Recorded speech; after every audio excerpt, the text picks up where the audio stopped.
The Absolute appears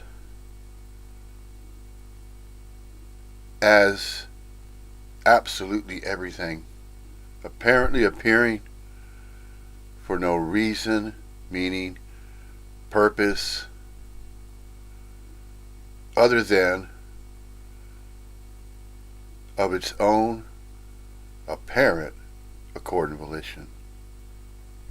The Absolute cannot be controlled, it cannot be defined, it cannot be captured, it cannot be explained, it cannot be known.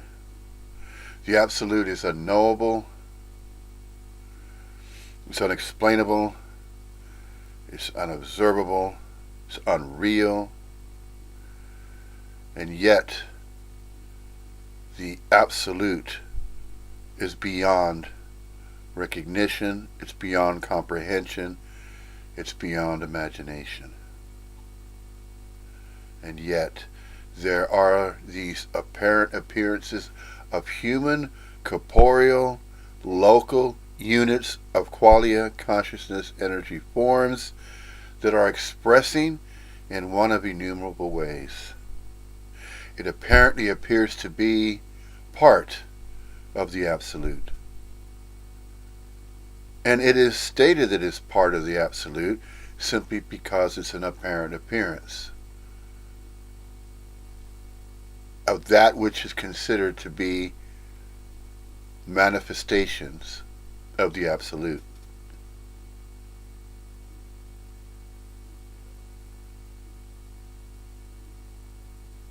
Human corporeal forms, apparently appearing visibly observable in mirrors, in space and time, are thought to be exclusively real, physically solid, and convincingly so, as though there is no other way for a human corporeal appearance to appear as it does. As though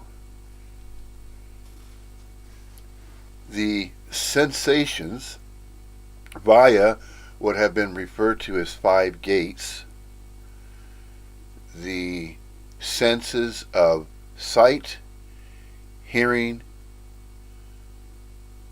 taste, smell, and feel, these 5 gates of these human corporeal forms apparently appear to be separate from every other human corporeal form or body-mind, and every other object that is perceived as though there are separate objects in this reality that the body-mind believes it exists upon.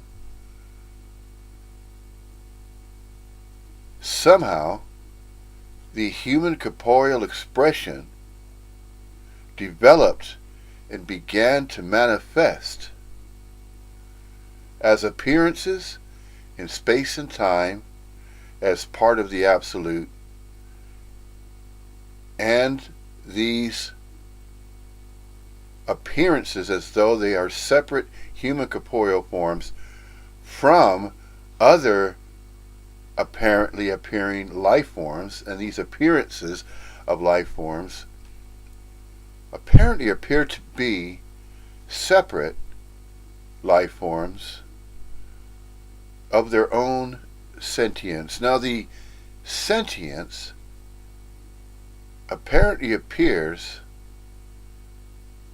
to be separately so, but as though it's exclusively separate.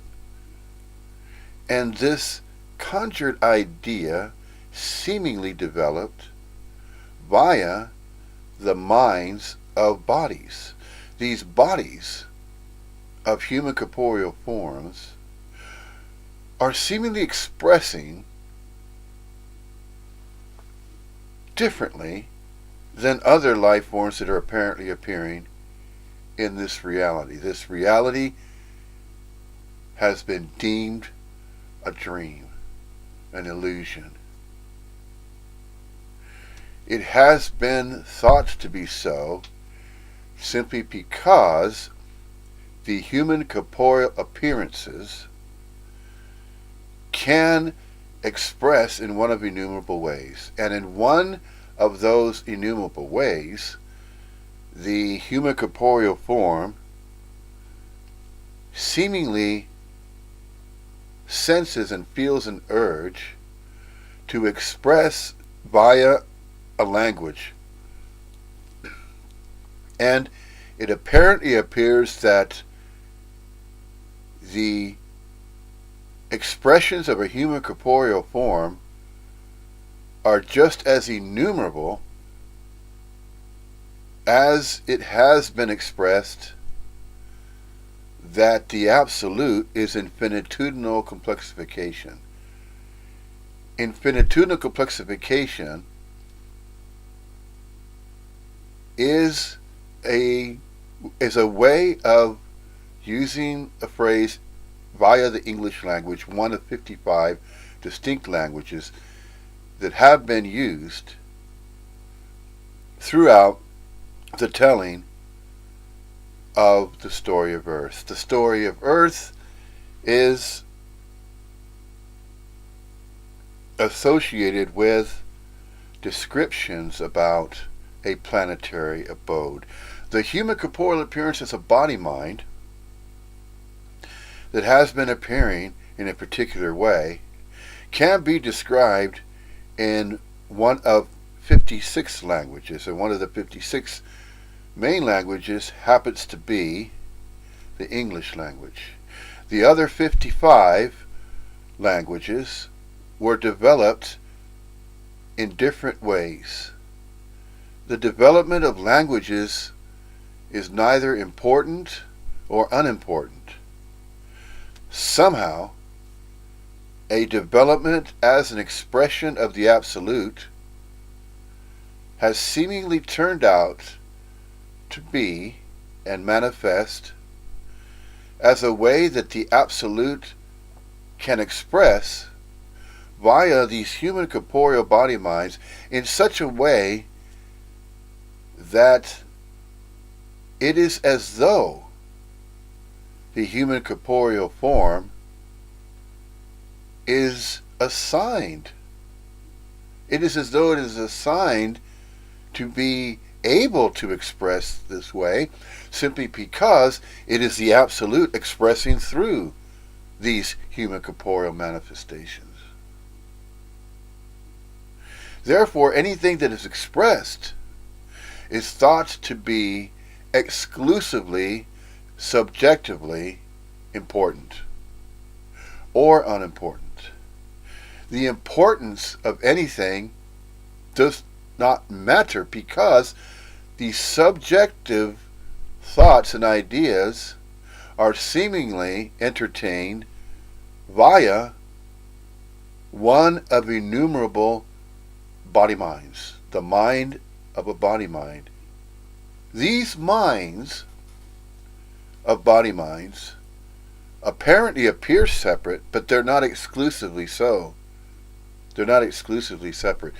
It only apparently appears to be that way once there is an examination. Now, not just one examination, but an examination of many ways to examine that which is thought to be exclusively real. Therefore, the statement, I think, therefore I am, is not that way. It is not exclusively that way.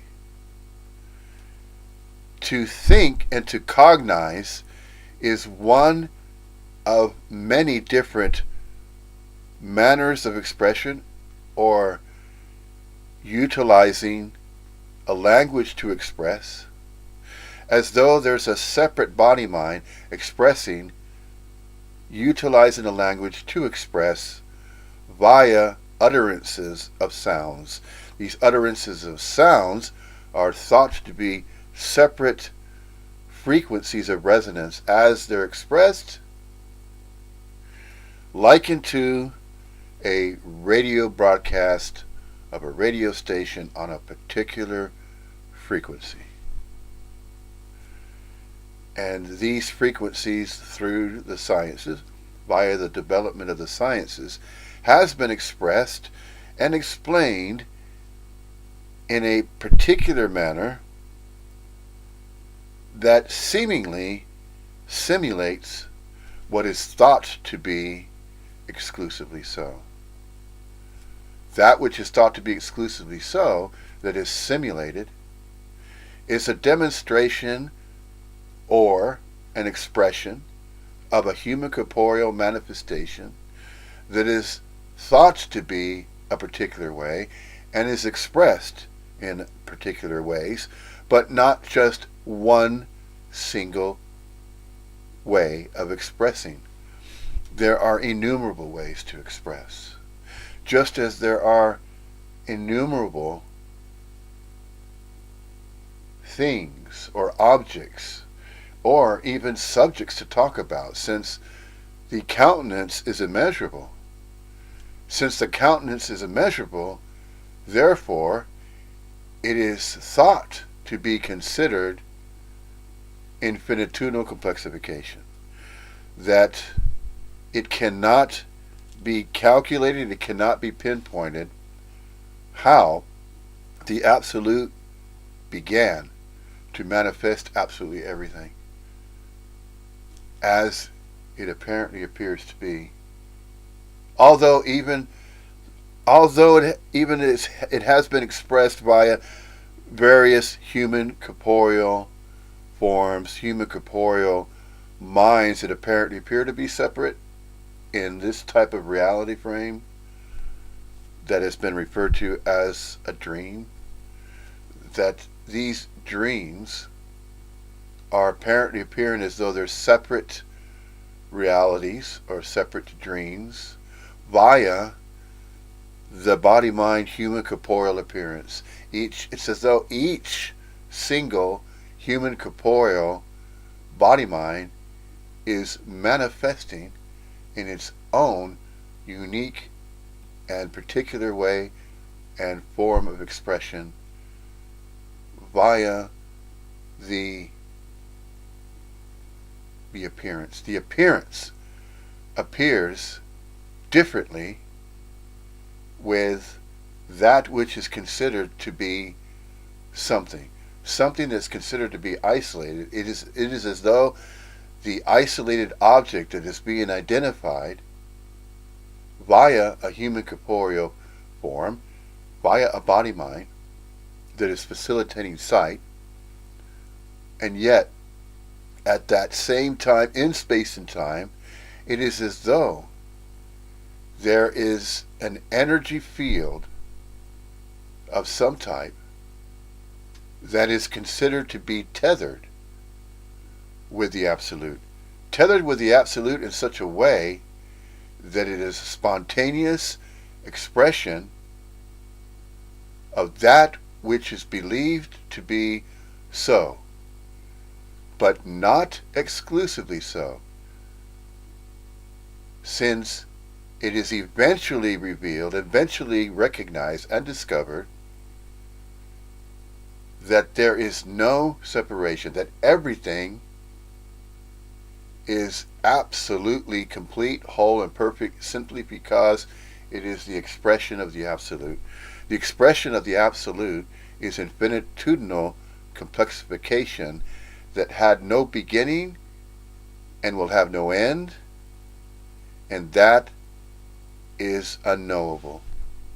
Nobody knows how and why there never was a beginning and that there never will be an end. That it is both.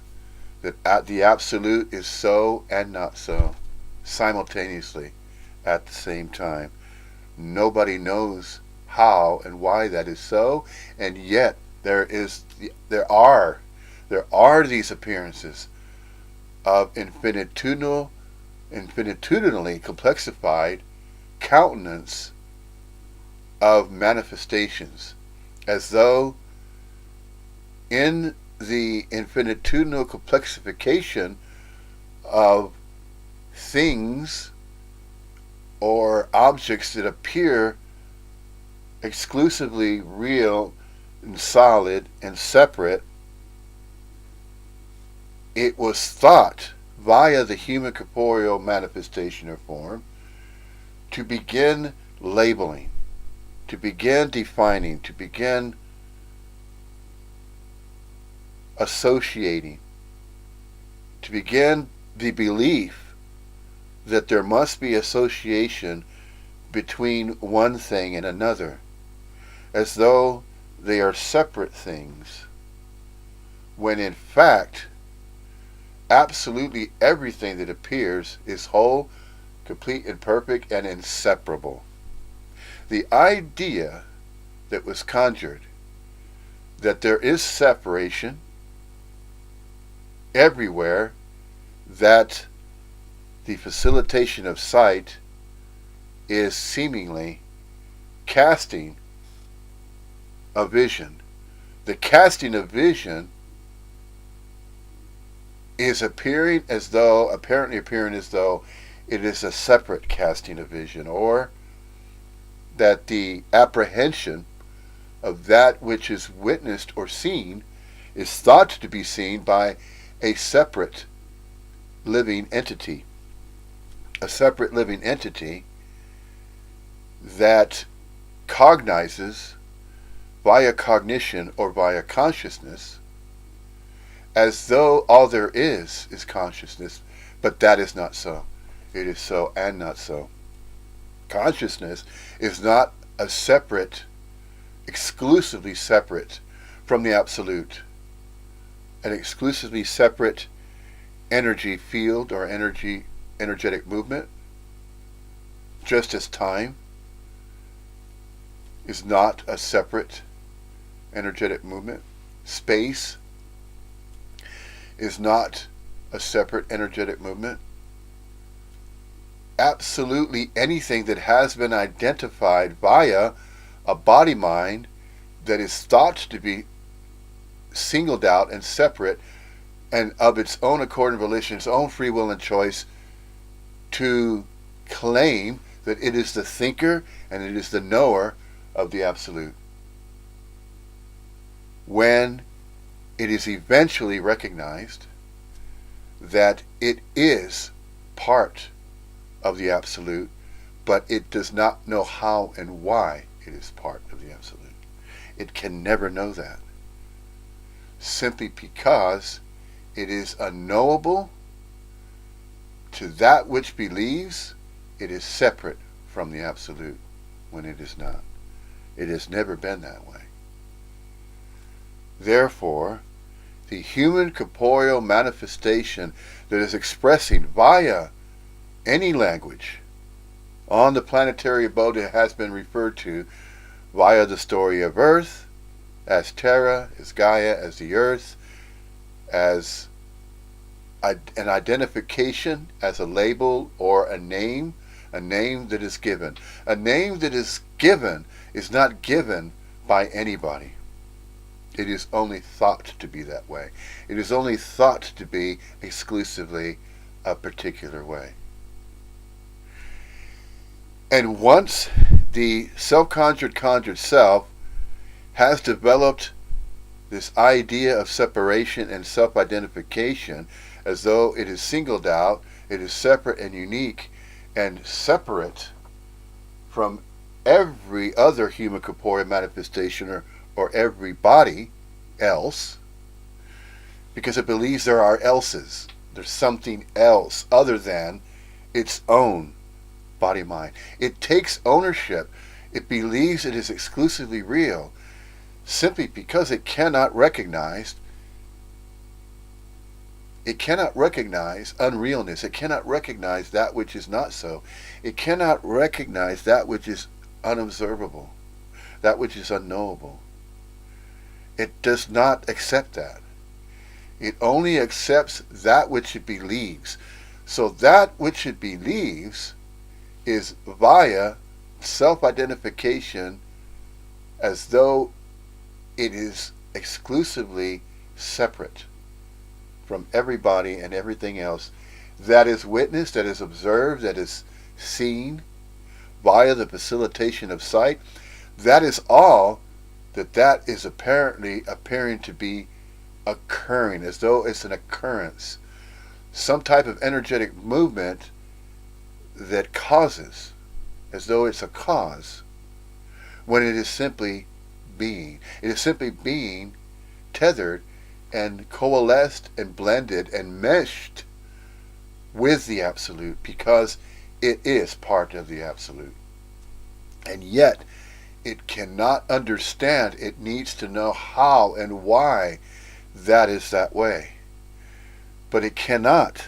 It is seeking to figure out, and it wants to know of its own accord and volition how and why the Absolute appears as it does, and as continuously appearing. So whatever appears is not exclusively real. That which is thought to exist as though it is separate and exclusively real, whatever that body-mind believes or thinks and cognizes, is not exclusively that way, and it never was, and it never will be. It is only singled out and thought to be exclusively so, when it is both. It is so and it's not so. Therefore, all the dualities that are thought to be exclusively so, and exclusively a certain way, this way or that way, based on the idea that there are separate living entities of human corporealness, of human corporeal forms, in space and time, are believed that space and time is exclusively real and has beginnings and endings for that which appears as a living entity, whether it is a human corporeal living entity or whether it's from one of the many other kingdoms that have been labeled as such, the microorganisms from the macro world all the way to from the microorganisms, the microcosm to the macrocosm. And even though these statements are being stated, these statements of subjectivity, as though there are separate ideas to entertain and separate thoughts from a separate individual body mind that's unique of itself, it's self-sustained, self-sufficient, has its own life to live, its own existence to experience, and that it can experience its own life of its own accord and volition, of its own choices, and it's self-sustained, and it can take care of itself. No, that is all conjured. It is all conjured, but it is not easily recognized, simply because there apparently appears to be some type of expression that follows a particular pattern. And the patterns apparently appear out of nowhere. Absolutely everything that appears, the Absolute that is appearing as absolutely everything, is somehow, in some way, appearing as though there are separate manifestations within the absolute panoramic view of absolutely everything that's observable. And yet, everything that's observable is only partially observed, is partially witnessed. It is partial in such a way that there's the appearance of limitation. There is the appearance of parameters and limitations, as though each body-mind is observing in its own unique way, when it is simply already naturally coalescing and blending and mixing and tethered with the Absolute all along. It is simply beingness. It is isnessing. It is beingness. It is real and unreal. It is and it is not. Simply, it is and it is not, simply because the Absolute is already appearing, whole, complete, and perfect, just as it appears. That is inseparable. The Absolute is inseparable. It is absolutely everything and nothing. It's empty fullness. It is both. That is something that a body mind cannot comprehend, and it cannot know. It cannot know the absolute. And yet, it is existing. It is apparently appearing to exist and be. And it is a natural way of being. And it is universally naturally this way. It is not this way or that way, or could be, should have, would have, could have been, as though it had a beginning, so it thought, well, I could have been a certain way, I could have been this way, I could have been that way. Maybe I should have been. See, and then it entertains the idea of separation, that which is relegated to every idea and every subject that can be thought and cognized via consciousness. It is in that way of thinking that a thinker thinks it is thinking of its own accord and volition, when that is not so. It believes in exclusivity. It believes in that. And these beliefs are so strong and so convincingly so, and they apparently appear to be so real to that which believes it is separate from everybody and everything else. It is so strong that it seemingly requires its own unraveling. Somehow, if that energetic movement or that particular unit of local quality of conscious energy form in space and time, it is as though there is some type of a setup that is appearing in a particular way via the absolute. The absolute is everything that could ever be cognized, thought about, believed, conjured, entertained. Any thought, any idea, any imagined thought, a thought form, a thought pattern of any type, is still and has always been part of the absolute. And it always will be that way. And every thought that's entertained is thought to be exclusively claimed. A thought form, a thought pattern is exclusively claimed via a self-conscious conscious self that believes it is separate from everybody and everything else.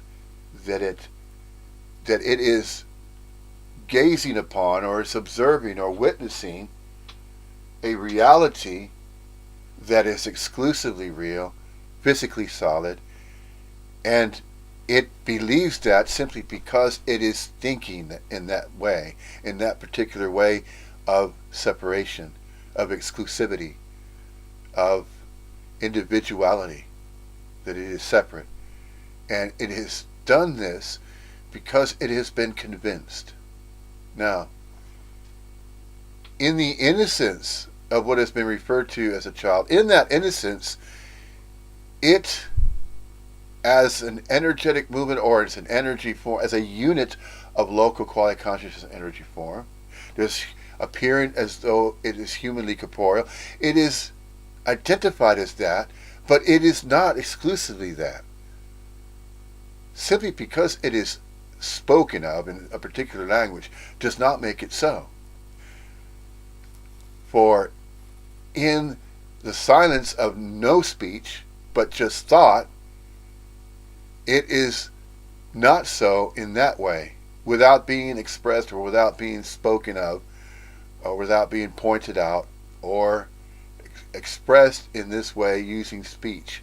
Using sound to utter words, and then in these words, it is as though there are meanings that can be extracted, and yet that's not even exclusively that way. The absolute is both that way and not that way. It is so and it's not so. We are apparently appearing in space and time, temporarily so, but not exclusively temporarily so. However, it apparently appears as though we are, in that sense, as manifestations or as observable manifestations of appearances. In space and time, temporally temporary. Temporally as in time, and temporarily as an appearance, as a temporary appearance. And the impermanence of all of that is apparently appearing, temporally temporary. That is impermanence. That's been referred to in the Gita, of course, as Maya. So if we are to not exclusively express and believe that we're expressing and we're exclusively so and we're physically solid and real and we're stationary and that we could get up out of a chair from a fixed position and that we could go somewhere else from here to there. There is no here, there is no there. There is simply everywhereness. But that cannot be immediately noticed or recognized until what? Until there is this recognition, and once there's this recognition that it has always, that absolutely everything, the absolute has always been this way and always will be this way, and that it will always be this way and it will always not be this way. But that which is not being this way is unknowable. It's just simply relegated to that which is unknowable, it's unobservable, it's unreal, but it's not exclusively that way, though.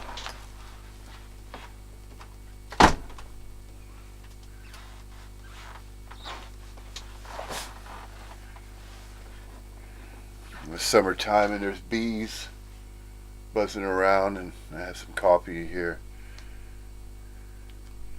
in my office, the man cave, as they call it.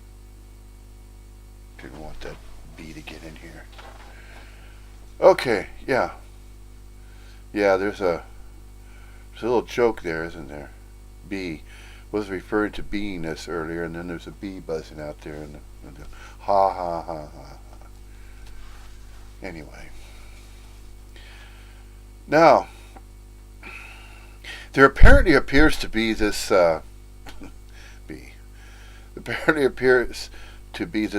subject about regarding non-duality, and somehow it apparently appears to be spoken of, and it seems to be more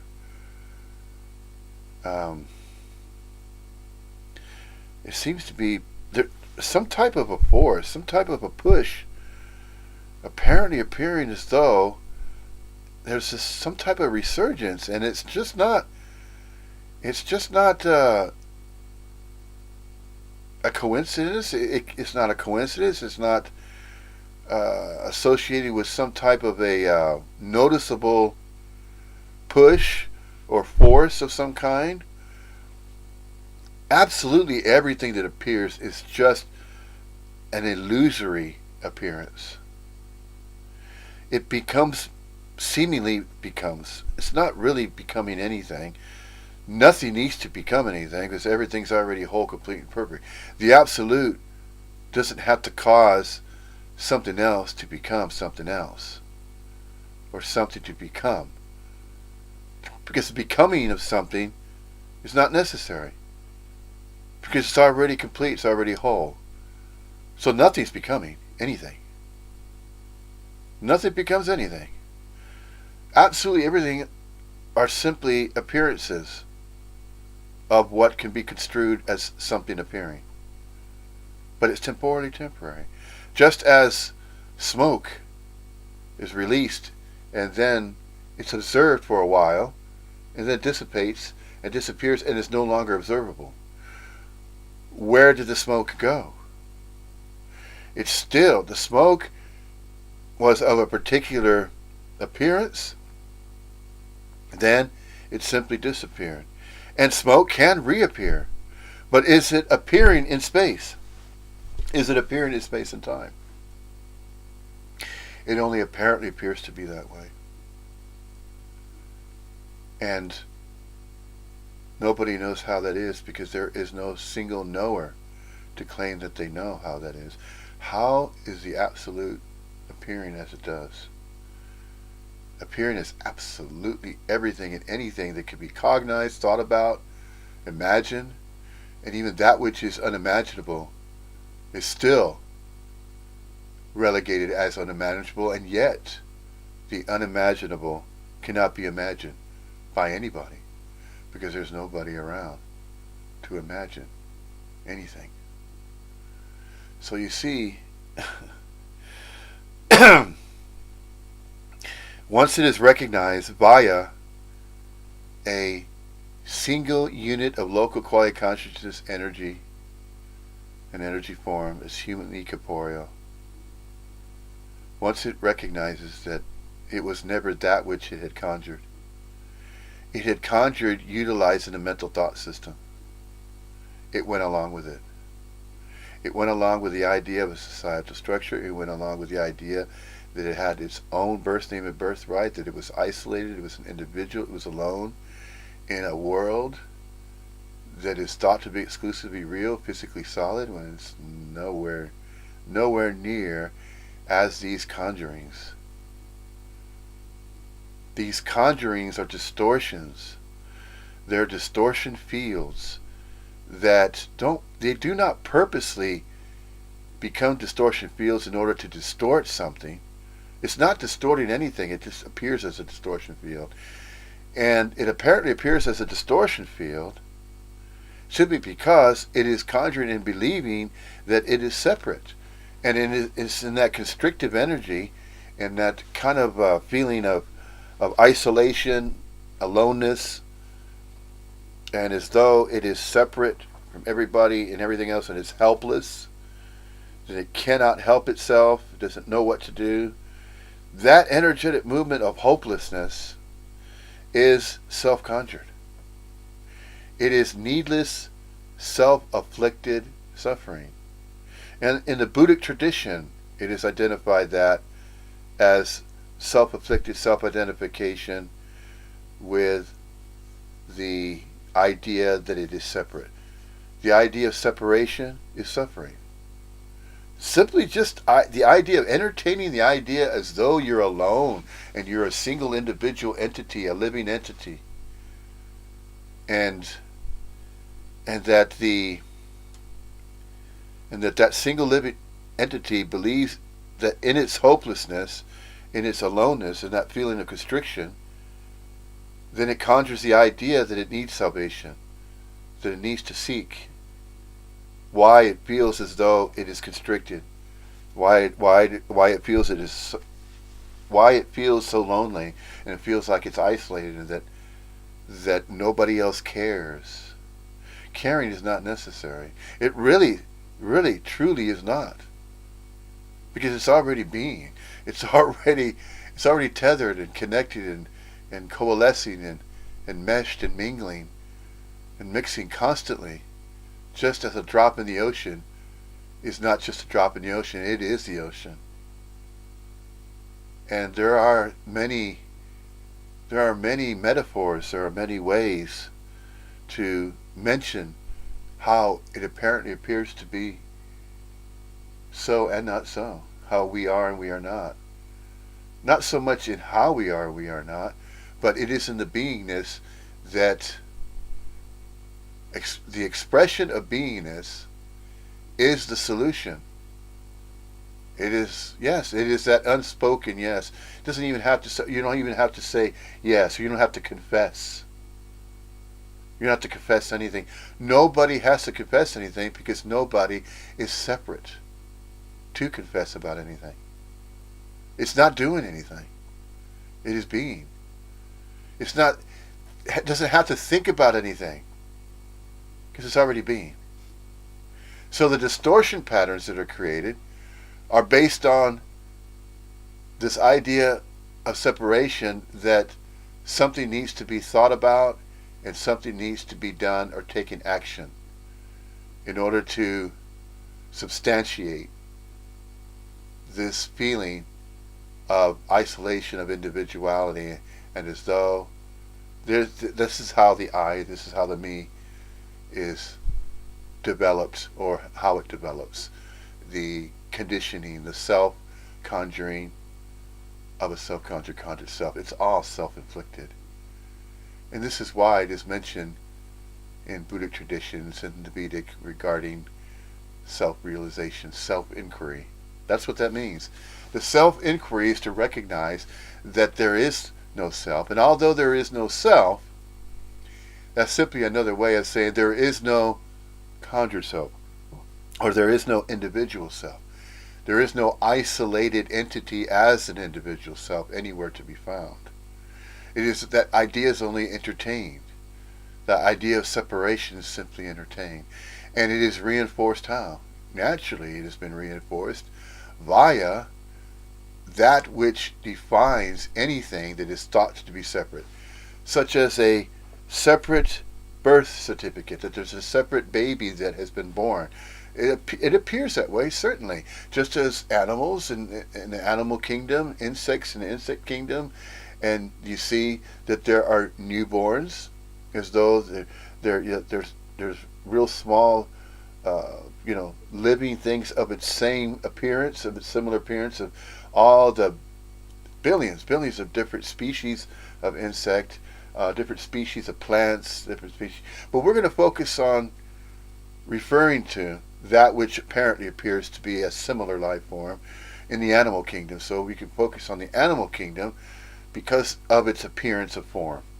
Simply because of the appearance of its form.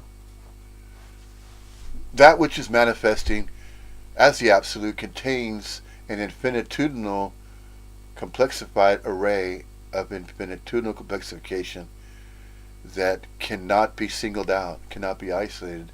The countenance is too great, it's immeasurable.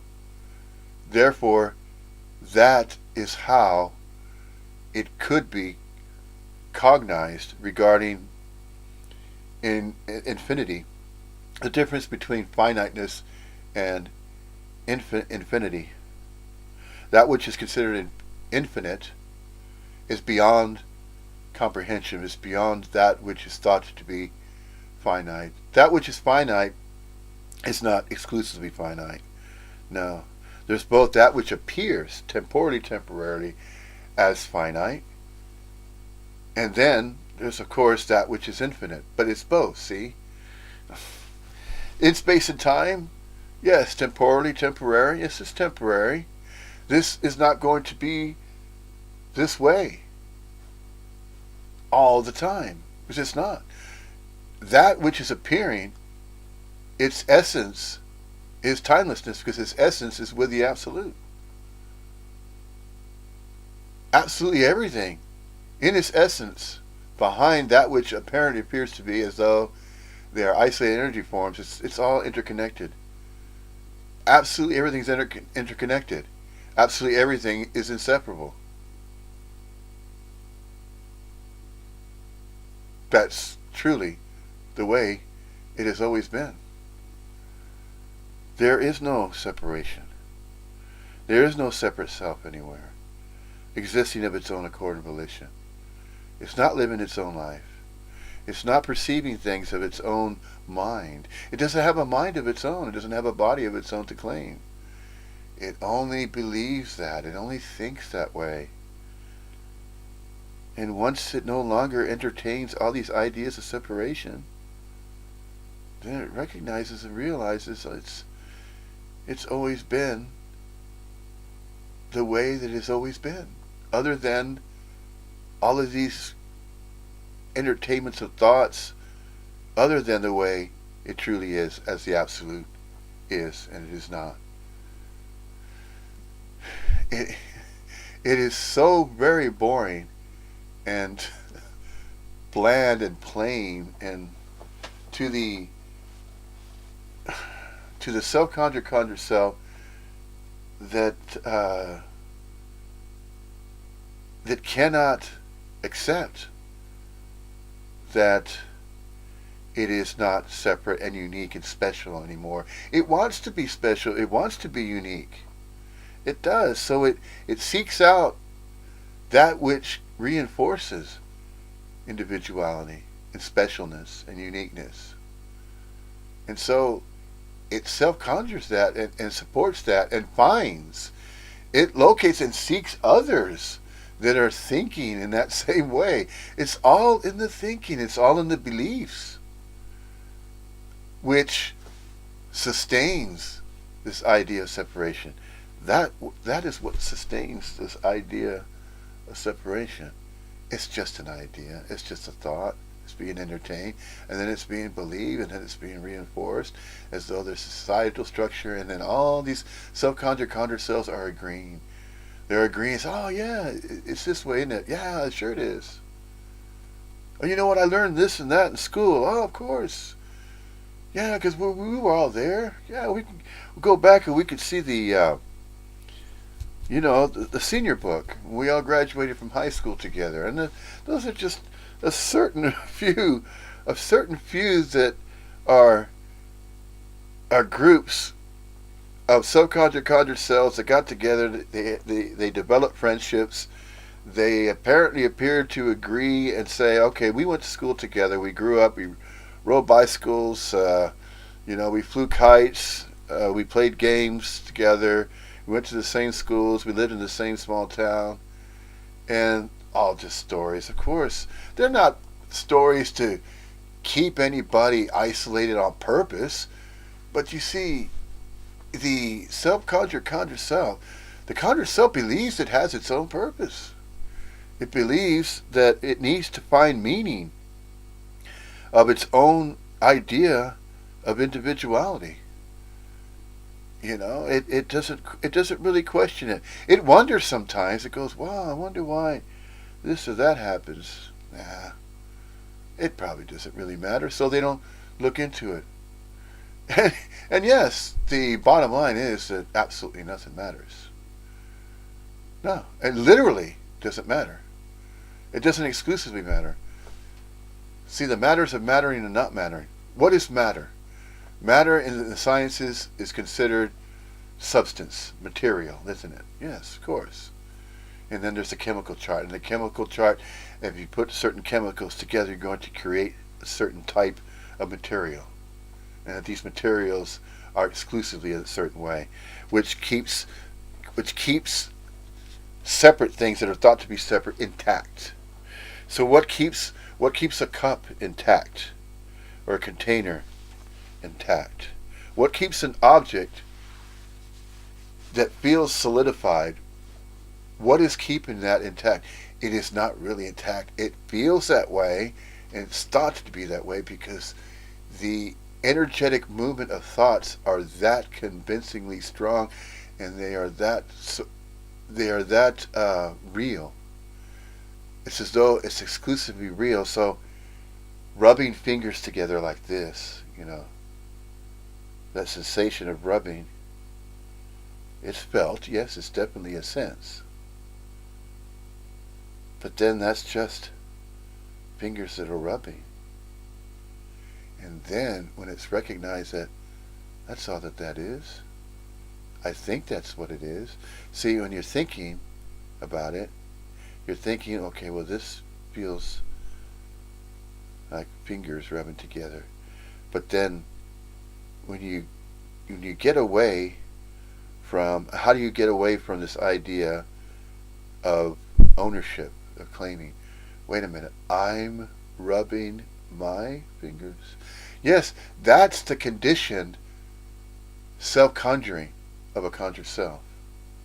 In the simplicity of this right here can open up the mind of a body mind to recognize that it is not alone, that it is not individuated. It's just appearing that way in space and time, but it's just temporally temporary. So if there's going to be an experience beyond the range of just this,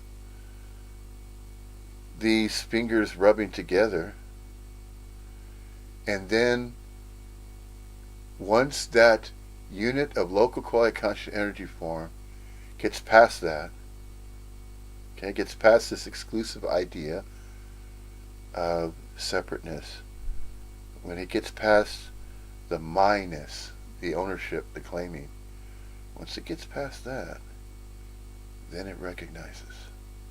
Okay, once it gets to this point, okay, it's always entertaining the idea, thought, it's my body, it's my mind, these are my thoughts, I'm entertaining, nobody else has them, They're my own unique ones. Nobody else could ever imagine what I can imagine in my mind, because this is my brain, it's my body, my life to live. See, if we could just simply just recognize and realize these are fingers rubbing together, but they're not my fingers. They're just fingers rubbing. It's the appearance. It's just an appearance of fingers rubbing together, that's all. And then yet, you hear some non-duality speakers that are stating, and they're not teachers. The ones that are thought to be teachers are self-conjuring idea of self-professing. See, they're claiming. They're self-professed non-duality teachers, and that they are holding on to their birth names and birthrights so they can do what? Sell books and go around. It's not as though they're doing that on purpose to say, we're going to fool all these other self-conjured selves that are not going to figure it out. I'm going to cash in on that non-duality field. There's this non-duality study, this non-duality thing that's going on, no different than just prior to that, this movement, this what's called a Neo-Advaitist movement. The Neo-Advaitist, I mean, it's the same thing as guruing. It's the same thing that was going on in the 1990s as far as timelines go, the story of Earth, the New Age movement, with the UFOs and the psychic fairs. And of course this was a time prior to the internet. Prior to the internet there was these groups, and non-duality was being spoken of in these separate groups. But now that the internet is around, now there is a more obvious way of recognizing and noticing. This recognition and noticing, it's not an individual recognition, it's an all-encompassing recognition of absolutely everything that's expressing via a human corporeal form. All human corporeal forms throughout this planet, the story of Earth, are all becoming more and more unified. There's less separation. It's as though the obviousness of that which was construed and thought to be separate, the obviousness of that which has never been really separate, it only appeared that way because the idea was entertained. It was in the thinking. It was with the consciousness. All there is not consciousness. See, there's this hard problem that is mentioned, isn't it? With these metaphysicians, astrophysicists, they refer to a hard problem. There's no problem. There never was a problem. They want there to be a problem. They're trying to make it a problem, and they want to keep it and maintain that problem. Why? So the scientific community can continue to wonder and ponder and come up with more theories.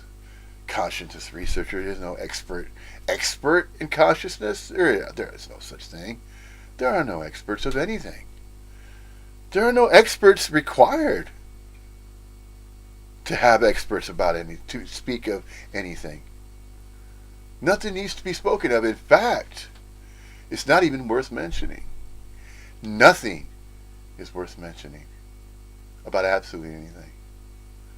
Why? Because you're already naturally being. Effortless human beingness. Effortless isnessing. Effortless beingness. It's natural. It's extremely, it's very, very natural. It's always been natural to simply be. You don't have to think about it. You don't have to do anything about it. And yes, indeed, what is apparently appearing is apparently appearing to appear of its own accord and volition, because that is the absolute appearing as some type of appearance. So anything that appears, absolutely anything, what I refer to as identifying separate things such as walls and floors and ceilings and windows and doors, and then nature, the trees, and all these objects that are named something. It's this naming. It was never necessary. And that's how the story came about with the creation stories. So I will make man in my own image. Okay, so you got a male. I noticed that the male is lonely, so I'm going to create a female for it. So I'm going to take part of itself, of its DNA, then I'm going to create a female form. Okay, so there we are. There's the beginning of the human race. Story. Conjured stories. That is one. This creation story trails off into all other kinds of branches. You see it obviously with religion, and you see it with all the spiritual traditions, spiritual beliefs, things like that. All these beliefs, and it's thought that it needs to be taught. Non-duality does not need to be taught. You don't have to teach anybody to be. Nobody needs to be taught to be how to be, because they're already being. They're already coalescing with the absolute. They are part of the absolute. They just don't. They just don't realize. You know what? You know what? It doesn't take realization anyway to recognize. Oh, but I don't know that I'm inseparable. I don't know that I'm with the absolute. You don't have to know, because you're already being. You're naturally being. Really, seriously, you are. You really are. You just don't recognize it, perhaps, yet. Perhaps you're just still too immersed in this idea of separation. That might be the case. And usually it is. And in that frustration, it starts to believe and think, well, I'm not reading the right books, maybe, or I'm not practicing the right spiritual practices. I'm not using a meditative practice that's going to get me to recognize and realize that I'm already being, I always have been, and that I just made it all up. I made up the I. I made up the me. It's true. It is all conjured. What's conjured? This idea of separation. That's what has been conjured. That's the root. The conjuring, the self-conjuring conjured self that has conjured the idea of separation is a unique individual of its own accord and volition to live out its own life because it has its own life to live. It's never been that way. It's just thought to be that way. That's why there is no dropping necessary. A self-conjured self can't just say, oh, well, I'm going to drop it all. Okay, now I'd recognize that I dropped it. There wasn't anything to drop. It didn't even exist to begin with. It was just conjured. It was made up. It was just fictitious. All the beliefs and all this idea of separation, self-identification with individuality, it's all conjured. Conjured by what? By a reinforcement of the idea of separation. That's simple. That's it. Okay, so does that need to be recognized by somebody, an individual, so that then once it recognizes that, then it's going to drop automatically? No. It just recognizes that it never was that to begin with. It's that simple, and it's so spontaneous, it's so sudden, so quick, and then it becomes so obvious that it's that simple. You don't have to read a spiritual book. You don't have to read the Gita from front to back, or any self-realization, self-help book, or all these self-help books. You know what the self-help books really are? The self-help books are there to help the self reinforce self. That's all it's going to do. It's not any help. Self-help books, no, that's not help. It's thought to be help by the self-conjured conjured self. It's silly.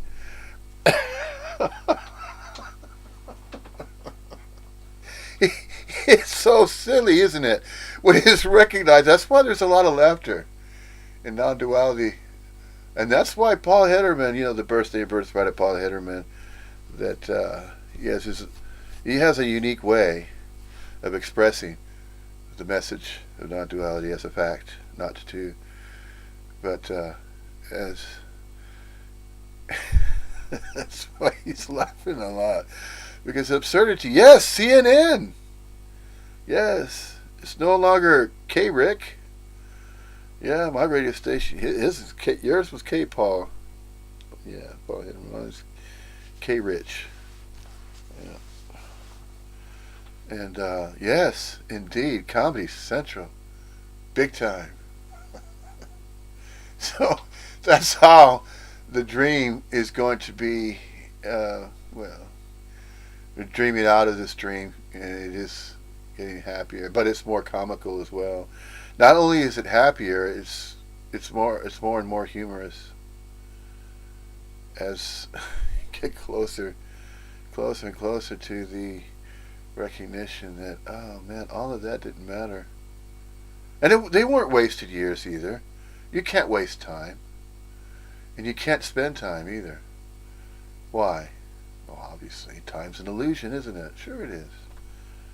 Time is an illusion.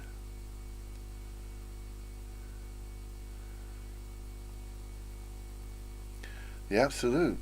It is and it isn't. We are not. Yeah.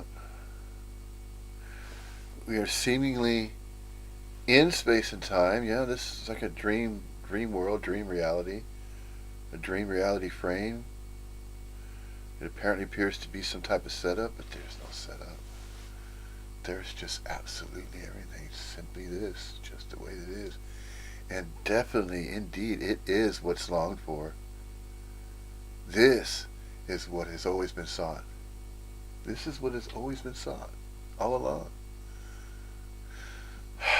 Isn't that something? Save you plenty of time seeking now. You don't have to go and spend, hard-earned money going to these spiritual retreats. Oh yeah, there's beautiful places that have wonderful environments. Apparent appearance of an earthly realm, of an earthly planet, an earthly body, of different environments, and there are beatitudes in nature, yes. But notice how they seem to be constantly changing, as though there's a constant reboot every second. As though every second is a renewal, and it's change, it's different. It's different every time. Every time a second goes by, it's as though, whoa, new, reboot. It's like it's just continuously reboots itself. And how it does that is just extraordinary. It's beyond understanding. It's extraordinary. It's incredible, because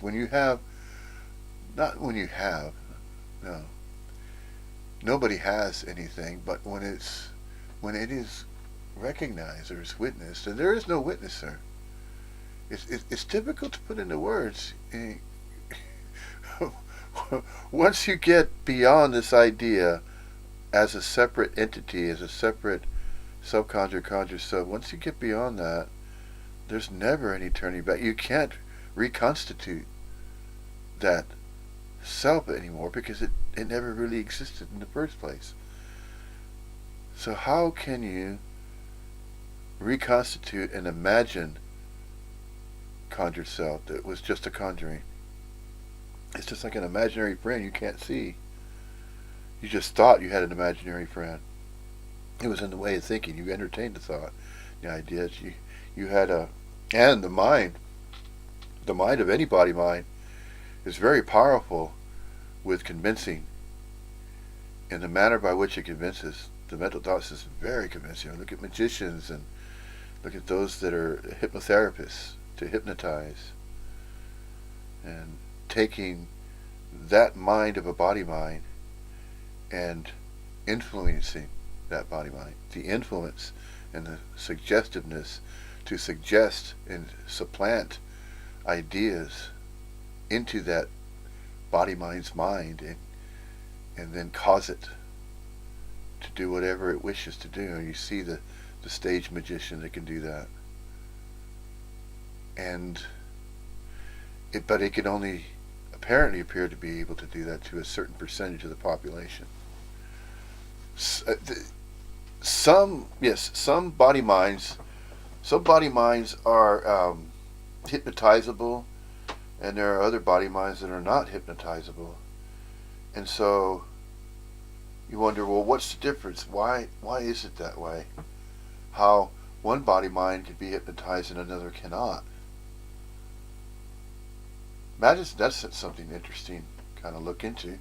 I mean, there's still subjects, and there's still conversations to be had. Sure, you can have a conversation, but it's not going to mean anything. There's no ultimate meaning, reason, and purpose to hold a conversation with another body mind. It's just conversation. It's just chatter. It doesn't mean anything. There is no meaning, reason, and purpose for the absolute to appear this way. There's no meaning behind it. It doesn't have to have, because it never did have to have meaning, reason, and purpose. To simply be the absolute and absolutely everything that's appearing as it does. Because it's of its own accord of volition. And nobody can control that. Nobody ever could. Nobody ever will. Just as with nature. We call that nature, the environment, the earthly environment. We call that nature. All the living life forms, the countenance is just immeasurable and it's extraordinary. It's beyond comprehension how the countenance can be so great and yet it's empty. Empty fullness. A mind cannot grasp that. It can never understand that and know that. It wants to, but it can't. No matter how much that a body-mind makes the effort and tries to understand that, it can never do it. Even when it comes up with theories, this big theory of everything. No, the universe is not finite. Of course not. Nobody knows that. And those that claim that they know that, and those body minds, those conjured selves, they can claim that they're an astrophysicist and that absolutely everything is, the universe is finite, and that these body mind appearances are avatars, and that there's a game that's going on, and it's similar to a simulation like World of Warcraft, and that there are the different realms and dimensions to visit, that there's a historical database of the past, and then there's these different historical databases that you could entertain to visit upon. You can have out of body experiences. Well, how can you have out of body experiences of a body that doesn't even exist in the first place? Imagining, see the and the absurdity becomes rather clear, doesn't it? I mean, the absurdity of how comical this cosmic joke, it really is. It's noticed right away, and it takes no time. Just like the sheep and the lion story. It's a really, really good story. It really is. It's so funny. Recently, it was in London, and Paul Hedderman was speaking in London, and there was a doctor in the audience, and he was challenging. He was challenging Paul. It sounded like a challenge, but then he thought that Paul Hedderman was competing. Paul Hedderman has always been humble. He just doesn't compete with anybody. He doesn't have to. There's nobody to compete with. This idea of competition. See, that's what keeps the idea of societal structure going. That there are these authoritative figures. No, the absolute is so much more free than that. It is radical freedom. Sure, it is. It's free to appear however it's going to appear of its own accord and volition. Nothing can interfere with that. So these ideas of distortion, for a while, the self-conjured self-conjures the idea that it's separate from everybody and everything else, and it reinforces anything that's going to support that idea of separation, such as a birth certificate. Yes, I have my own name, I had my own beginning when I was born. That was the beginning of me. Yes, I was a unique individual. I was given my own birth name and birthright, my own stamp of approval as a human being, and my certificate of authenticity. It's no different than a doll maker, that marks its doll and signs its signature in the back of it, maybe. A doll maker that handcrafts dolls. puts a number on it, how many, and puts it in the back. Birth certificates are the same thing. Birth certificates are just labeling different bodies showing up, and they incorporate them into what is referred to as a societal structure, a society. And this is not happening the same. It's not happening universally. It's only happening in particular countries. There's separation for you. You know, the United States, Canada, here in the United Kingdom, Australia, some parts of South America. Yeah. But then what about all the other parts of the world? Isn't it interesting? You could go to Central America, and there's still human corporeal appearances of people living in grass huts. Human corporeal appearances that are living off the land, and there's no modern conveniences for them. You bring them to them, and they're astounded or fascinated by it. Wow, what is this? A cell phone. What does that do? Curious.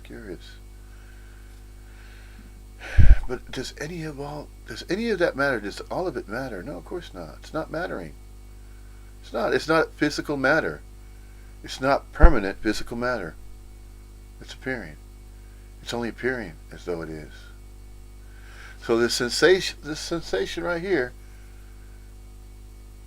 it's a good start for a conjured self right here, doing that.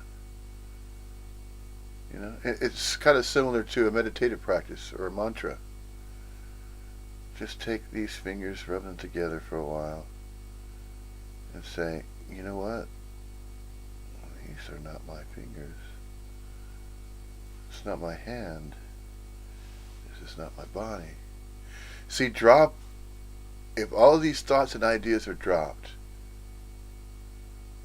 that the conjured self, in its own way of self-conjuring an idea of self-identification with itself and separation, so once it drops that and drops all the mindness, all the ownership, all the claiming, it just simply drops it, what is it left with?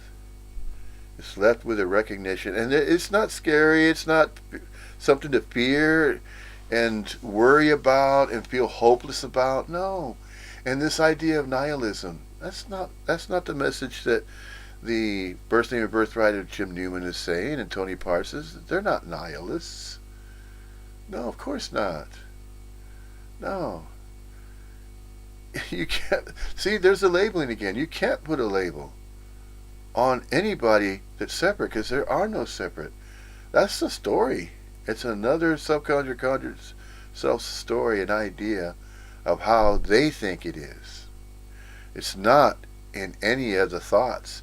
It's not in any of the beliefs and the thinking. That's not how it really is. It's not that way. It is and it is not. The absolute is in no particular way. And the absolute has no meaning, reason, and purpose for absolutely everything to appear as it does. So you can call it whatever you're going to call it. Whatever a self-conjured self's going to label and name something, it's not so. It's not that. It's not the way that they think it is. No. A self-conjured self doesn't have to think about anything anymore. It doesn't have to know anything, because it's too busy being. It's always been busy being. Because it's naturally being. It's effortless beingness, businessing. And then dispersed awareness and appreciation. Appreciation, full on, full blast, all the way. Volume 10 plus. And in each moment, it just simply appreciates that it's already being. Doesn't have to know anything about that. Doesn't have to do anything about that. Isn't that wonderful? It is. It is so relaxing. That's the bliss. That's the peace that surpasses all understanding. That's what that is right there. The bliss and the quiet and the peace, and man, what more would you want? Right there. That peacefulness, that tranquility. calmness. Feel really calm. So no matter what apparently appears to go on, happen, that apparently appears to be surroundings, those aren't exclusively real. They're just appearances. Energetic movements, energies, they're moving about. Sure they are. They appear, then they disappear, and then they reappear, as though they're appearing in space and time on some particular coordinate here or there. There's no mapping necessary.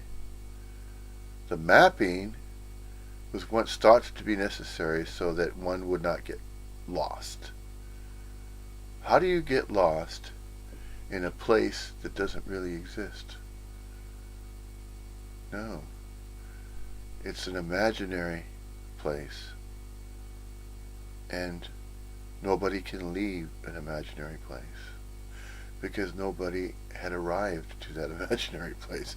It was all self-conjured. Ah, the simplicity in that.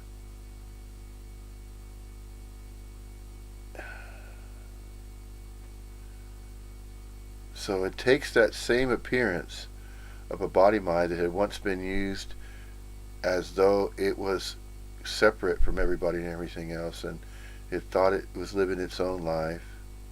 It had assumed that. It assumed it was living its own life for its own meanings and reasons and purposes. It was giving itself importance, self-importance. It was giving itself a new chapter, a new lease in life. It was reinventing itself. It decided to, okay, I'm going to wear different clothes this time. I'm going to look differently on purpose, purposely going to do this because it's my intention. I have intention of my own. I have my own free will and choice to experience life the way I want to live it. See, that's all self-conjuring. That all supports that. And it's very easy to continue that. Very easy. It's not so easy to recognize that you're not that. See? Get it yet? If not, continue your search, continue that seeking that you think you need to do. So eventually you're going to come across that particular YouTube presentation that's going to really open up that mind to such an extent that, hey, wait a minute, this is not my mind, it's just a mind. That's all it is. So why am I thinking that I'm that? As though that's permanent. As though that's always going to be that way. No, it's obvious. It's not going to always be a certain way. You know, being always being. And yet, there are still particular experiences that are thought to be experiences that have yet to be experienced. No. We are and we are not. We are experience. We are the experiences of any experience, really. Because it's just thought to be a certain way. It's just conjured. That's utilizing consciousness. But the utilization of consciousness is not necessary to be. You just simply be. But then when you say, oh, all there is consciousness, no, there's not. No, there's still the absolute. You see, that's what this simply is. Just the absolute. Simply this. Spacious, aliveness, empty fullness, ad infinitum. That's what this is. And yet, there's still that which is unknowable.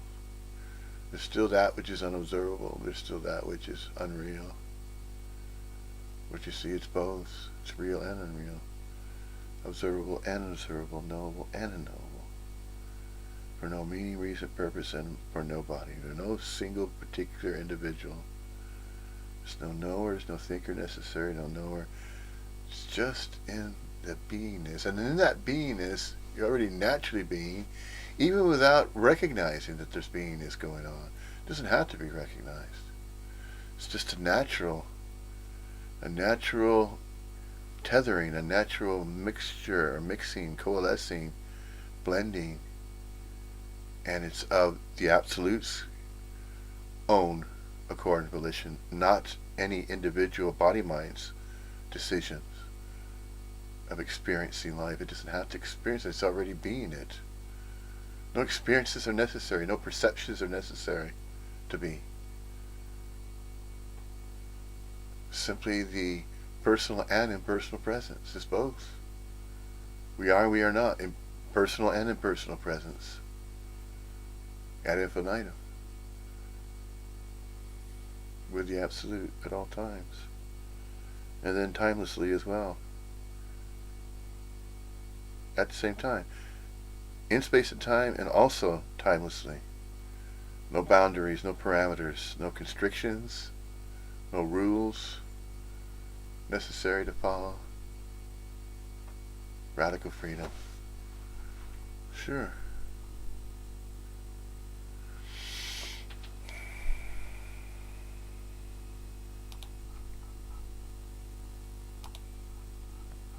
So in that way, it's a very funny, sometimes funny, sometimes critical, and I would like to also always see this on the background of non-duality, because it's clear that you don't promote spiritual growth with this book. That is clear. Yeah. So it is not that here anything of what is written here is meant to be taken seriously, is it?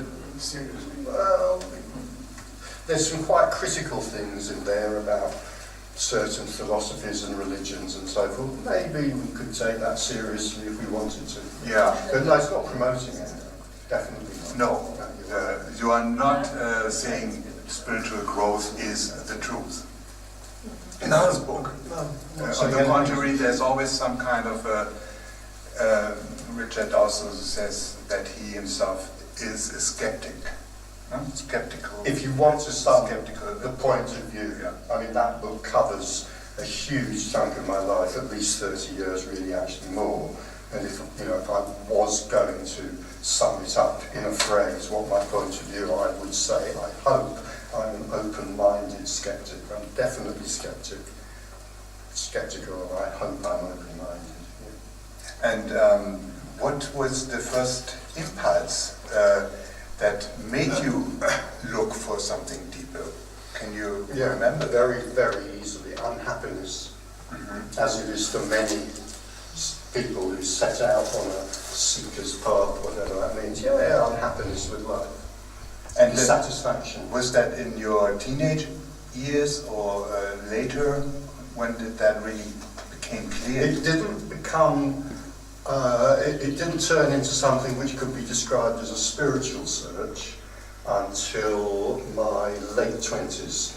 So before that, I sort of coped with my dissatisfaction with life and my unhappiness in more, the more usual ways, drinking beer, taking drugs, hanging out with friends, that sort of thing. So, but in my late 20s, I suppose, I had a major acid trip, which kind of blew apart my conceptions of what reality was.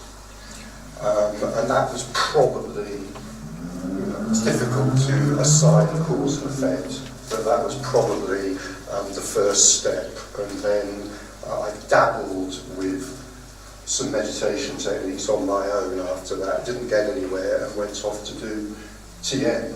And the TM initiation was almost as big a revelation as the acid trip had been. So that was it. After that, I was just hooked. I was gone.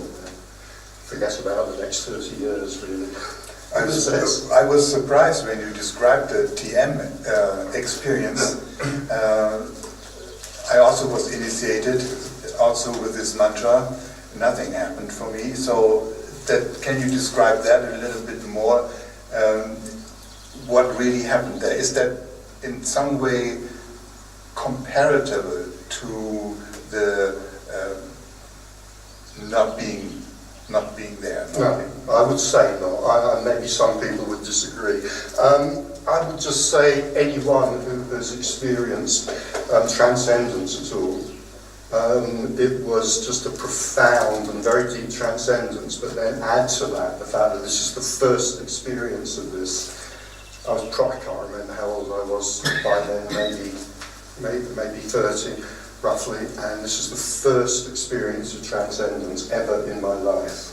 And it was that transcendence, just the chatter in the mind just switched off for quite a while, and it was the first time in my life since I've been old enough to be conscious that the chatter in my mind had switched off while I was awake. So it was quite an experience, and I can remember it was sort of slightly trippy, because I can remember leaving the centre on a Sunday afternoon, having been initiated.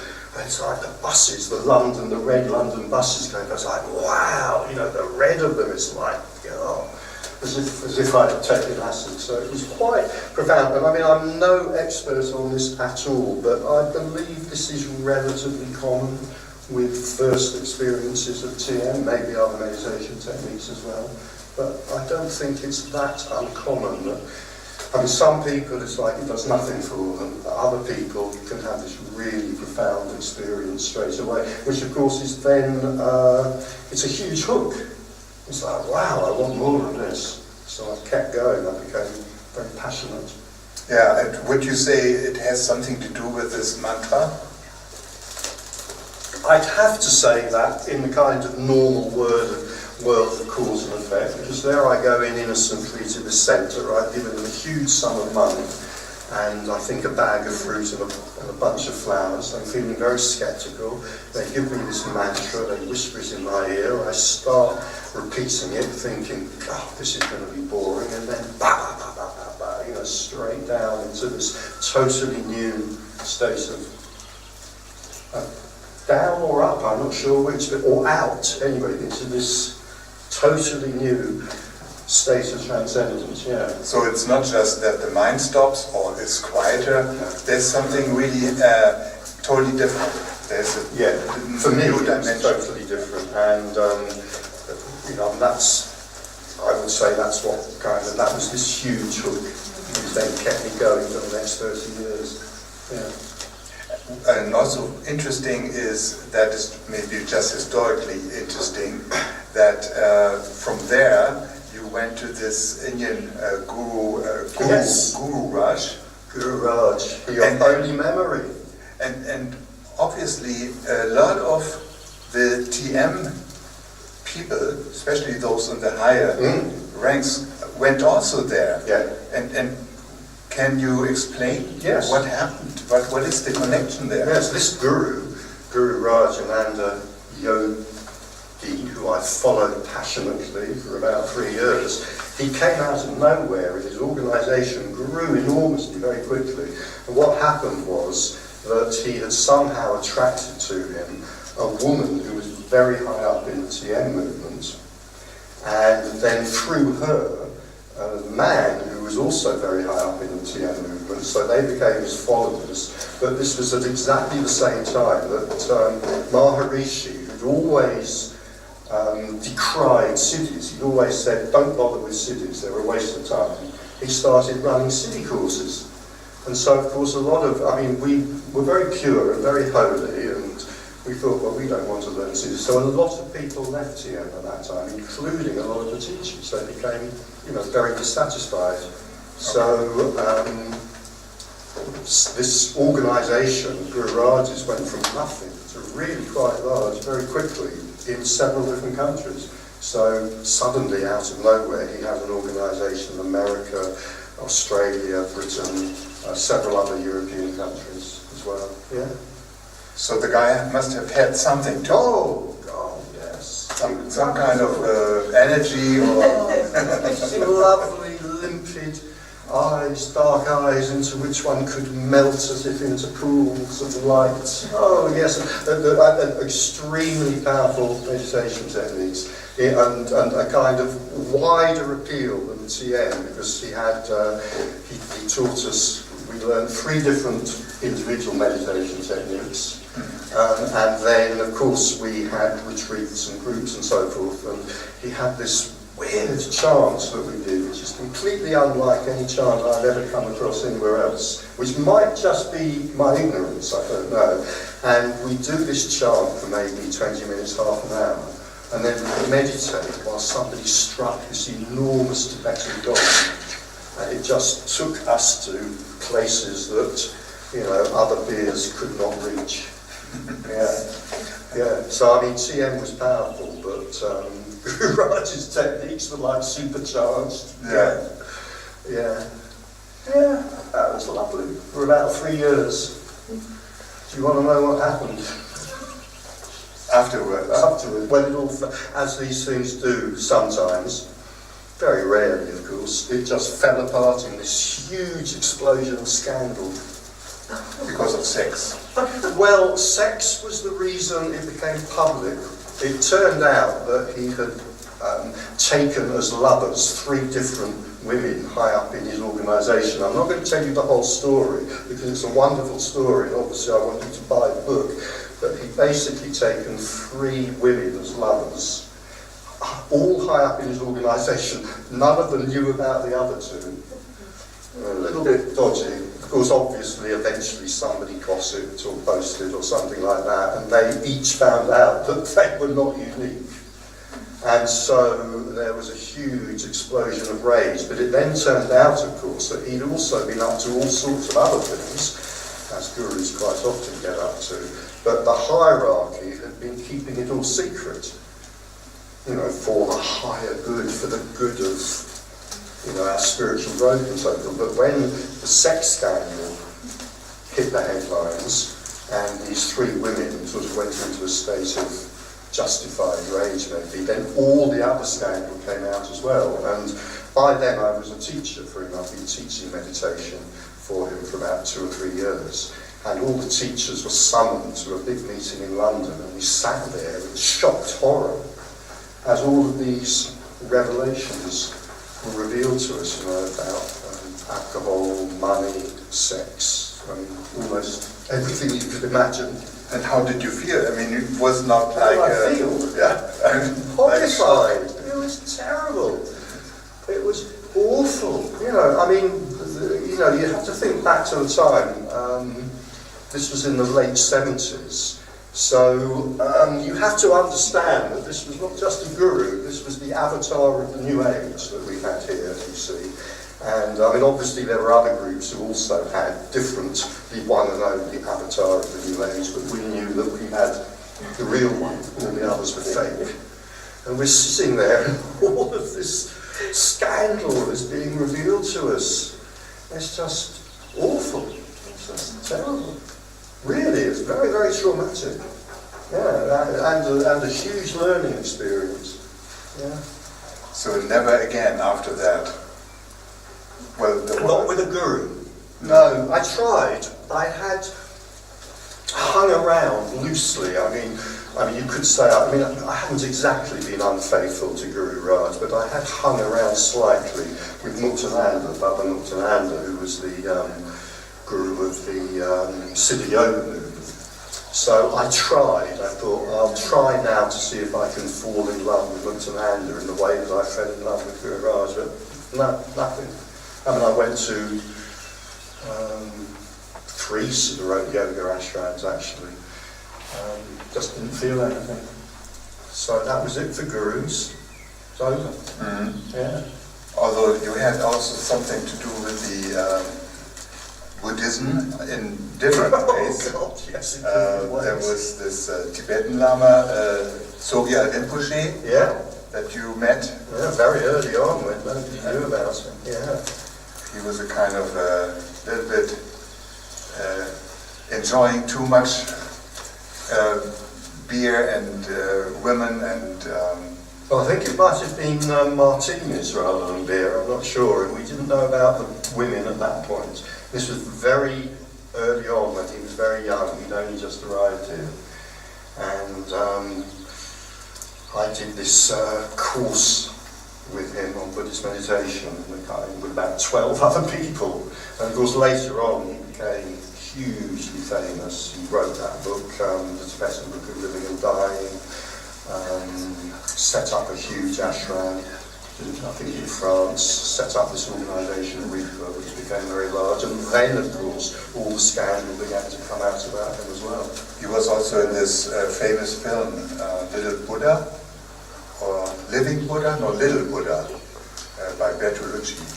Was that anything to do with him? Yeah, he was one of the characters. Oh, right, okay. He was the one who chose the little children there. Oh, right, okay. So he was already very famous. Yeah, hugely famous, and of course now, like so many others, sort of brought down that scandal. Yeah. So yeah, there were several. I kind of flirted with Buddhism. I mean, I was still a very serious seeker, so I kept flirting. I thought, right, I'll become a Buddhist. That's easy. It's not easy.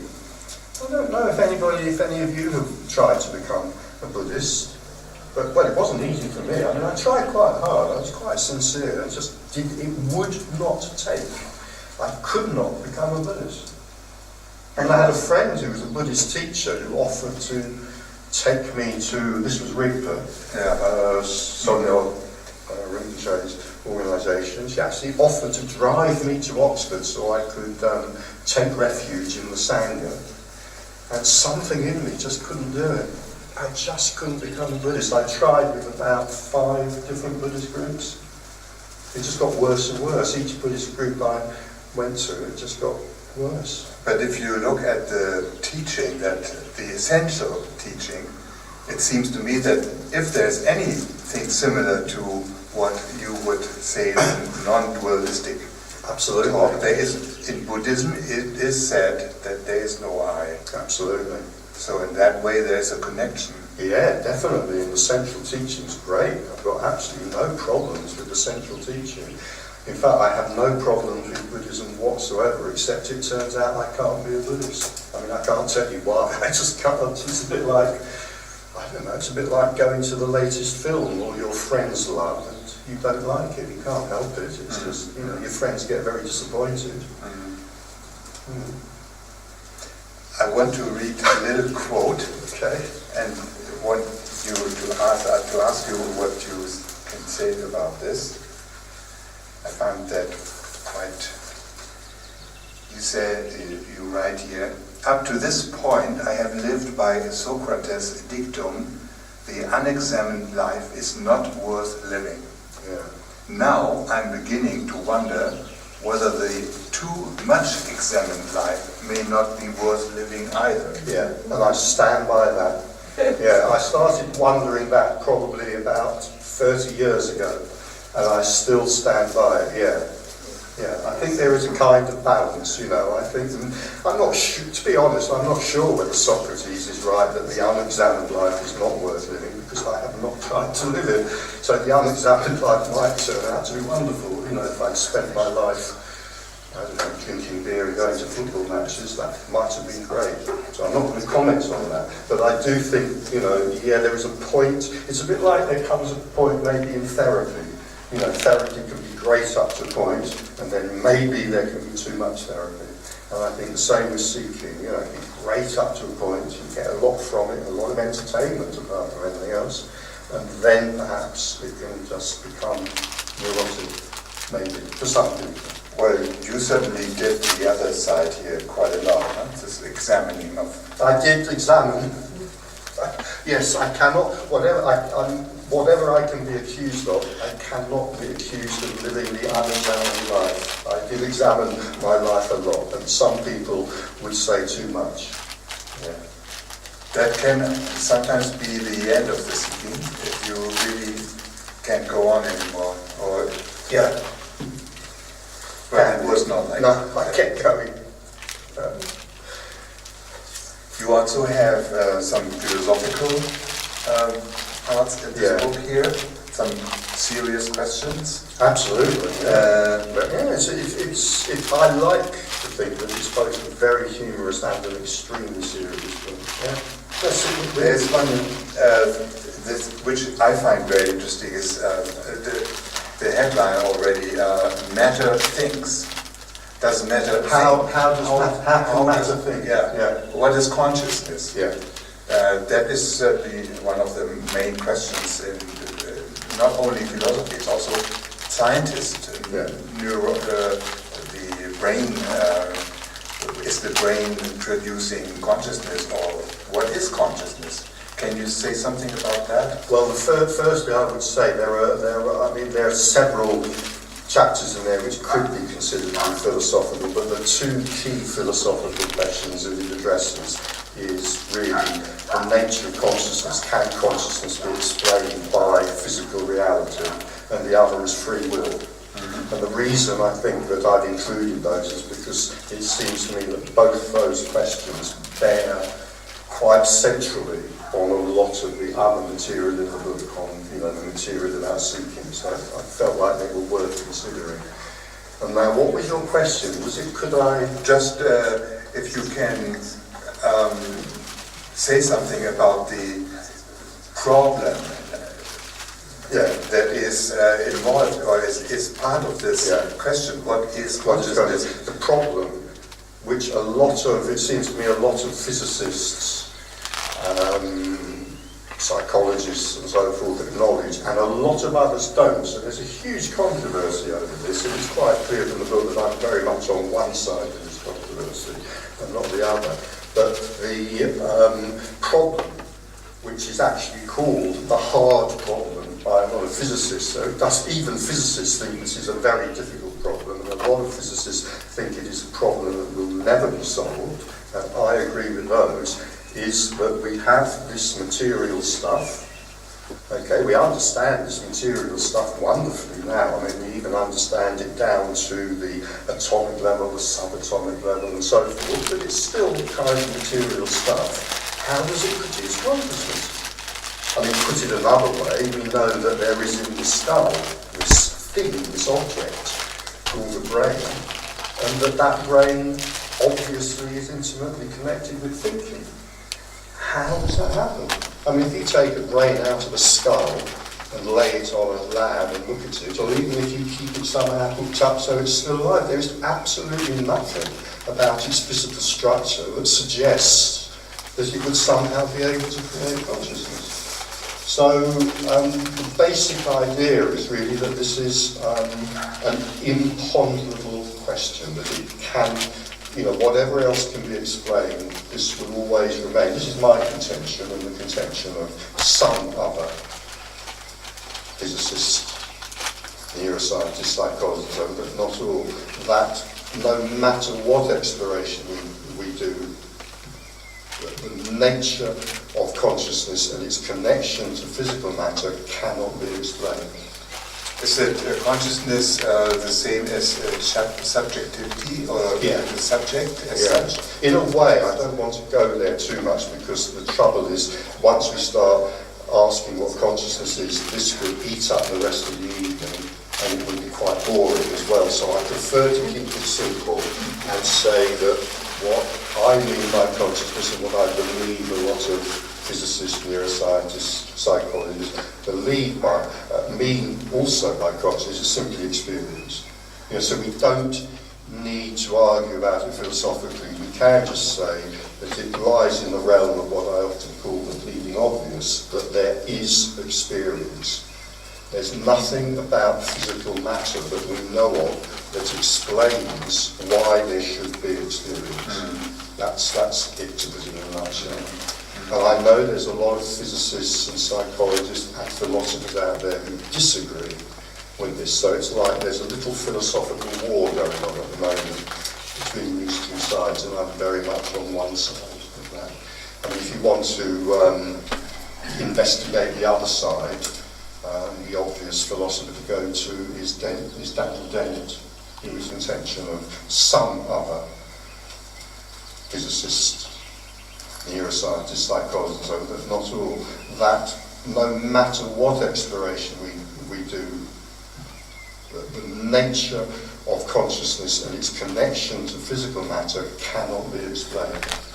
Is it consciousness the same as subjectivity, or the subject as such? In a way, I don't want to go there too much, because the trouble is, once we start asking what consciousness is, this would eat up the rest of the evening, and it would be quite boring as well. So I prefer to keep it simple and say that what I mean by consciousness, and what I believe a lot of physicists, neuroscientists, psychologists believe by, mean also by consciousness, is simply experience. So we don't need to argue about it philosophically. We can just say that it lies in the realm of what I often call the bleeding obvious, that there is experience. There's nothing about physical matter that we know of that explains why there should be experience. That's it, to put it in a nutshell.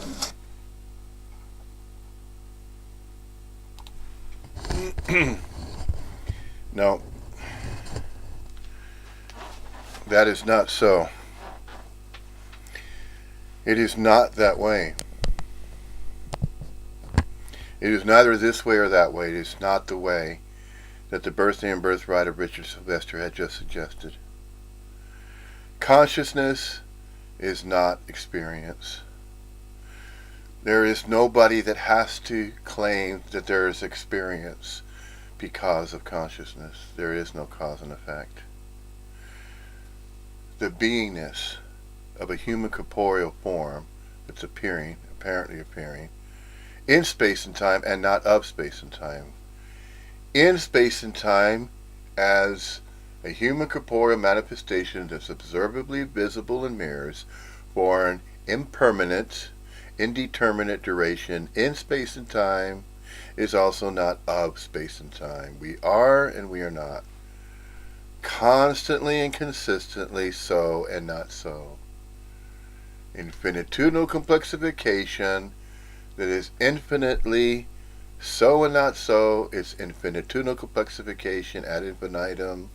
Consistent appearances in space and time, appearing, disappearing, and reappearing, as though there's some type of a process going on, some type of an oscillation of energy. It was once thought by the philosophers of the ancient of days that used to believe, I think, therefore I am. No. No. There are no individual thinkers to think themselves into being. There are no individual thinkers, self-conjured self, to say, I think because I'm a thinker, and I know that I'm a thinker because I'm aware that I'm a thinker. No. There's just beingness. There's just personal and impersonal presence. We are and we are not. It is and it isn't. The absolute is and it is not. Simultaneously, all of it's complete, whole, perfect. It is appearing as a setup, as though it's a stage, as though there's a construct, as though there is a reality frame, as though there's a dream reality. But from, but not to, by, for, and from, not exclusively to, not exclusively for, not exclusively by, not exclusively from, a self-conjured conscious self that believes it's separate from everybody and everything else. It is not individually so. It is not exclusively the exclusivity of being individually physically real. My fingers rubbing together, my hand, my body, my life, my world, my house, my dwelling, my things, my clothes, my car, my friends, my world, my reality, my life. I get to choose. I get to choose the experiences that I'm going to have. I'm going to have experience. Consciousness, you're going to have consciousness. And of course, as it has been stated by the birthday and birthright of Richard Sylvester as a non-duality speaker, as just stated in that presentation there, that interview, the consciousness is just experience? No, it's not. All there is not consciousness? No. And it's not a problem. No. It's not a hard problem. It's not a soft problem. It's not a hard problem. It's not a problem whatsoever. It's neither a problem or solution. It is neither. It is simply just the absolute. There is no individual that's going to take consciousness and then say, well, I'm going to have an experience because this is the experience I'm having. What experience are you having as a self-conjured conscious self? Because you're a very special, unique individual of yourself, to, by, for, and from yourself. No. That is the mistake every single time. In space and time, it is thought that there are individuals separate from everybody and everything else with their own birth names and birthrights, and they can prove it because of their birth certificate, and they are in society, they are on the grid because of it. Because of that, they had a beginning, they were born. That was their beginning. They had their own birth name, their own birthright. They are a special individual. No. It just apparently appears that way. It's just an appearance. The appearance is taken to be exclusively real when it is not. It is not exclusively so. It is both. It is real and unreal. We are and we are not. The absolute is and it is not. It's all interconnected. Everything is not inseparable. Nothing is inseparable. There is no separation. Non-duality is a fact. Non-separation. That's it. It's the bottom line. There is the absolute. There is empty fullness, spacious aliveness, ad infinitum. That's it. Simply this. That's it. It is not the beginning. It's not the end. It is neither. It's the alpha and omega. It's infinitudinal complexification ad infinitum. Continuously so and not so. There is this idea of continuity, but not a separate past, not a separate present now, and not a separate future. That threefold principle is all combined, it's all together. It's all the absolute. It is all the absolute. So, any efforts that are continuously going on, they're apparently appearing to be told, stories that are told, that's all they're going to be. A subconjured self tells a story about itself, and it tells the stories of its own experiences. It is taking the mental thought system, it is taking consciousness, using that as a stream, as though there are separate consciousnesses, separate minds, to conjure their own realities and their own experiences. No. None of it has to be figured out. There is no problem with the absolute. The absolute has no problems. It is the solution of any problem. Any problem that starts to be a problem. The absolute's its solution. Because there are no questioners necessary for this to simply be the absolute. For this to just simply be. Questioners are not necessary. And yet the satsang is held. What is the meaning, reason, and purpose for a satsang in the first place? A satsang is to take the idea of a self-conjured self that is in the personal presence, and it believes it's in that personal presence as an exclusive presence. And in that way of thinking, the self-conjured self arrives at the appearance of a satsang, and then there's a non-duality speaker that's speaking of the message of non-duality, Advaita Vedanta. And once it is spoken of, it is not an individual, isolated message that nobody else can acquire. It's as though, okay, you have a non-duality speaker, it is going to express naturally. What is it going to express naturally? It is going to express however it expresses, because it's the absolute expressing through that manifestation of a human corporeal appearance that is speaking of non-duality, it is speaking regarding non-separation, regarding the absolute. Is it necessary? No. Does it have to happen? No. It can apparently appear to happen, though. And it's of its own accord and volition because it's not planned. The setup is already set up. It always has been set up. It always will be set up the way it's set up. It is simply this. It's simply the way that it is and isn't. It is and it is not. It is set up a certain way. And how is it set up in that certain way? That certain way is the absolute, appearing as a setup. And it can appear in one of innumerable ways as that setup to what? To, by, for, and from what? A self-conjured self that believes it has to appear in a particular way. And that's the distortion, and that's what's interfering with what? With simply the absolute. So, Everything that is conjured, anything that's conjured, all subjects and all subjectivity that is spoken of from, by, to, and for a subconjured conjured self is going to conjure the idea as though it has something to say. And that the reason why it has something to say because it feels as though there's importance behind what it has to say.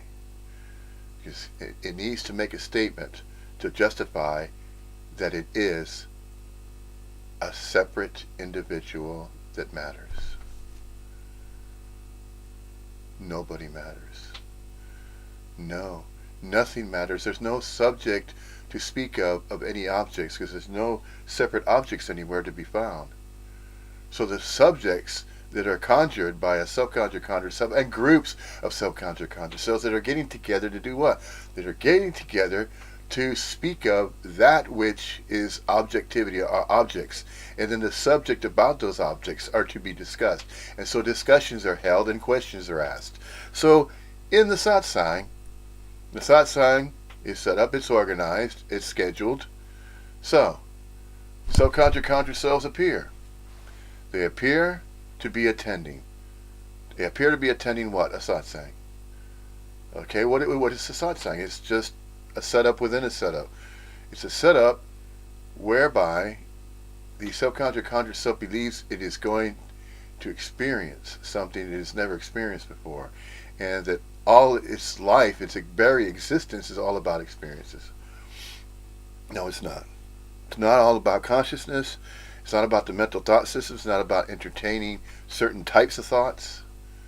No, but to the subconjured conjured self, it entertains those thoughts that are attributed to what? They're attributed to self-identification with itself. To support that. And to notice and find other subconjured conjured selves that are thinking in a very similar way. And this is how these groups are formed. Subconjured conjured selves love to congregate with groups. Yes, they love to do that, and they love to have discussions and talk and chatter, no different than dogs barking. No different than birds chirping. No different than any other type of expression of a life form. Microorganisms communicating however they do. Insects communicating, the ants with the antennas and with their other senses, other extra gates of senses, and that there's an individual ant and it's communicating with another individual ant, and that's the appearance of insects, and their countenance too great, too immeasurable, just as all the countenance of that which appears as though there are separate things in a reality, in a world that the subconjured conjured self exists upon. That is that exclusive way that it witnesses and sees and observes through eyes that it believes it is their own eyes that they're seeing with, that their body mind is all that there is, exclusively real and solid and physical, and it's their body and their eyes that they're seeing with, their ears that they're hearing with, their fingers that they're feeling with, and holding an object in their own hands. See, that's all the exclusivity of that which is believed to be exclusively so, exclusively real, exclusively physical and solid, and that there's a beginning of that subconjured conjured self, that individual physical body that believes that it's exclusively that when it's not. It is not exclusively so. It is not exclusively physical. It is not separate from every body and everything else, every other body mind, every other human corporeal appearance, regardless of any of the thoughts it is entertaining regarding its exclusivity. No, it's all conjured, it's all imagined. It's just imagination. It's all fictitious. It's just a story that is made up. The narrator of the narratings are stemming from narrations of a narrator that believes in its own narrations, that it's a separate narrator from all the other storytellers. It's another analogy to use.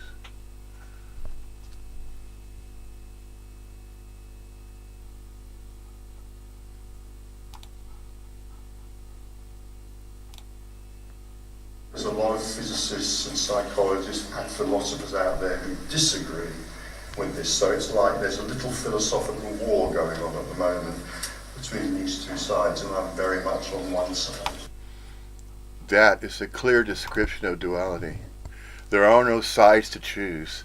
There are no different positions to take to say, well, I'm on this side, and then there's these other groups, the self-conjured conjured selves, are on that side. This particular non-duality speaker, with the birthday and birthright of Richard Sylvester, perhaps they have yet to recognize that that is not exclusively so, as he just stated. As that particular body-mind just stated, the birthday and birthright of Richard Sylvester, it is not that way. There are no sides to choose. No sides to choose that are necessary. Because you take that subject of a hard problem of scientists. It's not necessary for there to be these self-conjured conjured selves of groups of scientists that are involved. They believe they're involved in this particular subject. It needs to be spoken about. It needs to be stated. It needs to be shared with other self-conjured conjured selves to support these ideas that there is a hard problem, that consciousness is a hard problem that needs to be solved. And then there is a group, other groups of self-conjured conjured selves that are saying, no, it does not need to be solved. So you have the ones that are saying it does not need to be solved, and then there's others that say, well, it can possibly be solved, and we're going to try to solve it. We're going to try to solve and figure out what consciousness is.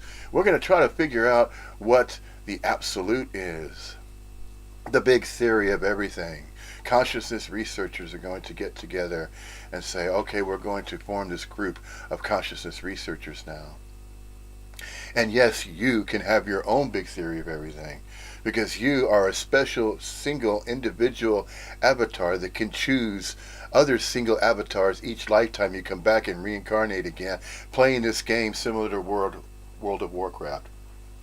That the game of life is a game to be played, and that these players that we take on as human form, conjured, all of it is absolutely conjured, no matter what is imagined, no matter what is spoken of, no matter what the belief is.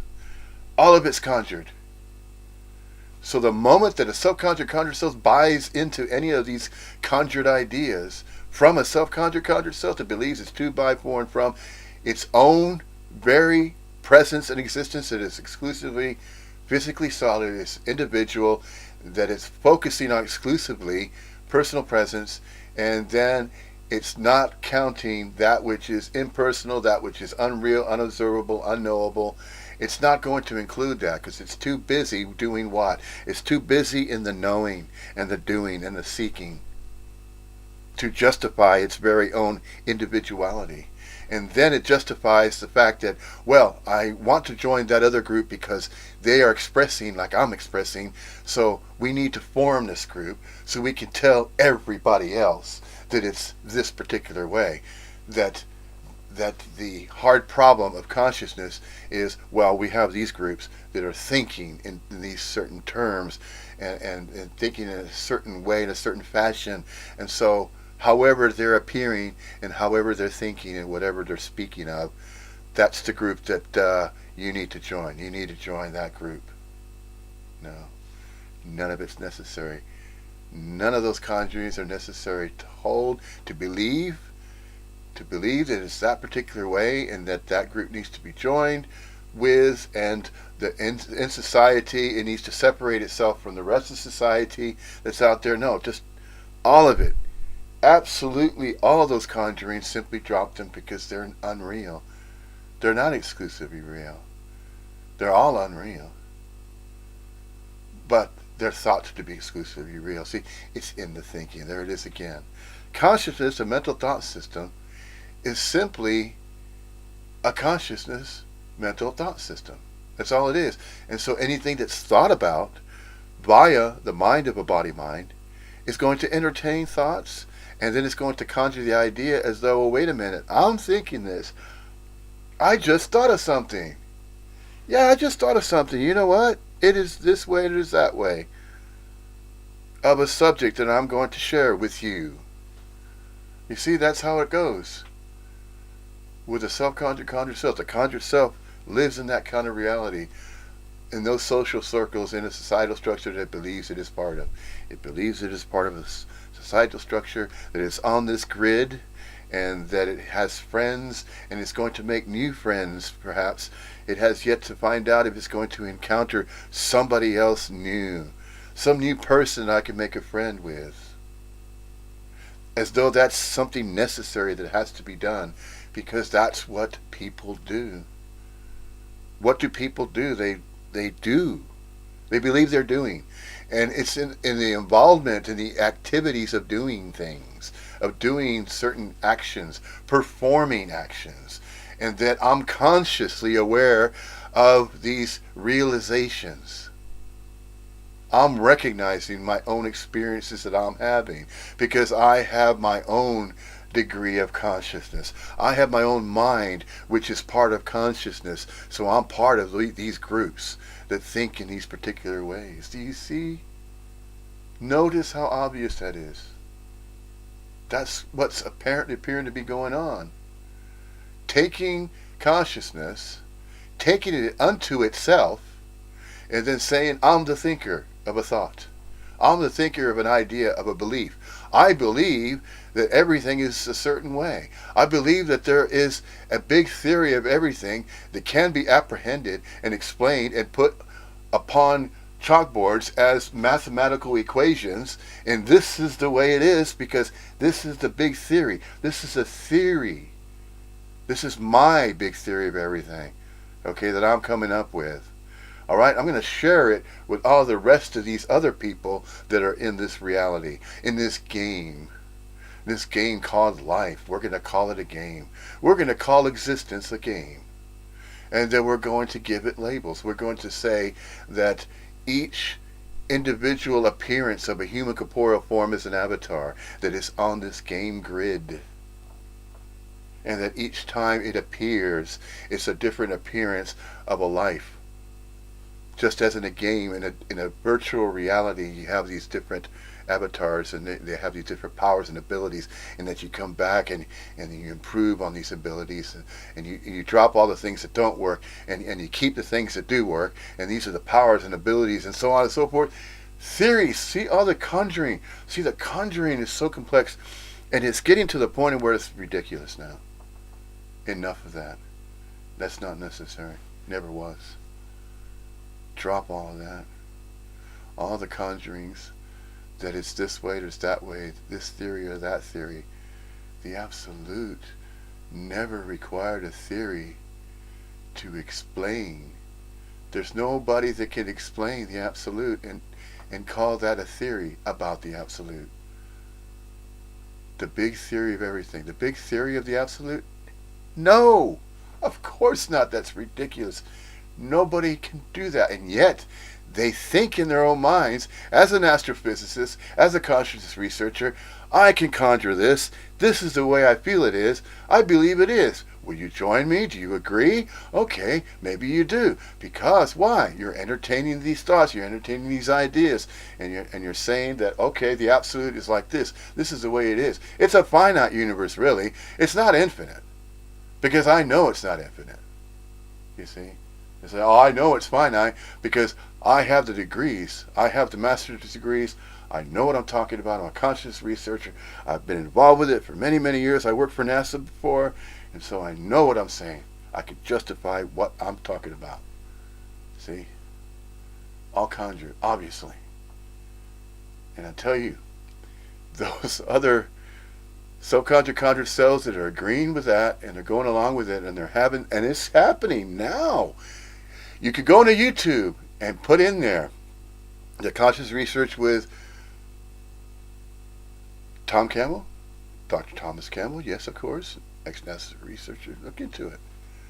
He's holding these international conferences now, and he's supporting this big theory of everything, my big toe, and every single other, yes, appearance of a human corporeal form is an avatar, and that we're all playing the game of life.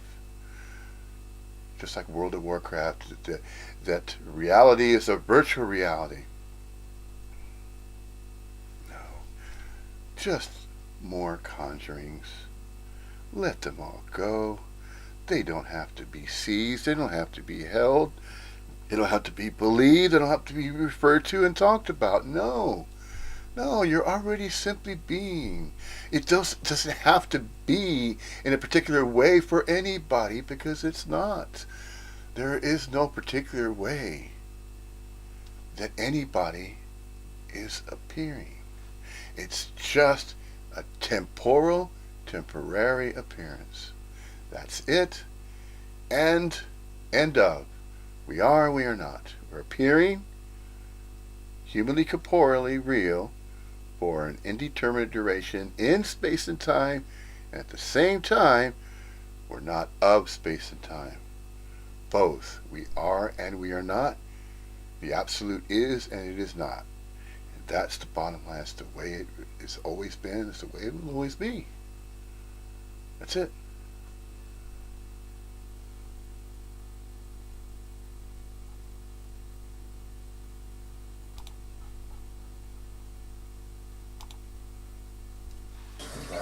I mean, if you want to investigate the other side, the obvious philosopher to go to is...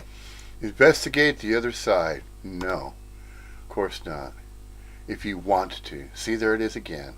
If you want to, you can conjure up and investigate whatever you want to conjure and investigate. If you think there's something out there to investigate, if there's something going on in society or in the world that you believe you're part of, here's what you can investigate. Such and such philosopher, such and such book.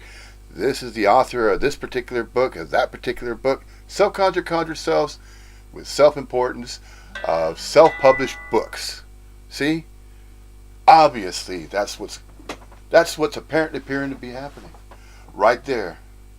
Authors, individual self-conjure selves that are conjuring certain approaches of ideas of subjects, and they're speaking of it in a certain way, and they're publishing a book about it. Here, buy my book, because you might be that type of self-conjure self that's going to believe in this self-conjure self. Because this conjured self believes certain things, and certain things to talk about, and certain subjects to refer to. Do you see how it continues to be perpetuated? Can you see what I see? Can you see what I see? If you don't see what I see, maybe you're going to see what somebody else is seeing. Somebody else is seeing? Yes. It is as though there are individuals that are seeing reality and their dream reality in a particular way, because they believe they are existing and living upon a certain type of dream reality, and that their reality is a shared reality, and that any other conjured self that sees reality in the way that they see it, because they're entertaining these thoughts and ideas that reality is a particular way. See, there's a duality all over again. That's separation. It's separate ideas that are conjured for, to, by, and from a separate self-conjured self that is believing and thinking in a particular way, but focusing on that exclusively. A certain particular way of showing up, of being alive, as though they're exclusively physically solid and that they're individual, they're separate from everybody else. But then we can join other groups of self-conjured selves that are in agreement that the world and the reality is exclusively real, exclusively solid. Oh, but by the way, I have a very special name, and I have all these certain types of degrees because I'm an expert in this certain kind of field of study. Self-importance, self-conjurings don't mean nothing. They don't mean anything. Absolutely nothing. No meaning, reason, or purpose to believe that an individual is conjuring something that's substantiated, that's substantial, that's important, and then it has meaning, reason, or purpose to be a certain way. In other words, I'm existing, I'm physically existing in a certain way. You want to join me? I'm going to form this group. Okay, this is how we're going to set it up. All right, so we're going to take everything that's encountered in life, we're going to call it a game, and we're going to call it a big theory of everything. And so join me in discussing about that. Okay, but if you want to email me about it, and I'll talk to you. See, it goes on and on and on like that. A publisher of a book could say the same thing. This is the way that I'm referring to non-duality. See, it's happening to non-duality now, just as it's happened to all the other beliefs. Believe in non-duality is not a belief. It's not anything to be taught. But yet there's the guru rising up all over again, being conjured. Of course it is. Look at this, that, and the other special. Okay, so that yes, there was Ramana Maharshi, and there was all these other gurus. They spoke of non-duality. It's just a message, but even they themselves said, don't focus on what you see as though it's individual, as though it's an individual guru that needs to be worshipped and kiss their feet like Muji. You know, that's a prime example. Prime example right there. It's neither right or wrong. It's just obvious what's going on there, which is not necessary, is it? Yet, they will claim as, oh, it's just happening. Oh, okay, go ahead. Kiss those feet, fine. Are those Muji's feet? No. Is Muji claiming to be a particular type of guru? Well, do you notice what's going on? Can he obviously see what's apparently appearing to be happening there? Certain exclusive teachers of Advaita Vedanta that claim to be teachers and gurus, they're claiming that, self-proclaiming. And then there's other self-conjured self that agree with that and call themselves devotees. Oh yes, I'm a devotee of Muji and this certain group, or Eckhart Tolle. Yes, I bought every single book of Eckhart Tolle's, by the way. Yes, I'm a follower. I'm a groupie, or I'm a devotee of this great neo-Advaitist, Eckhart Tolle. So I'm going to buy every one of his books so I can feel important that way. I can feel special. Yes, now I feel a lot more special than I did yesterday because I just bought this book. This book just arrived in the post. I ordered it because that was the only way I could get the book, because I have to earn a living, by the way, and that's what I'm doing. I need some kind of shelter for this body mind, yeah? But I'm really living my own life, and I've got to go to my job and see the minus, the conjuring, and self-perpetuated, unnecessary conjurings, day in and day out. You see the absurdity. You witness the absurdity. It's noticed. It's recognized. Who sees it? It is just simply recognized for how it's manifesting.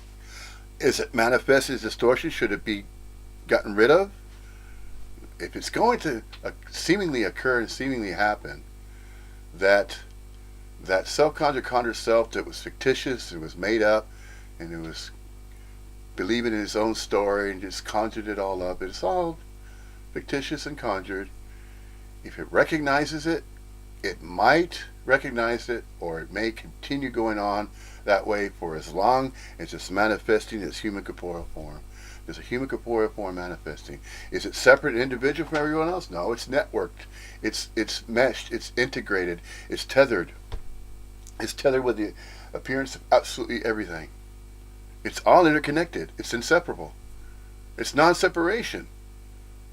It is. It's non-dual. Absolutely everything is non-dual. Absolutely everything is inseparable. It's not separation. But the self-conjured self doesn't buy that. It says, nah, it can't be like that. No way. No, it has to be exclusively this way. It has to be exclusively the way that I see it. I believe it's like this. I'm convinced. I really am convinced. And I wonder if there's anybody else. You see YouTube. I mean, go on the search engine and see if anybody else thinks the way I'm thinking.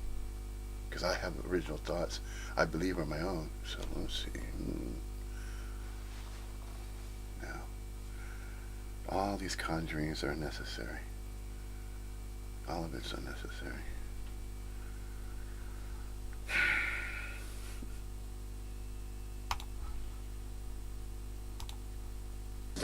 Daniel Dennett, who very much says there is no problem. What are you talking about? It's all been explained. I just have to think that what Tony often says recently, there is no consciousness. There you go. So that is also what kind of hit me. Yeah. Because There is no consciousness to, by, for anybody, because there's nobody isolated, separate, anywhere to be found that can claim to say that consciousness can be applied and is applied to be existing. For an individual, independent, self-conjured self to exist, it takes consciousness and it taps into consciousness and it uses consciousness as though that's necessary to be. That's necessary to appear as a unit of local quiet conscious energy form that is and it is not. It is temporarily appearing, observably visible in mirrors, for an indeterminate duration in space and time, for an indeterminate, impermanent duration.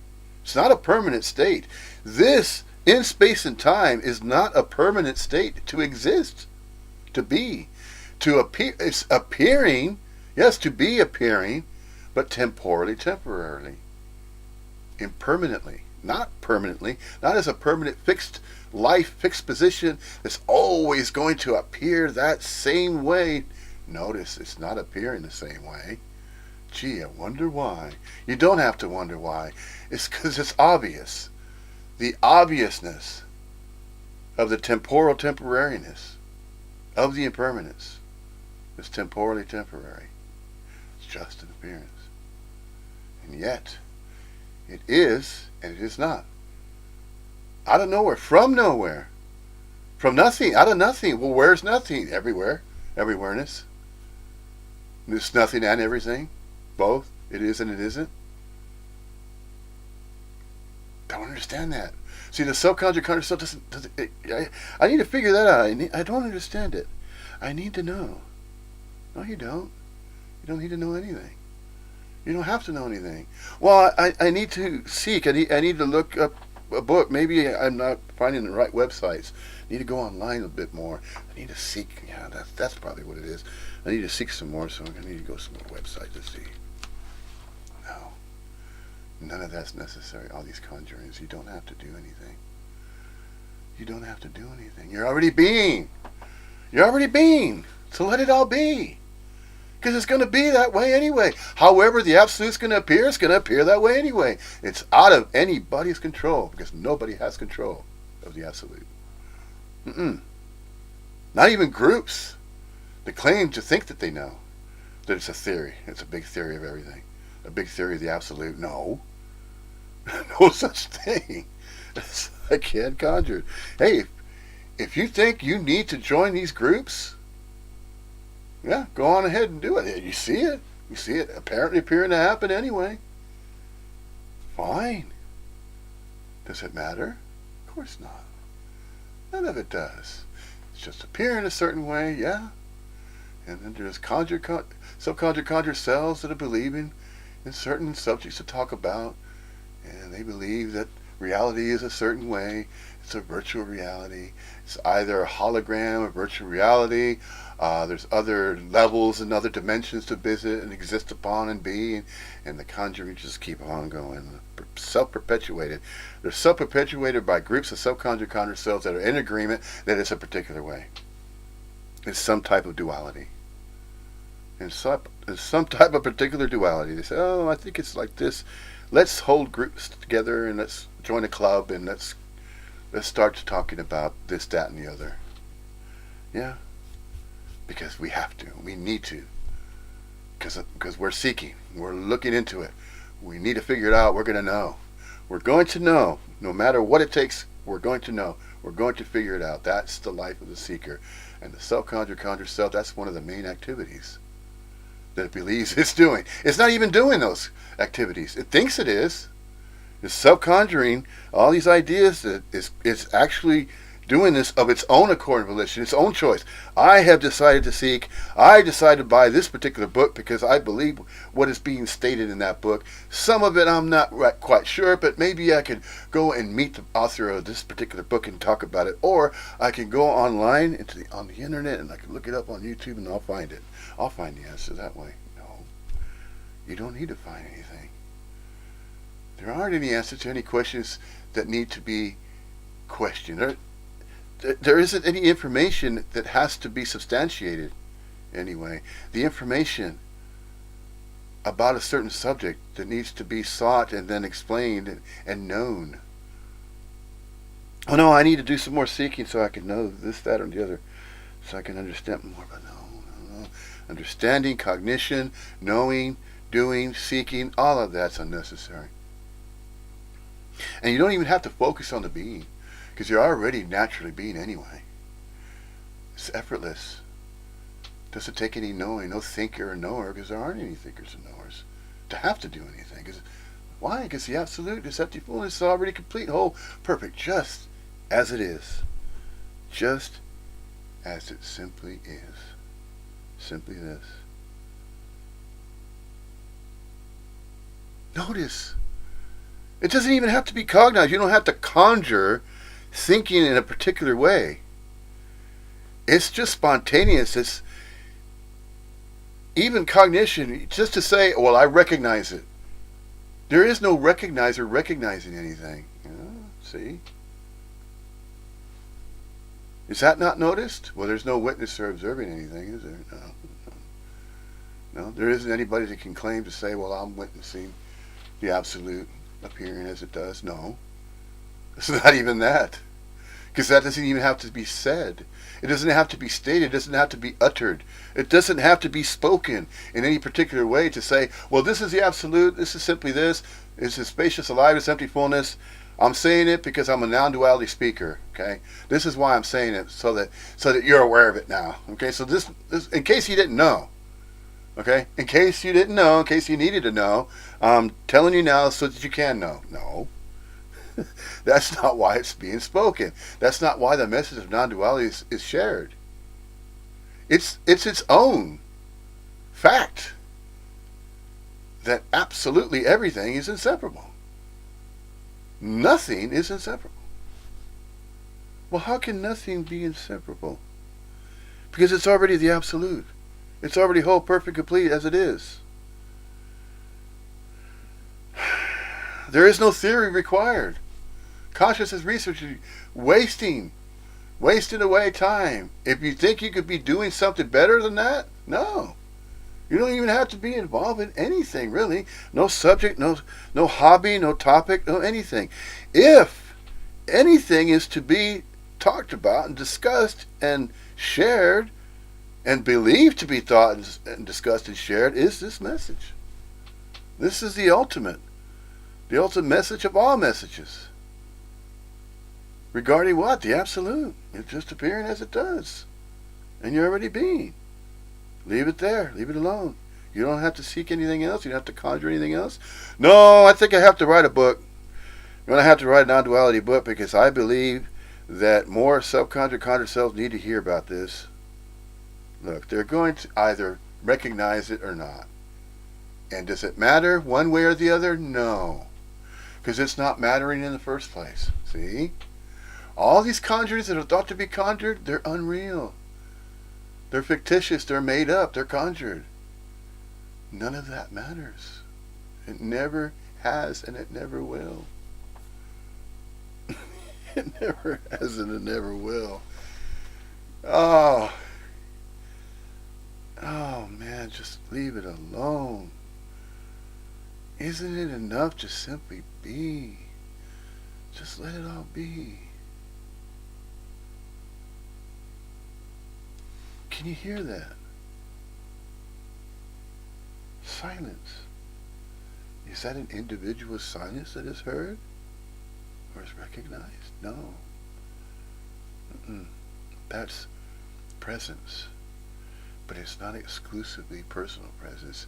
That peace that surpasses all understanding, that bliss, that's just the even keel neutrality of the absolute. The absolute is the balance of all balances. And it also appears extremely free and wild and chaotic, and it's not a fixed position in space and time. Space and time has absolutely nothing to do with the absolute. Consciousness has nothing to do with the absolute. space and time, consciousness, all thoughts, the mental thought system, anything that could be conjured, absolutely anything that could be imagined, has nothing to do with the absolute. Never will. It is of its own accord and volition, ad infinitum, and always will be that way. Regardless of how many self-conjured conjured selves get together and claim that they have a theory and have an explanation, that theory is the explanation of everything. No. No. It's not exclusively some theory, this theory or that theory. No. It is simply so and not so. That's it. Leave it there. Nobody can even claim to say, well, I'm leaving it there now. No. You don't even have to proclaim it. You don't have to say it. Nobody has to say it because there's nobody around to say that they are knowing that they're saying it or making a certain statement. I am the knower. I think, therefore I am. That's how I am. I am because I think. I'm a thinker of thoughts. That makes me an I am. So now I am. Now I'm somebody. Now I could claim that I'm somebody. I'm somebody special because I'm thinking. I'm a thinker of thoughts.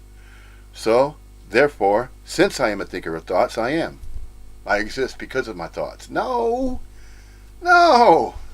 Do you see how those philosophers thought that they're coming up with a brand new philosophy, so now we're going to go based on their birth name, birthright. Oh, Socrates. Oh, those are Greeks. There's these Greeks and Romans, and each of these made a name for themselves. Come on. To make a name for yourself, that's what life's all about, is it? No. Life's not all about making a name for oneself. Do you see the absurdity, the obvious separation in that? In that idea right there. In that idea that there is a separate, unique, individual person separate from everybody, everything else, whom possesses the proclamation of an original thought that nobody else on the entire planet has. So where's my freaking Nobel Prize? Where's my recognition? Because I feel I'm very special and very unique, and I need to make a name for myself. I need to leave my mark as a legend in society. Bullshit. Do you see the ridiculous nature?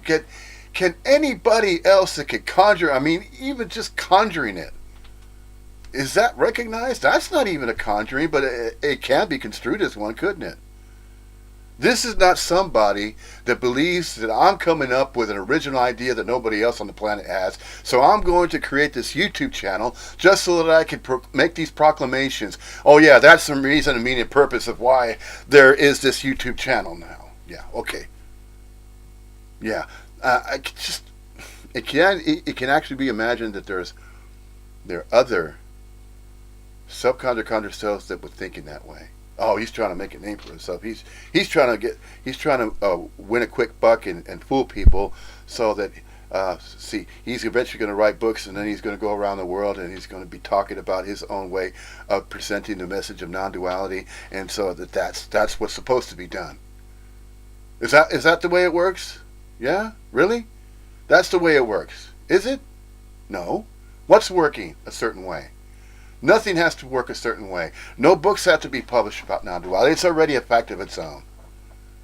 It stands alone, doesn't it? Oh, you mean it's separate and it stands alone? No. It is regarding the absolute. It's just simply pointing to the fact that non-separation is a fact. There's not two of anything. That absolutely everything is inseparable. It's non-separation. That's just it.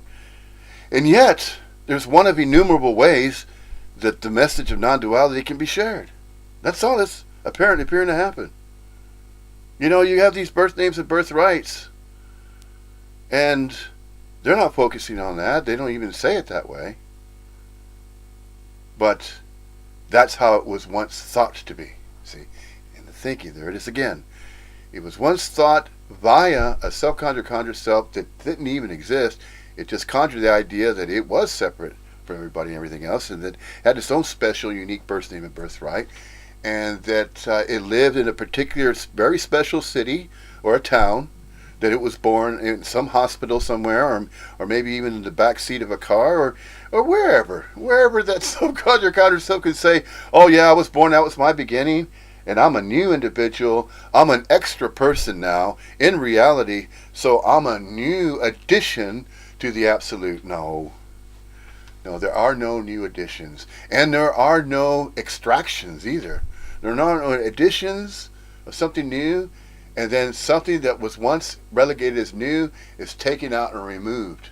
No, the absolute is whole, complete, and perfect.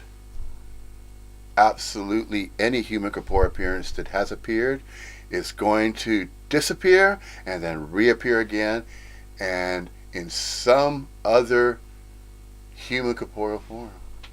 This is where the idea of reincarnation stems from, that idea.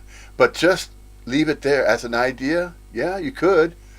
But you could take that idea and then explain it in a certain language and in a certain way, in one of innumerable ways, couldn't it? Couldn't it be spoken of and mentioned in one of innumerable ways? Sure it can.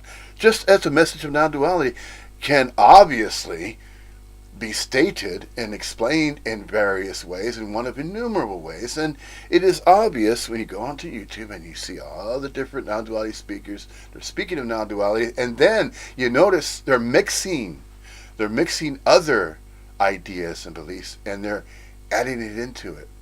See, they're adding, don't do that. If you start doing that, what are you doing? You're conjuring extra pieces of information that are being added upon it. And then there's this other version, there's this newer version. No, that's not necessary. It's already laid out. It's already part of the absolute. Let it be. It's that. You see it, point to it, recognize it, it's there.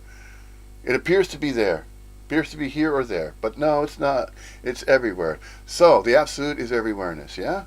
Okay. So is there a certain way to refer to Advaita Vedanta and to point to that absolutely everything is inseparable? Sure there is. And that's how versatile languages can be, especially the English language. It's so versatile. There's so many different terminologies. So many sentences can be strung together. So many paragraphs can be put together in one of innumerable ways. You can add, take away certain words, put another word in there, different words. There's so many thousands of different words that can be put together in so many different ways to express. These are just expressions. Temporarily so, and not so. This is just an expression of a human corporeal appearance expressing in a particular way. And just freely stating, freely expressing. Yeah. Is it necessary? No. Does it have to be a particular way and stated? No. It's just freely expressing. That's all. That's all it's doing.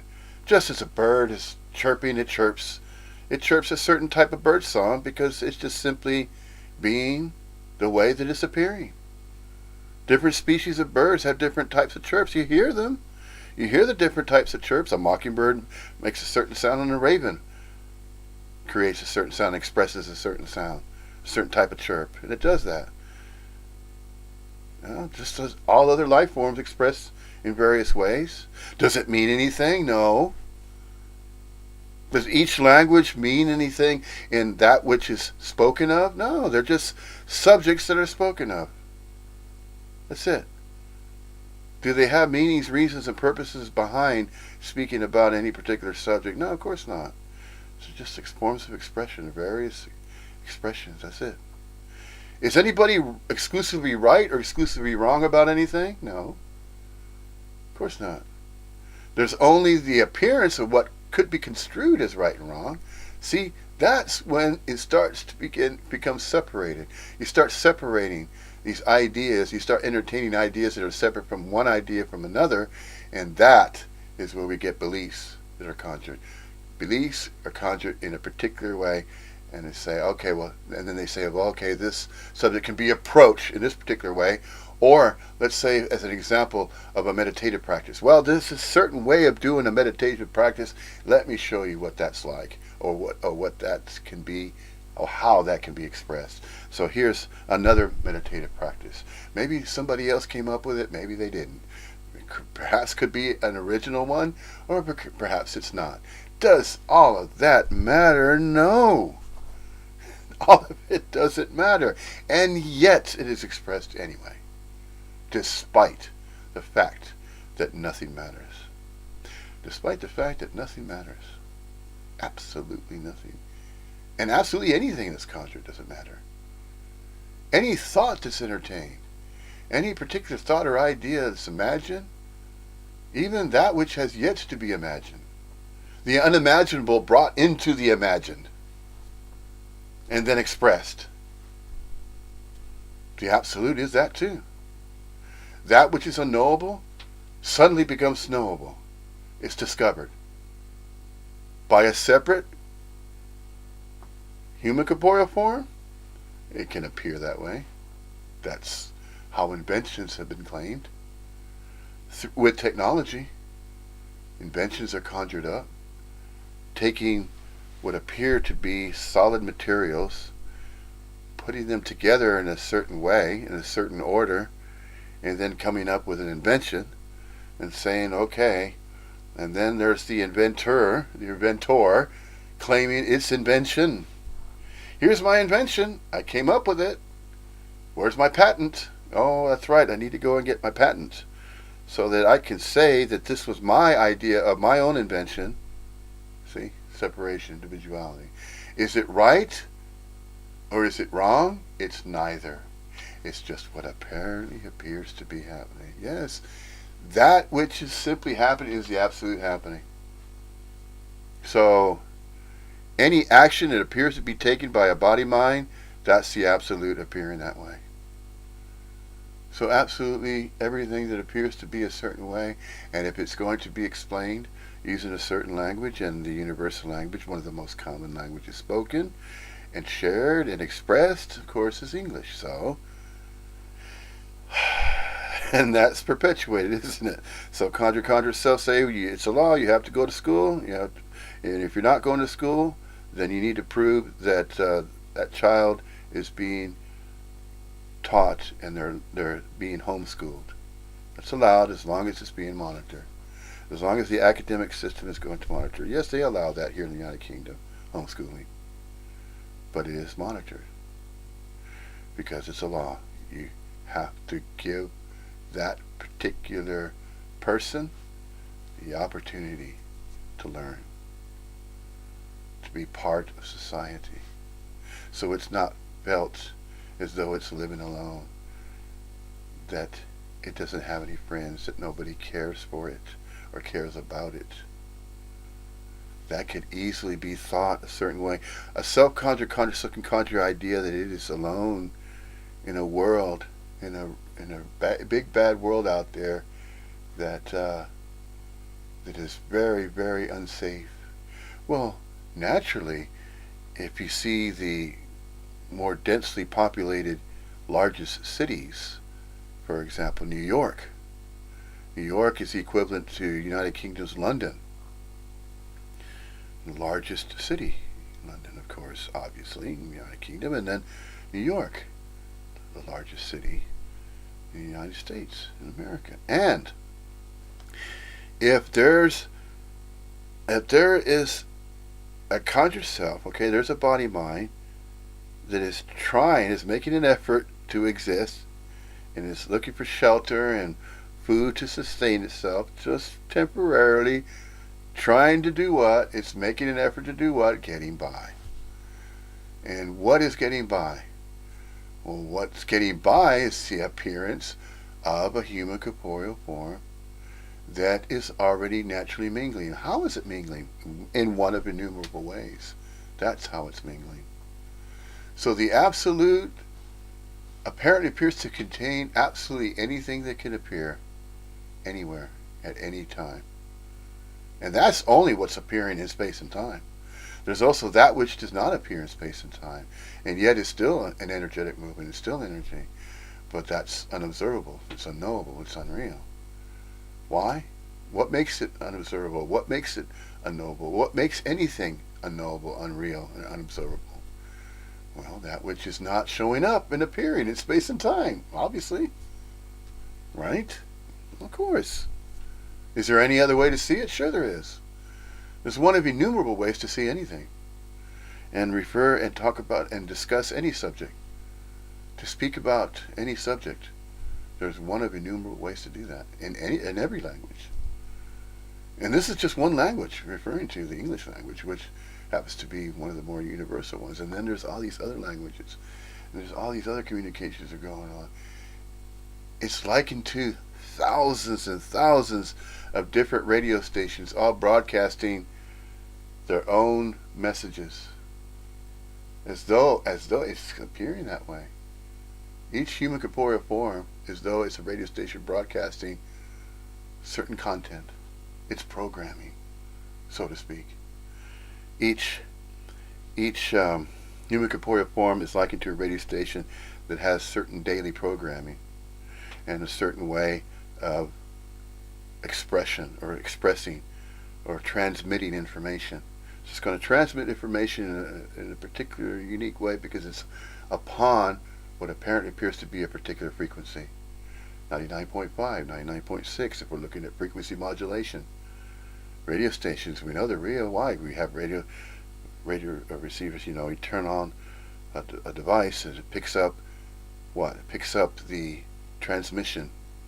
You can't see it, but you can hear it, utilizing one of the five senses of a human corporeal form. Yeah, that's a gate. Sure it is. The gate of hearing, tuning sound, and then of course there's obviously the sight. You see, the human corporeal form is simply facilitating one of those five input-output modalities, to use a kind of a metaphysical explanation, taking science and then mingling science with that which is not exclusively physical, but that's what metaphysics is about. What's physics? Physics is about that which is construed as material or substance at a particular atomic level. And then you see there is this appearance as though there's progression and there's technology and that there are advancements. It's the appearance. It's the appearance of advancements. It's the appearance of refinement of this, that, or the other, of some particular subject matter. And then it's as though there are particular objects. No, they're all broken down. Science has already proven that. Metaphysicians already obviously have proven that. And now, in these modern times, so-called modern times, there is the Neo-Advaitans now. In the ancient of days, Advaita Vedanta was spoken of by Upanishads. These Upanishads went out in the wilderness and they simply examined mind, examined consciousness, returned back to the villages, shared what was thought about, what was meditated upon, regarding what apparently appears to be going on, as though there are going-ons, as though there are events that are separately happening for, by, to, and from separate living entities. Separation, see? So there is the idea of separation and the idea of non-separation. There's duality and there's non-duality. But you see, there's neither. Non-duality simply says not to. It refers to non-separation, refers to absolutely everything that is inseparable. That nothing is apart from something else. There are not two separate things anywhere to be found in the entire infinite universe. Oh, it can definitely apparently appear to be that way, but it's just that. In space and time, it's just a temporary appearance of separation, as though they're separate objects, that absolutely everything can be broken down to anything, and then absolutely anything can be broken down to separate things, separate somethings. There's something there, and then there's something there, and also with distance and position, fixed positions in space and time, coordinates, if you will. You can take a map, longitude and latitudinal markings, a grid system, vortexes, and there's a grid, and at the juncture of each grid there is a little vortex there of energy. And if you were to map the entire planet, that there's these special areas, and see, starting to get into the new agey stuff, right?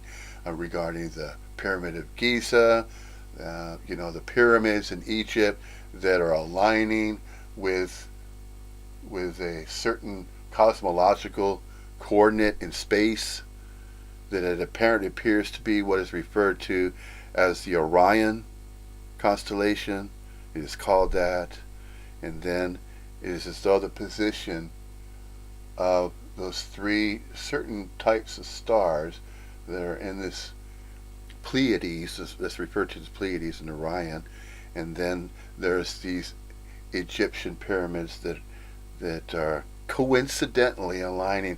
And then if you start beginning to look at these things that are, yes, that too is conjured, and then you start entertaining these thoughts and ideas that they were purposely placed there because of what is observed, what can be seen with what?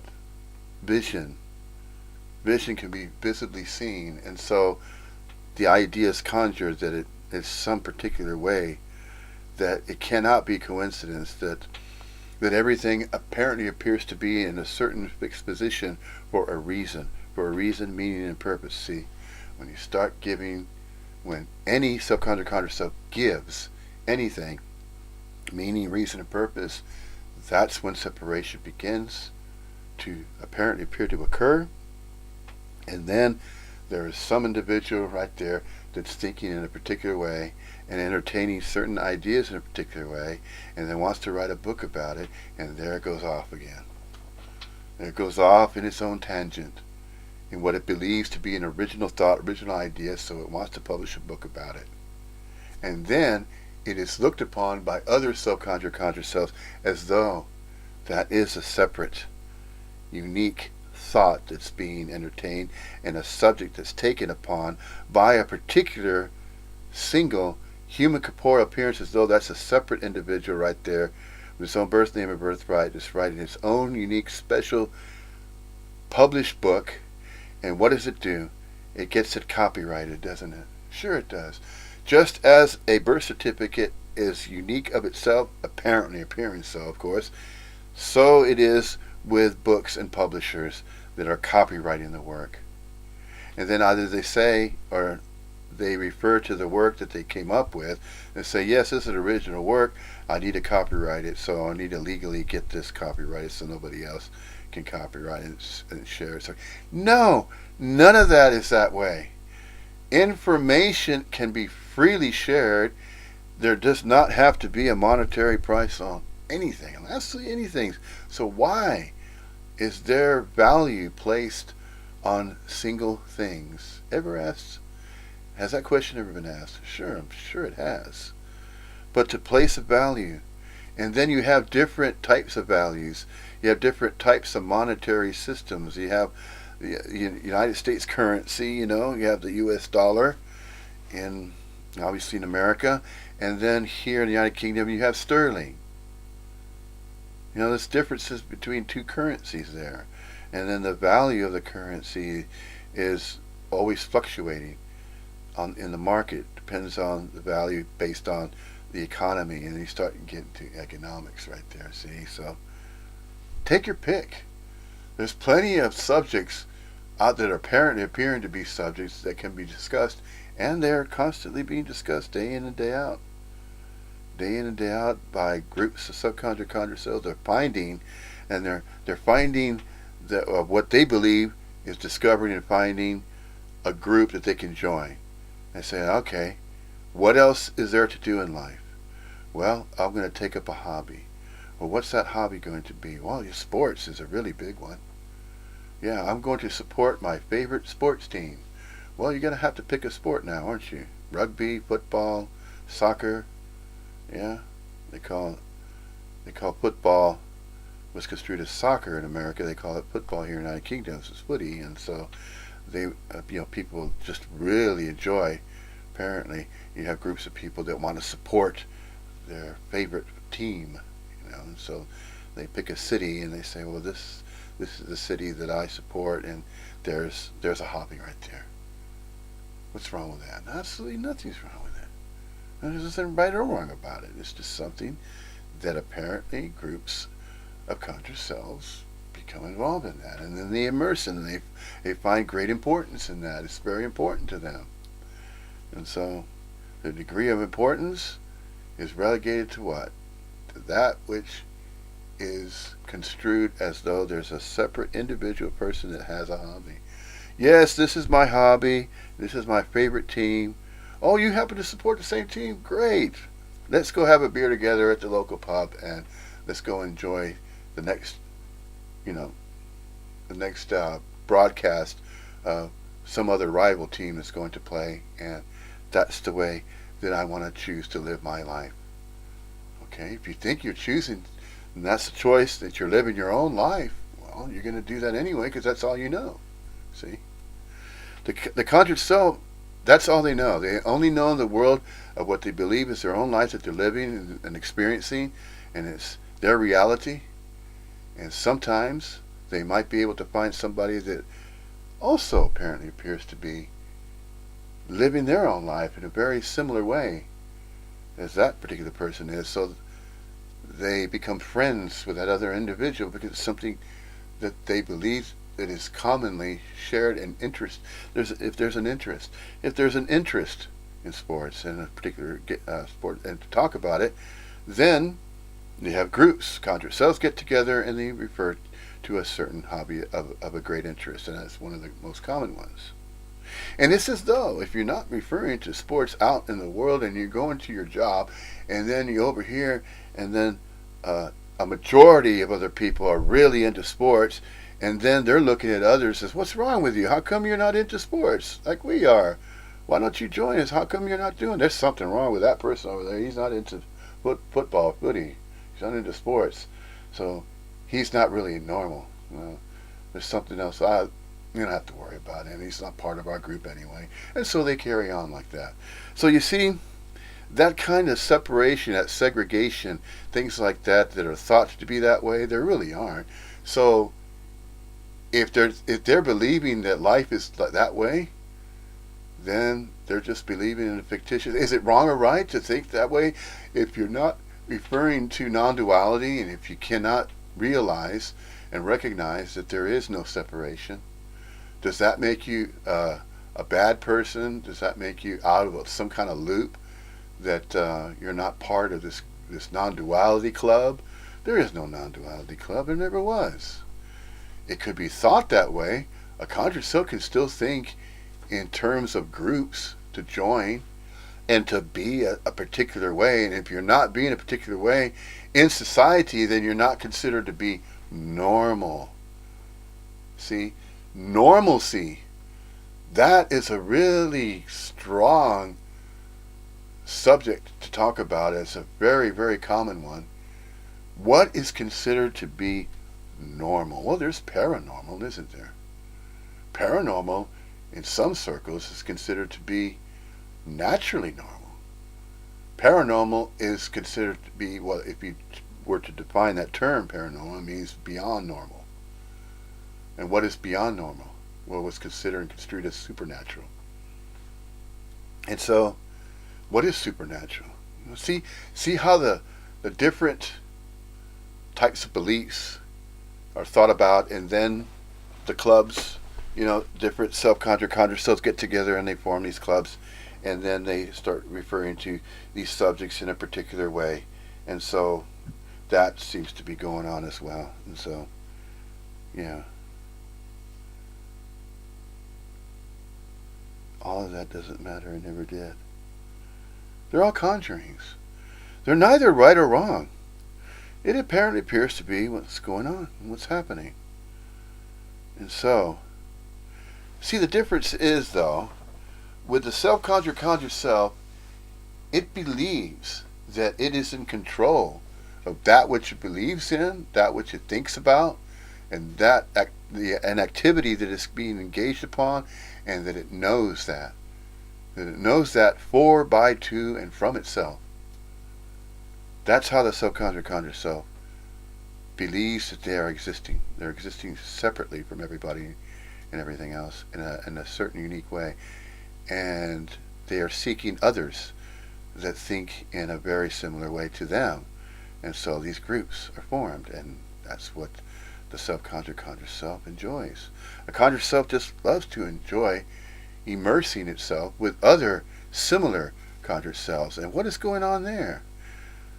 It is likened to birds of a feather flocking together, or likened to, let's say, similarly, how, let's say, a human corporeal form appears in a certain way, and they apparently appear to be interested in certain subjects or hobbies, and then they find other conscious selves that are conjuring that same thought and idea, so then they form groups. It's neither right or wrong, it just apparent appears of what goes on, what seems to be happening. And it's all occurring in space and time, and all of it doesn't really matter. Why? Because it's just temporally temporary. If this was the ultimate way to be and exist in space and time, then space and time would never end. It would always be that way upon an Earth-like planet, such as this earthly body that's referred to as Gaia, as Terra, as the Earth. And then there's the story of Earth. And there are many different versions. See, it goes on and on like that. Just as there are human corporeal body minds that each have their own story to tell, well, an Earth-like planet that harbors the human corporeal appearance of body minds. Yeah? And all interrelated, they're appearing together as though there's a planet, and as though there's a human race, and as though these different races of humans, nearly 8 billion, that are appearing, disappearing, and reappearing. And that the countenance fluctuates. And that there's no particular fixed countenance. The countenance keeps changing. And it just keeps appearing that way. Nobody knows how and why that is. It's just apparent appearing to be that the way it appears. There's nothing to say about that. How can there be?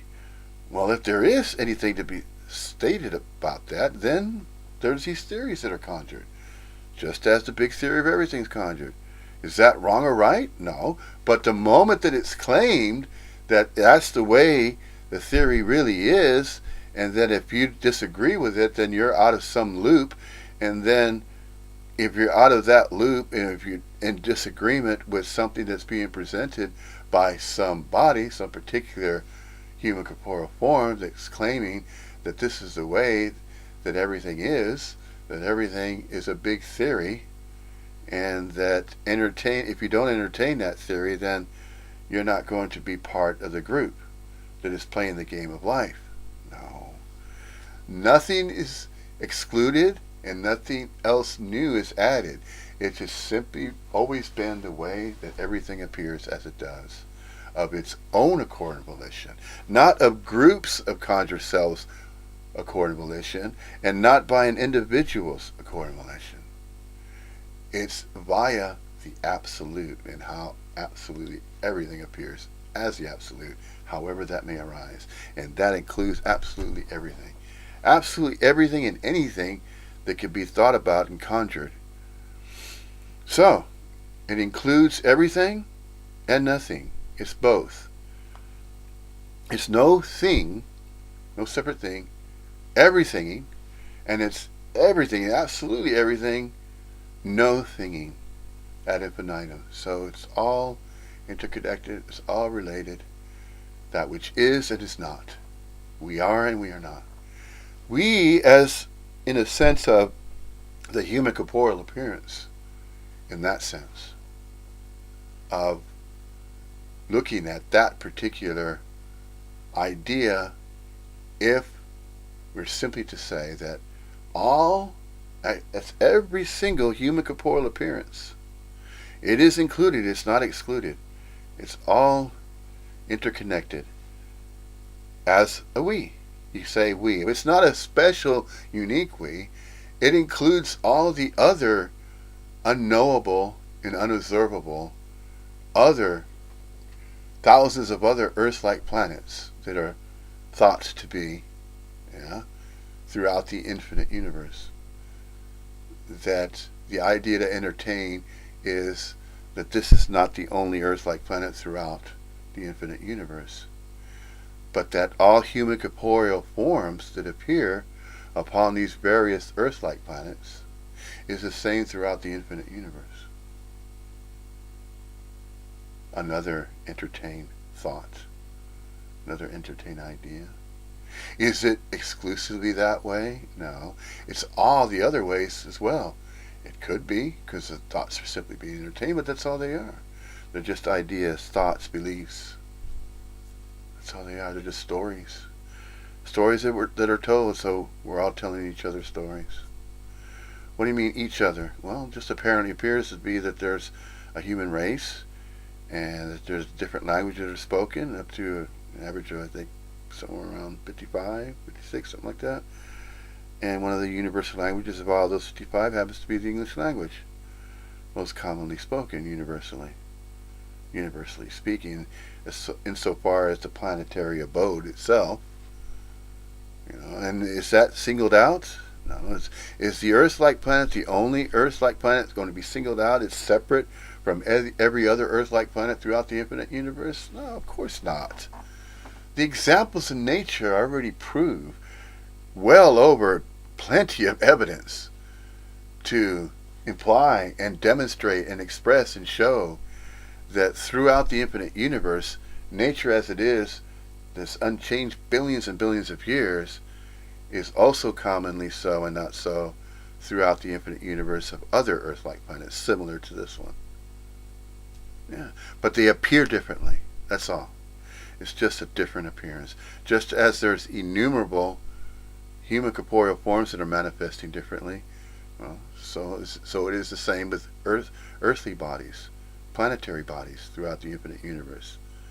Very similar, extremely similar to what is actually witnessed and observed regarding the human corporeal appearances of human corporealness, human corporeal body minds, planetary bodies, as a representation of a human corporeal form. But a planetary body form is a representation of other Earth-like forms throughout the infinite universe. It is in the Gita as well. So there's so much information, and it seems as though there's an infinite degree and infinite amount of information that can be expressed by a human corporeal form. That's the way it apparently appears to be.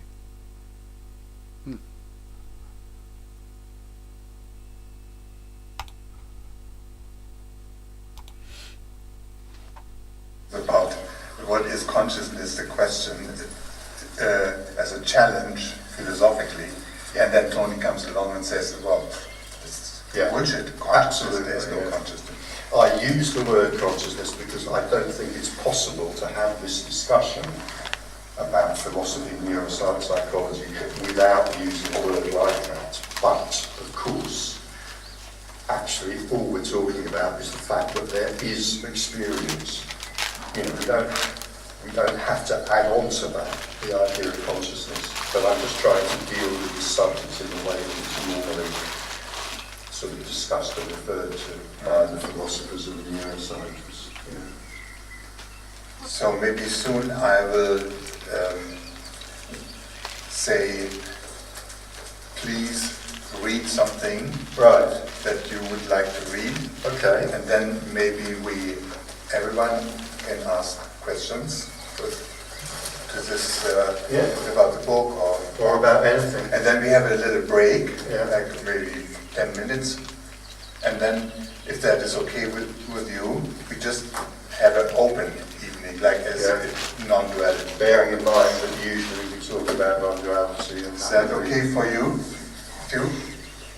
Or would you like me to ask more questions about the book? Should we go for it then? No one's saying anything else, so should we go for it? If you've got, we'll see, I've got two passages, I'm not sure why they've come to me, because the book covers such a huge ground, it's difficult to get a feeling for it just from one or two extracts, but a couple of extracts have come to me, and I'll try one of them, and then if you've got the patience for the other one, I will. It's not going to be the one you want, I'm sorry. No, that's totally fine. I just want to mention that there's also past life experiences in the book, and all of what you can think. Everything is there in the book. Christian honed in on the fact that there is an account in this book of I'm going to do the air quotations when I say past life experience, right? There's no suggestion of either belief or disbelief in this. As I said, I'm an open-minded skeptic, but nevertheless the experience was a past life therapy. And there's a description in there where, in a past life, it turned out that I was a pilot in the Luftwaffe during the war. So, Christian tried to persuade me to read that out, but unfortunately that's third on my list, so we're not going to get to it. But I hope you are not sad when I leave this and go over there. I'll overcome it. I'll overcome myself. I will be sad. Thank you very much. It's okay, well, thank you for the questions. That was fun, yeah. So, I have a kind, for many years I have had a kind of subsidiary life in Wales, with friends in Wales, which is an area of Britain, whether you know this or not, which is very much a centre of hippies and all sorts of things that we get up to, and lots of very weird beliefs, strange beliefs. So this is probably the longest paragraph in the book. I may try to cut it down. It's just a description. I'll just set the scene. I'm standing in a kitchen in Wales in a friend's flat, and I've been having an argument with another friend's 18-year-old daughter. Right, and this girl looks absolutely terrifying. You know, she's got tattoos and dreadlocks, and she's got bits of metal sticking out of her face all over. And we just had an argument about whether people in London or Wales are the maddest, because I'm claiming that the people I know in Wales are quite a lot madder than the people in London, and she really doesn't like this. So I just said, you know, we end up agreeing to disagree, and she makes me a cup of tea. So it's all right in the end, you know, we don't come to blows. But this is then my justification for why I think the people in Wales are that much madder. I don't know if I'll get to the end of this very long paragraph, but I'll give it a go. Oh, by the way, if I do, there's a reference in here to something called home education. I don't know if you have this here in Germany. Parents have the right in Britain to keep their children out of school, not send them to school, and educate them at home. Yeah, can you do that here? No.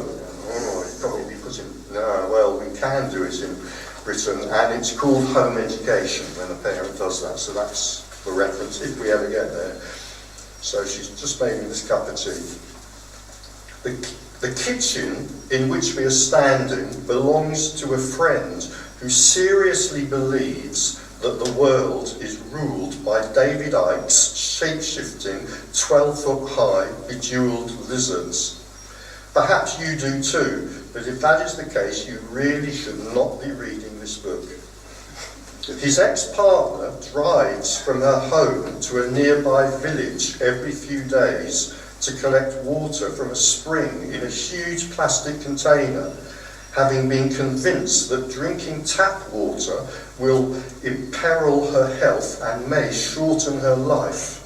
Unsurprisingly, the woman who has convinced her of this has also sold her an expensive water filtration system. Presumably, this is so that she does not become seriously ill or die from the bugs which might have contaminated the spring water, for the fact is that sheep piss nearby. Yet most of us drink tap water, and our longevity continues to climb remorselessly upwards. Her next-door neighbour channels angelic healing forces, and a friend across the road is the mouthpiece for a spirit guide who dispenses cosmic wisdom every Thursday evening. Just up the street lives a lady who regularly goes on a detox diet of such savagery that it deserves to be classified as an eating disorder. If you greet her with a hug, you find yourself holding bones. The man a few houses along from her meditates for up to 8 hours a day. If he meets you in the village, he may grunt and nod, but he will not join in any conversation lest it distract him from his spiritual path. Many of the local parents go in for home education, which, as one of my friends caustically asserts, down here should really be called no education. The parents keep their children away from school and instead gather with them regularly at coastal coffee bars. There they ignore the children, who are left for hours on end to reenact Lord of the Flies on the beach. One of these parents is receiving help from an entire healthcare team, including psychotherapists and social workers. She seems to have made it her mission in life to seduce each of these in turn. In this, she has so far been remarkably successful. That's just a little taste of my hippie friends in Wales. Have you got the patience for one more? Yeah. Yeah? Is anybody easily upset by attacks on religions here? Well, we'll go for it anyway. This is the very last section in the book, and one of the reasons it's the last is because it's one of my favourites, right? So this is a real incident, truly happened to me and a couple of friends. It's a very minor incident, but I think it's just very indicative of something. Probably happened about 2 years ago now. I do Tai Chi, by the way, I should say. So me and my two friends, we just come from a Tai Chi class. We always go for a coffee afterwards at this particular cafe. It's called Trendy Vicar. I am sitting in a cafe with two friends after a Tai Chi class. It is a very good cafe, so we come here regularly. As usual, it is full of young mothers with toddlers, lycra-clad cyclists, and a few businessmen working on their laptops or holding discreet meetings. Mashed avocado, sourdough bread, and healthy smoothies feature prominently on the menu. Today, sitting opposite us is a vicar. He is a trendy, modern vicar. He has a shaved head and he is planning his church business with an associate on his iPad. He is the very same vicar who has banned our Tai Chi group from using his church hall. I do not want to engage him in conversation. I prefer to enjoy my latte. But as he gets up to leave, my friend Simon asks him, "Why won't you let us use your hall for our Tai Chi classes?" The vicar patiently explains. Many people, he says, believe that Tai Chi is simply an innocent form of exercise, but it's not. It's a Taoist practice. Taoism is a non-Christian religion which is trying to make converts in this country. As a Christian, I believe that if I let you use God's premises for your Tai Chi classes, he'll be angry with me. Then, when I die, I'll have to explain myself to him. To show that there are no hard feelings, he shakes hands with each of us as he leaves. At this point, I cannot help being drawn in. I grip his hand tightly so that he cannot easily withdraw it, look into his eyes, and I say, "The problem you have is that you don't really know what kind of a God you're going to meet when you die. God might turn out to be a Taoist. Then he might be angry with you because you didn't let our Tai Chi group use your church hall." He does not say anything to this. He looks momentarily confused. Then I let his hand go. I want to add, do you realise how psychotic you sound to ordinary people like us? I want to add it, but I do not. There's a few other...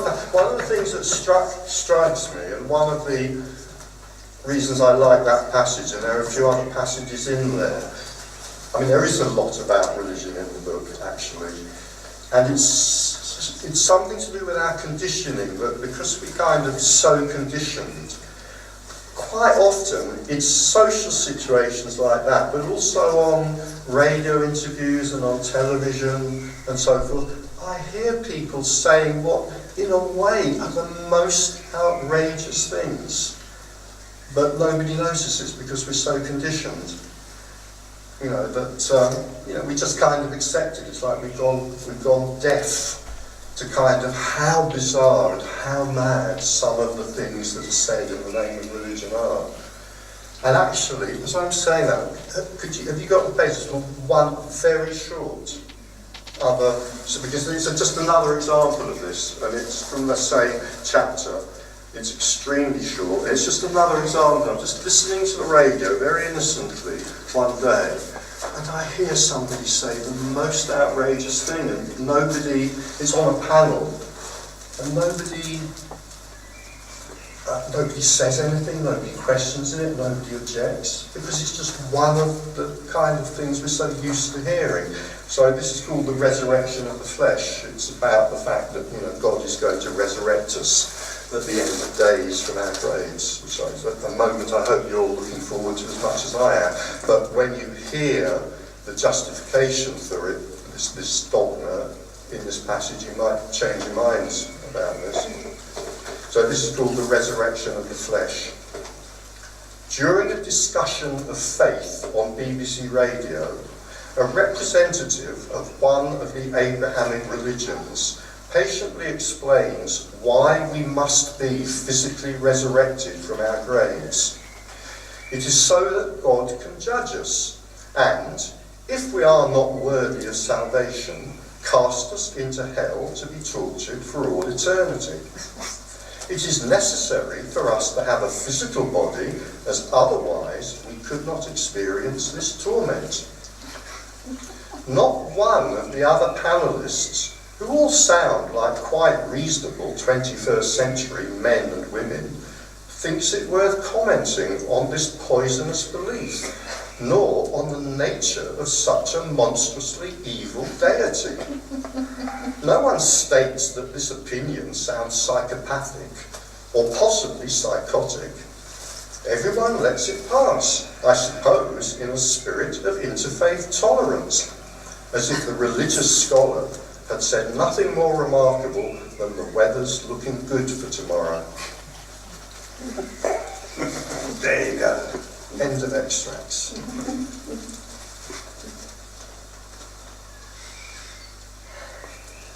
I do find that one of the astonishing things about the conditioned world where religions are concerned. That it's like we go deaf to these outrageous statements. I mean, there's another little section in the book, which I won't read to you, about, there was a big hurricane, a huge hurricane in Florida, and of course within minutes, churchmen are saying, this is God's wrath visited on America because we tolerate homosexuality. It's like, what? This is psychotic. I don't think psychotic is an unkind word to say. It's like, well, I can see why hurricanes might be God's wrath visited on humanity because of global warming. That kind of makes sense. But anyway, I'll leave the point there, I think. Well,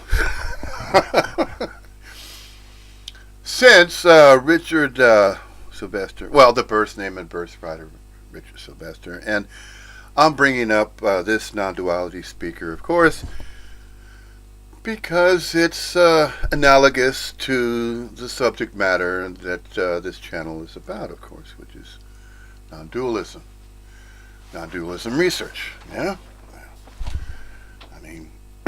if you have a YouTube channel that refers to sewing, needlecraft, well, yeah. What are we going to be showing examples of? Well, various methods of needlecraft and things like that, right? Or let's say the YouTube channel is about, let's say, any other subject, movie reviews. So you have a person, and 9 times out of 10, it's going to be a person that believes they are a separate individual person that's coming up with a whole other way of doing movie reviews. And when we say doing, he presents opinions and ratings. There are, of course, ratings. There's these various 5-star ratings, kind of similar to rating a hotel. How were the accommodations, and is it a 5-star hotel? Is it a 4-star hotel? What makes a 5-star hotel better than a 4-star hotel? That kind of thing. So, what makes a particular movie receive 5 stars instead of 4 stars? Or something about the movie, and this just something else for the conjured self to do, and so it creates a YouTube channel and refers to some type of subject of interest. Is it wrong to do that? Of course not. It's silly to think that it's wrong to do it, or that it's even right to do it for whatever reason. It's simply an interest. Yes, of course, a body-mind is going to be conditioned to be accustomed to particular interests. It's going to gravitate towards certain interests. That's really peculiar in itself. If we entertain ideas, if we are going to refer to, let's say, a particular conjured self that has conjured certain interests for whatever reasons that he would justify for coming up with certain interests and for certain reasons why. Maybe there were certain types of experiences throughout the years of that body-mind's experiences of life, which, by the way, mistakenly took to be its own life. And so anything that happened to, by, and for it, it believed was happening to, by, and for itself. So a majority of the conjured selves think in that way. In fact, that's the type of life they believe they are living. That's the type of life they believe they are leading. They are leading a certain type of life based on one's own choices about their own life. Nobody is experiencing their own life. It only apparently appears to be that way, but it's not. If there's a conjured self that is entertaining the idea that it is separate from everybody else, that appears just as it appears, visibly observable in mirrors, cast in an image of a mirror, and if it stands before a mirror or any mirror, we're not referring to the funhouse mirrors either, because those are the ones, of course, to distort the image. Just simply the image that is visibly observable. Okay? So, a body-mind stands before a mirror. Yeah? Most of the body-minds take the face, because the face is one of the most important places on a human corporeal body. On a human corporeal body, it's the head that's the most important part of one's own body that's believed to be one's own body. If there is a conjured self conjuring the idea that it is self-identifying with itself as though it's a physically solid, real, mortal, permanent body that of course is going to die, but when it does die, that it will no longer exist because it believes it is existing only once, only one life to live. And it's living only one life, and that life is directly and exclusively associated with the physicality. Exclusively real, exclusively physical, exclusively solid, and exclusively separate from every other appearance of a human corporeal body. It focuses on a reality as exclusively real, and that in time and space is all that it is about. It is of. It believes. Every conscious self believes it is of space and time. And that because it's of space and time, that's what gives it the substantiation of its physicality, of its realness, of its exclusive realness, because it believes it is also of space and time, when it is not that way. It is not so. It is defiantly and definitively, absolutely, and positively, absolutely, and positively, and positively and absolutely, not so. It is not exclusively physically real. The conscious self never has been, never will be. It's just thought to be that way. Just as it could also be thought to be exclusively unreal or timeless. It is not exclusively timeless. It is both. Now, although it temporarily appears a human corporeal form, temporarily appears in space and time, and although that's temporary, and although that's impermanent, all that it believes, all that it thinks about, all that it believes about itself is simply an appearance. But it mistakes itself to be separate. That's the mistake. Just that much of a mistake can be reinforced very easily via what? Via consciousness, via the mental thought system that supports the idea of separateness, supports the idea of individuality, supports all dualities that are either this way to some degree or that way to another degree. And then also supports fixed positions because of its individuality, because of its physical realness, that I and the me, the I, the individual I, and the individual me, that conjuring of thinking in that way, those beliefs that are supported to believe in individuality of a life that is led on its own, by its own accord and volition, because it's living its own life and it owns and claims its own body, my life, I get to choose out of my own accord and volition, free will and choice to live my life as I see fit. No. Sadly mistaken. No. And then there's these sayings such as, to err is human, to make errors. So you're not human unless you're making errors. Well, what kind of errors? Well, errors in the way that you're being and you're behaving and so on and so forth. Your moral fortitude, that you have certain kinds of beliefs and certain types of ways of being about yourself, your character, your personality. You have your own unique personality. See how it's supporting the individuality right there? It's very easy to do that, and it's very commonly known as common knowledge in society. Society's unreal. It's not real. It's conjured by all the other self-conjured cells that agree that there is a societal structure that exists, and that there's certain civil laws that must be abided by. You must abide by these laws to be part of society, to be on the grid, to earn your keep, earn a living. If you want to have shelter, then you better earn that. How do you earn it? Well, not only do you follow the laws of the land to the T, pay your taxes. You better. You know what happens if you don't pay your taxes, especially here in the United Kingdom. Gradually start taking your belongings that are of any value. If you have a vehicle, if you have a car, they'll take that. If you have, let's say, electronics, high-value electronics, they'll take that. And gradually keep taking it until you paid up on your taxes.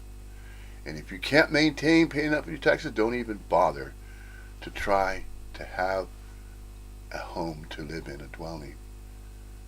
Don't even bother, because if you want to be part of society, this is what you're going to have to do. You're going to have to get some type of employment, and it needs to be enough to cover what? To cover not only the taxes, but also cover the rent, the letting, the monthly payments. And then on top of that is the use of resources such as energy, for the use of gas, for a stove, so you can heat up your food. And also, of course, electricity. There are those that can choose to use solar power, and they don't have to be on the grid so much to use energy that way. Very expensive, though. You have to build up, you have so much extra money to have an array of solar panels placed on top of the roof of the dwelling. But first of all, you're either going to have to own that property or know the landlord, or have an agreement with the landlord. And that costs extra money, doesn't it? So, what I'm leading to is see how the reinforcement of, if you want to be part of society, you're really going to have to earn it. You're going to have to figure out a way, and that is how they substantiate the educational system. You need a really good education so you can get a really good high-paying job, because that way you'll be able to afford a decent dwelling, and the cost is going to be relatively high, depending on what? The area of where that land and where that dwelling is situated upon.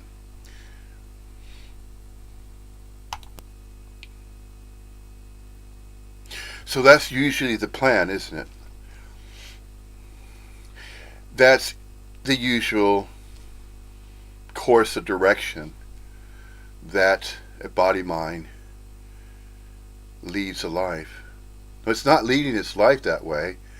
It believes it is making its own choices, though. But if it did not think or believe it was making choices in a societal structure, how else would it exist? Or would it apparent? How would it apparently appear to exist?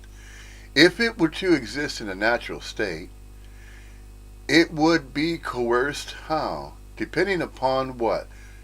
Two main factors. What are the two main factors of regarding existentialism as it is perceived by an individual conjured self? Normally, it's one of two ways, is it not? It is perceived as though it has its own life to live. That's the first one. And that it has its own body to take care of. And it believes that that's all that it is. It believes that all that it is and all that matters about itself is its own physical body, and that it's exclusively real, and that it has a great responsibility to figure out a way to integrate and be immersed and join society, the societal structure, and be on that grid, and that's the main important aspect of its life, and it will always be the best choice that it can make for itself. It has choices to live a certain way. It does not want to live in such a way where there's too many uncertainties.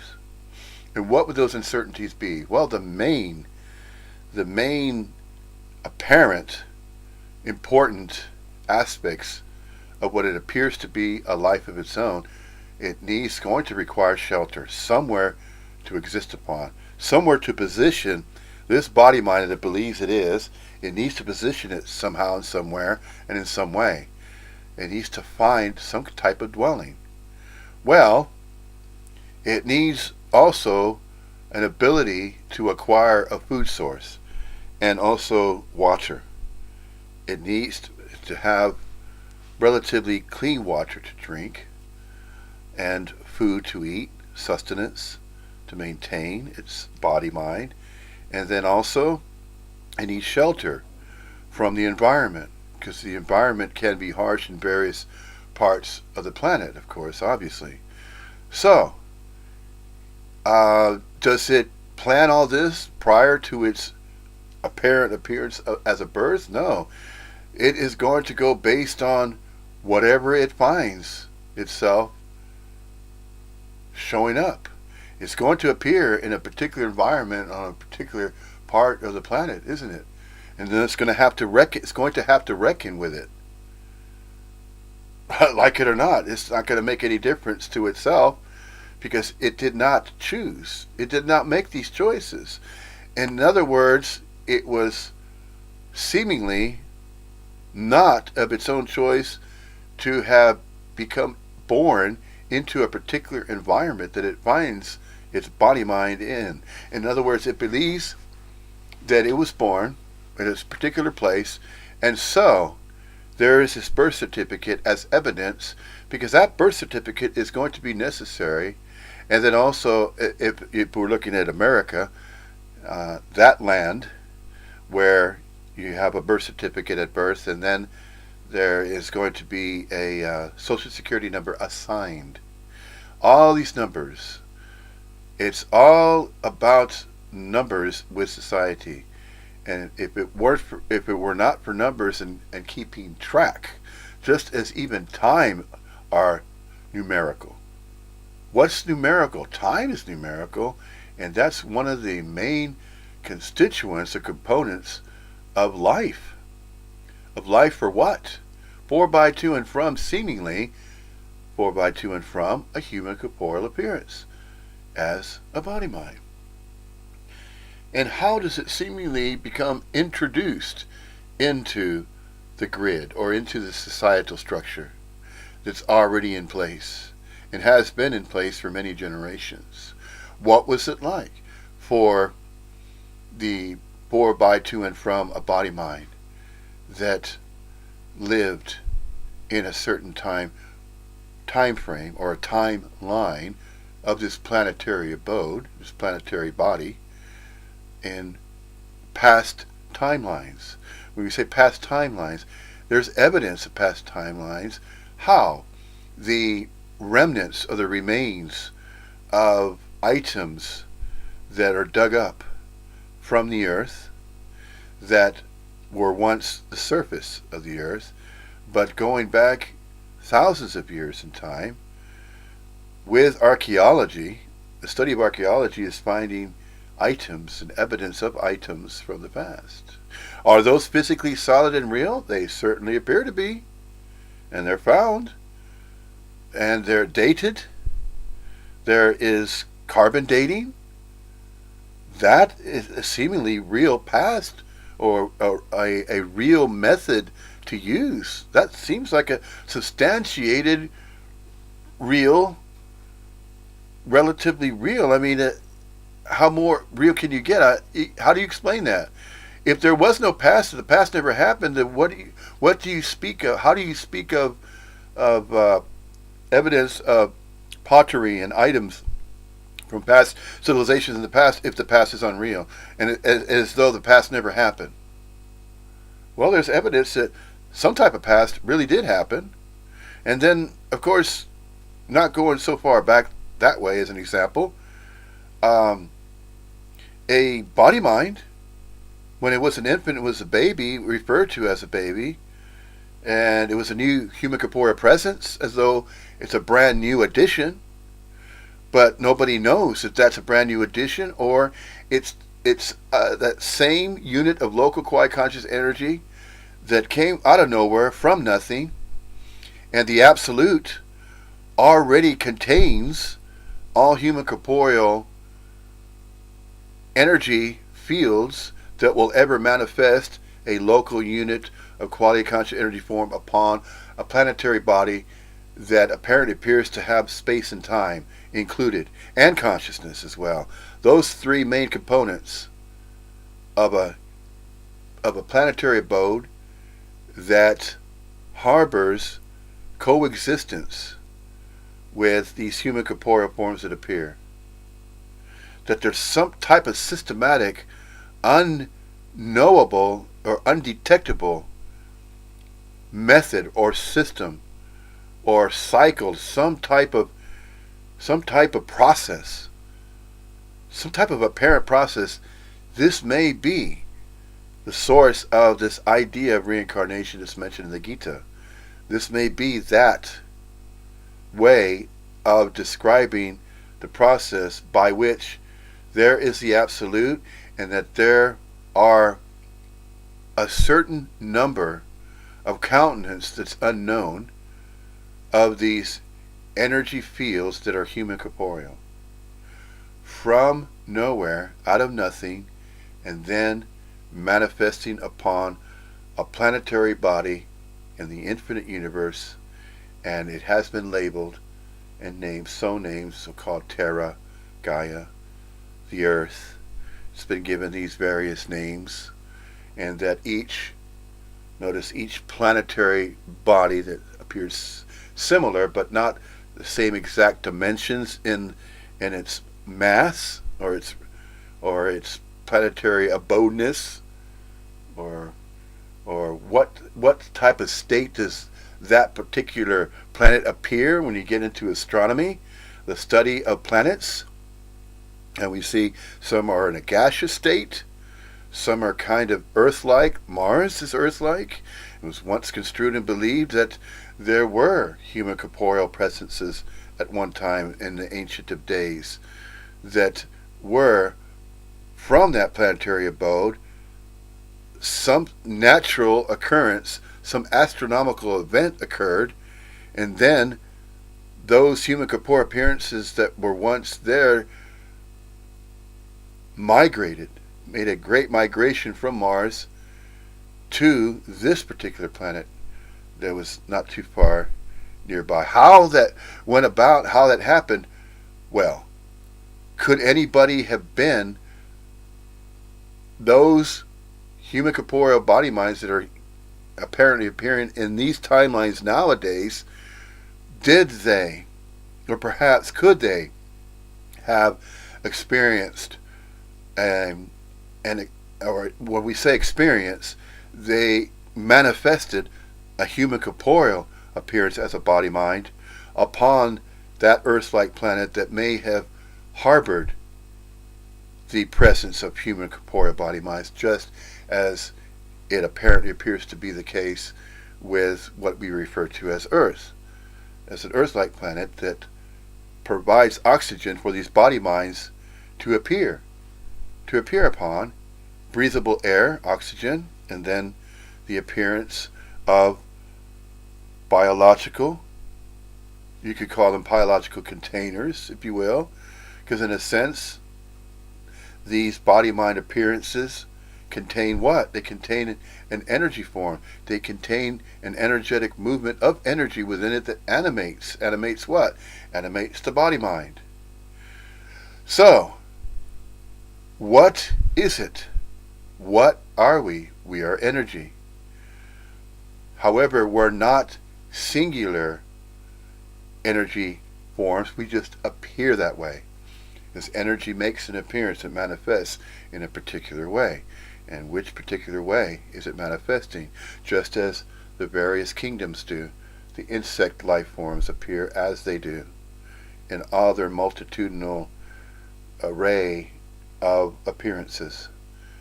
And then, just as we have different races of human corporeal appearances of human beings that are appearing differently with different races, you have the appearances of different types of animals, different species. You have different breeds. You just take one of the species, you just take the canines as an example. The canines have many, many different breeds. Well, just as a human corporeal appearance has many different races of appearances, so too do we find examples in the animal kingdom that way with the canine species. And so using these analogies, you could get underneath all of these ways of explaining these appearances, trying to come up with the manner by which it apparently appears to be a certain way, but not exclusively that way. It is appearing that way, but temporarily so. Just just as it is also temporarily so, and just as with other life forms that have a bit longer duration and different types of gates. We notice with the canines, by example, the gate of hearing. The human corporeal appearance, for some reason, we could speculate, there could be groups of conjured selves speculating regarding how and why is it that a canine has the ability of hearing ranges of sounds that go to such a higher frequency, such as the dog whistle, but when the dog whistle is blown, it's outside the range of the hearing of a human corporeal unit of local quality conscious energy form, the body mind. A body mind has a certain range, so that can be construed as a limitation already. Certain parameters, certain limitations, certain constraints, you could call them constraints, that a body mind apparently appears to appear with these constraints accompanying the manifestation of a body mind. But then we also find ranges that exceed or are reduced. There's a reduction in the range of those 5 gates. There are some that are referred to, and there's these labels, the names. Here it goes again. How else is there going to be contrast or distinction to compare? Although the body minds appear to be separate in their appearance, that alone does not make that separate.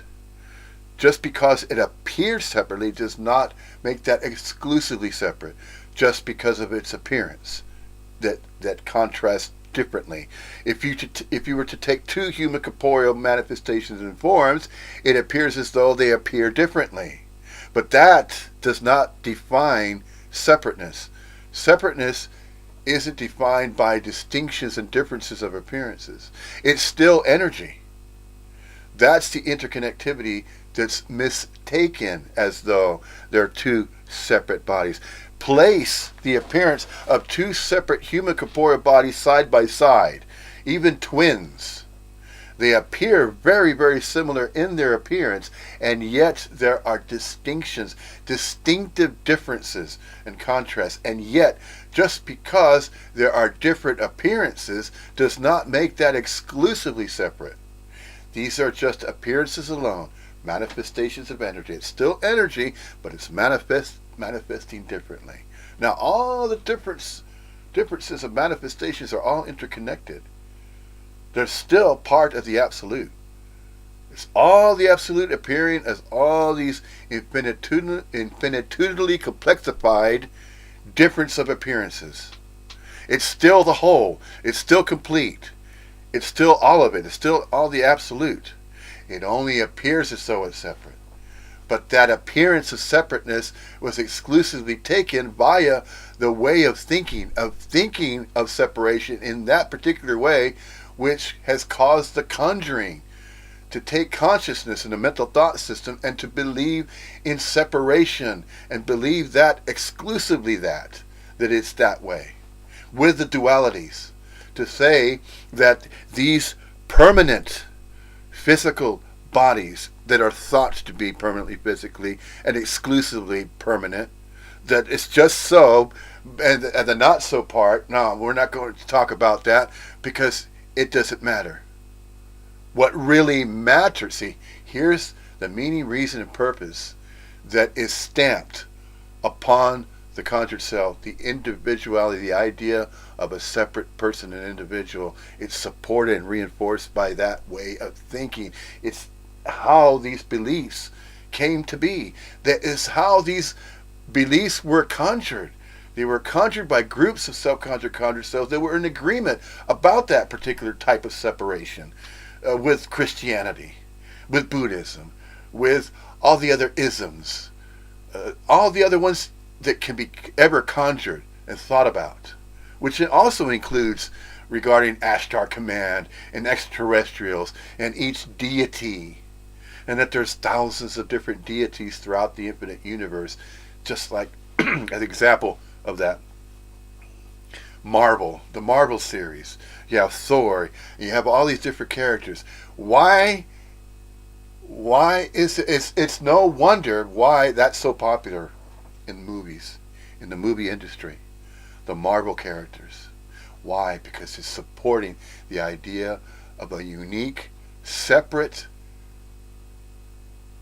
individual superhero that has specific powers. It has a particular type of power, unlike another, such as, well, you could take examples of them, obviously. Batman, Superman, they have different powers. There's Flash, there's so many now, aren't there? There's the Hulk, great physical strength. There's so many. There's of course Iron Man, but he's taking science, obviously. He's taking technology. He's created a suit, a specially computerized suit as a protective shell cover, and he's taken science to that level. And then you have all these others that have various superpowers, and then you look at the X-Men as well. The X-Men have these attributes. Some can throw fire, various elements. Some can control the weather, and well, this is seemingly how and why these Marvel characters are so popular, because it reinforces the idea that there are separate superheroes, right? So that also coincides with the idea of separate individual people that are living their own lives and they have their own abilities. Well, there's some people that have kind of not an even keel of five gates. There's some that excel in some areas of the gates. As an example, the autistics, those that are labeled with autism, can be extremely intellectually adroit and yet can have twitches and find it very, very difficult to tie their own shoes or even to socially interact with others, to look at other people in the eye and just hold a conversation with another you could refer to as another body mind, to interact socially in the societal structure. And that's just one of innumerable examples of all the different varieties of body minds that appear. The countenance is too great, the distinctions and the differences, because down to the subatomic level, down to the molecular level with the DNA, the arrangement of DNA, there are so many differences. Just as trying to count every grain of sand on every beach on the planet, the countenance is immeasurable, is too great regarding the distinctions at that molecular level with the DNA. The DNA signatures between one human corporeal body mind appearance and another. They're so vast, the differences are. Just because they may appear distinctively similar regarding the twins, the identical twins, when that happens with body minds, just because they appear physically that way, as a physical appearance of identical twins, does not make them identical. So, although that's not reinforcing separation, or that's not example of separation, it apparently appears that way, which is how it was entertained. The conjured idea of separation was so easily entertained because of those appearances. They were mistaken to be separate, but they're still manifestations of what? Of the same energy, same out of nowhere, non-local qualia consciousness energy fields. That's the absolute. The absolute is non-local qualia consciousness energy. It is timeless. It is boundless. It is endless. It's infinitudinal complexification ad infinitum. no parameters, no boundaries, radically free. It is extremely radically free. It's the freest of all energies. The Absolute is. The Absolute is absolutely free. And everything else that appears as an appearance is comprised of that same energy. This is how it is this is how and why it could be construed to state and say that's how absolutely everything is inseparable. Absolutely everything is inseparable because of non-local quality consciousness energy. That is the basis, that's the foundation of the Absolute. Absolutely everything. So, it's all included. Nothing is left out. Nothing is singled out throughout the infinite universe. Nothing is singled out.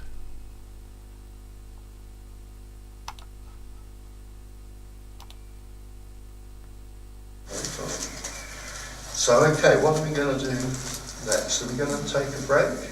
Well, or maybe some people want to ask something about the topics that we like. For example, I would add that this Christian religion is really absolutely mad. If you look at the content, what is the idea behind it?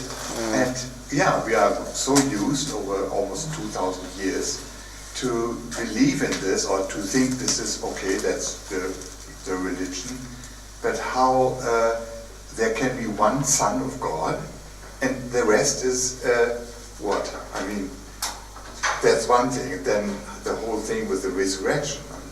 It makes no sense on any level. It's astonishing. And one of the astonishing things I sort of find is because the New Testament is supposed to be so much kinder than the Old Testament. The New Testament brings in love. And actually, the story in the New Testament is like 10 or 20 times crazier than the story in the Old. I mean, the Old Testament is kind of makes sense. You've got this tribal God who is very, very bad-tempered and angry, and that's how he behaves. So, yeah, everybody can relate to that. Everybody who's known anyone with an angry father can relate to that. But the New Testament story, I mean, sure you want to make that kind of distinction, though? It doesn't make sense on any level. Well, yeah, but you can also simply say it a different way.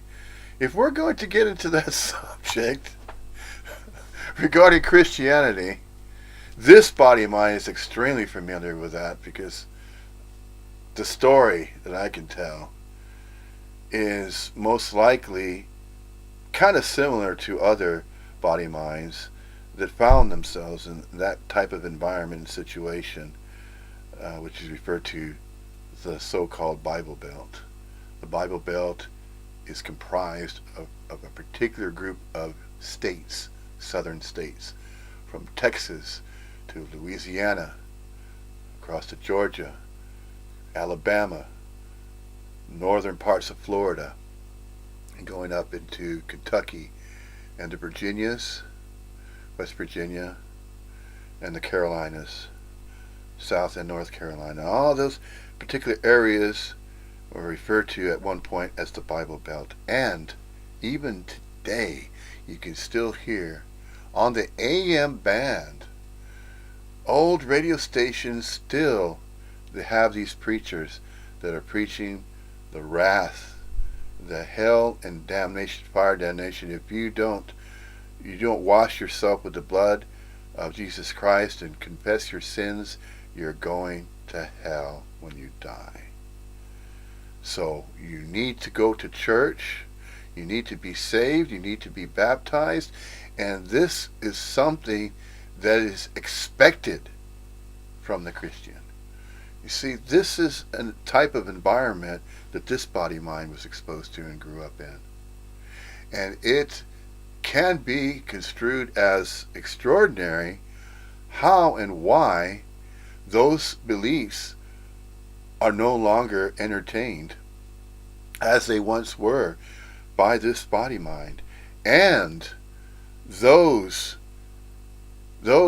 individual body minds that appear as individual body minds that were peers, when I was growing up in Harlingen, which is part of the Bible Belt, southern tip of Texas right there, extremely Christian. There are some that I grew up with, even today, that wholeheartedly disagree and believe that this body mind is going to hell. It's going to hell in a handbasket, so to speak. It's going to be tortured for eternity because I disagreed with the entire story of Christianity. But, however, I still, in a religious sense, I agree more wholeheartedly if we're to construe the spiritual teachings of the Upanishads and the Gita, the Vedic, the Vedanta in India, in which is considered to be a type of religion, and Buddhism as well. The Buddhists and the Vedics and the Upanishads and the Gita and these gurus, that makes more sense rather than by comparing with Christianity. And here's how that can be substantiated. The time that it took to appear as it did, and that which is explained, that which is spoken of. There is raw truth. There is raw meaning and reason regarding what is being stated. Now, it's reason, meaning, and purpose of its own accord and volition, but not of a specific group of human corporeal manifestations, not a particular race of beings. It refers to folds. That term fold goes way back at a time when the Upanishads and the Gita were just being established thousands and thousands of years ago, far older than Christianity itself, far more ancient. So, if a body-mind were to simply study comparative religious studies, that body-mind would discover and recognize that this is truly so. It's truth. It's the foundation of all truth. It's the foundation of non-duality, that the absolute is inseparable. That's it right there. Christianity does not speak in the same way. They do not explain that in the same way. Even the Son of Man that the Christian believes, they even spoke of the same information that's in the Gita, Upanishads.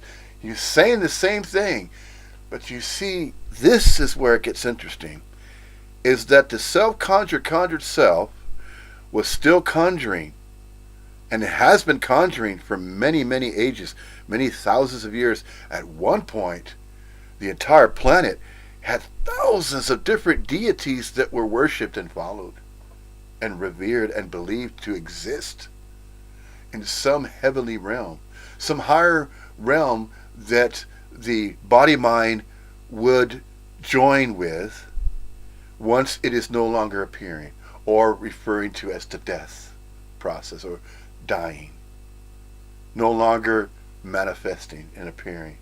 That according to what a particular body-mind believed in, that is where and how it's going to find itself after it dies, after it believes it's going to end, that life for it, for, by, to, and from it, is going to end. And based on what it believed, whatever religion, spiritual belief it held whilst it was manifesting, is going to join that. It's going to immerse itself somehow, in some way, to some type of unseen, unknowable, unobservable heavenly realm or hellish realm. One of two. See, there's duality again. Duality. Dual. Good, bad. This way or that way. And also direction. Up or down. What's considered up? The heavenly realms, up in the clouds, in the sky, the great man in the sky, or thought about that way. But look beyond that. How about space? You know, there's more than just the atmospheres of this planetary abode. Look at the space and how infinite it appears. Some are even hold those beliefs. Some groups of self-conjured souls believe that the Pleiades, that the Orion constellation is where that heavenly abode exists, the heavenly realm. Then there's others that say, no, it's the galactic center, where the Big Bang started from a point of condensed energy. It just exploded. And then this is how everything has appeared since then, since the Big Bang. That is the astrophysics. That's the astrophysicist's contention, the scientists. That's one. Then there's the religious contentions, the spiritual contentions that there's an infinite universe, yes, but then there's a certain part of that infinite universe whereby after groups of these non-local quiet conscious energy fields manifested and have cycled for so many different lifetimes, yeah, that it's building up to a certain degree of a frequency of energy that would be closely analogous to where it would be preparing that particular non-local quiet conscious energy field to eventually manifest upon a planet that's closer to either the galactic center or this area of the heavenly realm that's referred to as the Orion constellation. So there are these various different stories of beliefs of what could be awaiting a non-local quiet consciousness energy field that's been manifesting for various timelines throughout the historicity of this planetary abode for millions of years and various hundreds of different, maybe even thousands of different incarnations. And as though this particular Earth-like planet is likened to a schoolhouse realm, so to speak, or a schoolhouse planetary abode that is likened to a training ground, so to speak, or that the way it's set up and how it's set up with all its dualities is a way to prepare those particular non-local quiet conscious energy fields that had been manifesting in space and time in various representations of incarnations of human corporeal appearances of so many variables, that has gone through all these various cycles, thousands of years, and eventually can find itself upon some type of a realm that is a different type of a presence. It is both personal and impersonal presence, but it is greater than these temporal states, these temporally temporary impermanent states that apparently appear to be experienced by what? By these human corporeal as units of local quiet conscious energy forms, as though these temporary units of local quiet consciousness energy forms are going through some type of process of gradation, of gradually emerging, and as though they're becoming a higher frequency of a unit of local quiet conscious energy form based on the exposure of so much cycling, that the non-local quiet consciousness energy field that it truly is, and it always has been and always will be returning or joining that area of the infinite universe that it ultimately was outsourced from, so to speak. That's where or whence it's a certain region in the infinite universe where all of these non-local quiet conscious energy forms eventually wind up there, perhaps, in that area of the infinite universe, and then continue on in some other unknowable way. See, now that's just a similar way to entertain that idea of a big theory of everything. that this is a virtual reality and that there are different reality frames and there's different dimensions and different levels. See, there's that contention being shared right now on the planet. All that simply as one can investigate and look into it. Any body mind, if they're still seeking, can look into it and find the work of Dr. Thomas Campbell. And it's not promoting it, it's just simply, just simply pointing out that, yeah, there's the neo-Advaitist that apparently appears to be arising, and then there's this other type of way of looking at it, except they're using the contention of the idea that is very similar to the Matrix as well, taking that kind of idea and entertaining that the absolute has all these different virtual reality Earth-like planets throughout the infinite universe, and that the game is not over. It's never over. The game is always on. If the game seems to be over, that's just one lifetime or one avatar that's been used. And each time the avatar is used, then it gains this next life, and then it accrues experience. It accrues so much experience and exposure to the various worlds and levels that it is exposed to. And each level gets a bit more difficult in the activities that it's engaged upon. And the difficult level goes from, an amateur level, novice, and then it goes to intermediate level, and then it goes to advanced level. That it becomes engaged in all types of different activities that get a little bit more complex, a little bit more complicated. But not only that, it begins to accrue all these various abilities that it was started out another example is how an infant is just an infant. It can't fend for itself. It requires parents and guidance, so it has the parents to help it along. And then when it's strong enough and it's cognizant to be self-sufficient, this is that idea, similarly to the idea that's entertained with the big theory of everything. And so this is how and why this particular body mind was entertaining that idea and studying it. I was studying it and looking into it. I was still a very strong, staunch seeker. Yes, that's how this body mind was. And most of these non-duality speakers, these neo-Advaitans now, Paul Hederman, the Birthday and Birthright, Paul Hederman, Jim Newman, Tony Parsons, Richard Sylvester. See, we were all very, very staunch seekers. We thought we were that. We thought we were those seekers that were seeking information in our own various body-mind ways that we thought were individuated.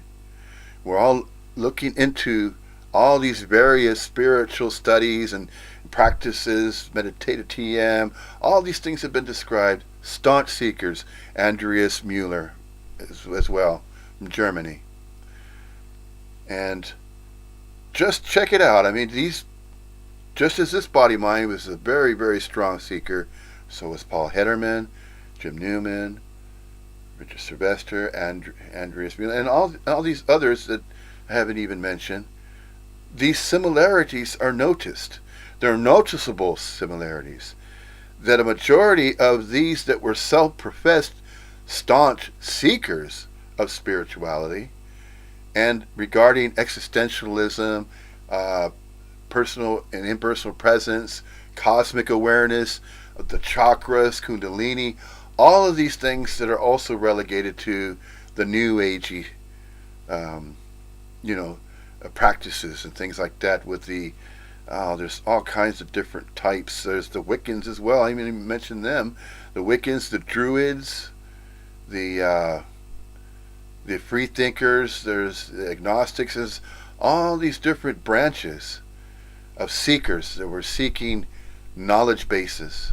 Because they felt if they were seeking the knowledge base and sought enough, they would eventually figure out what is this all about. What is existentialism?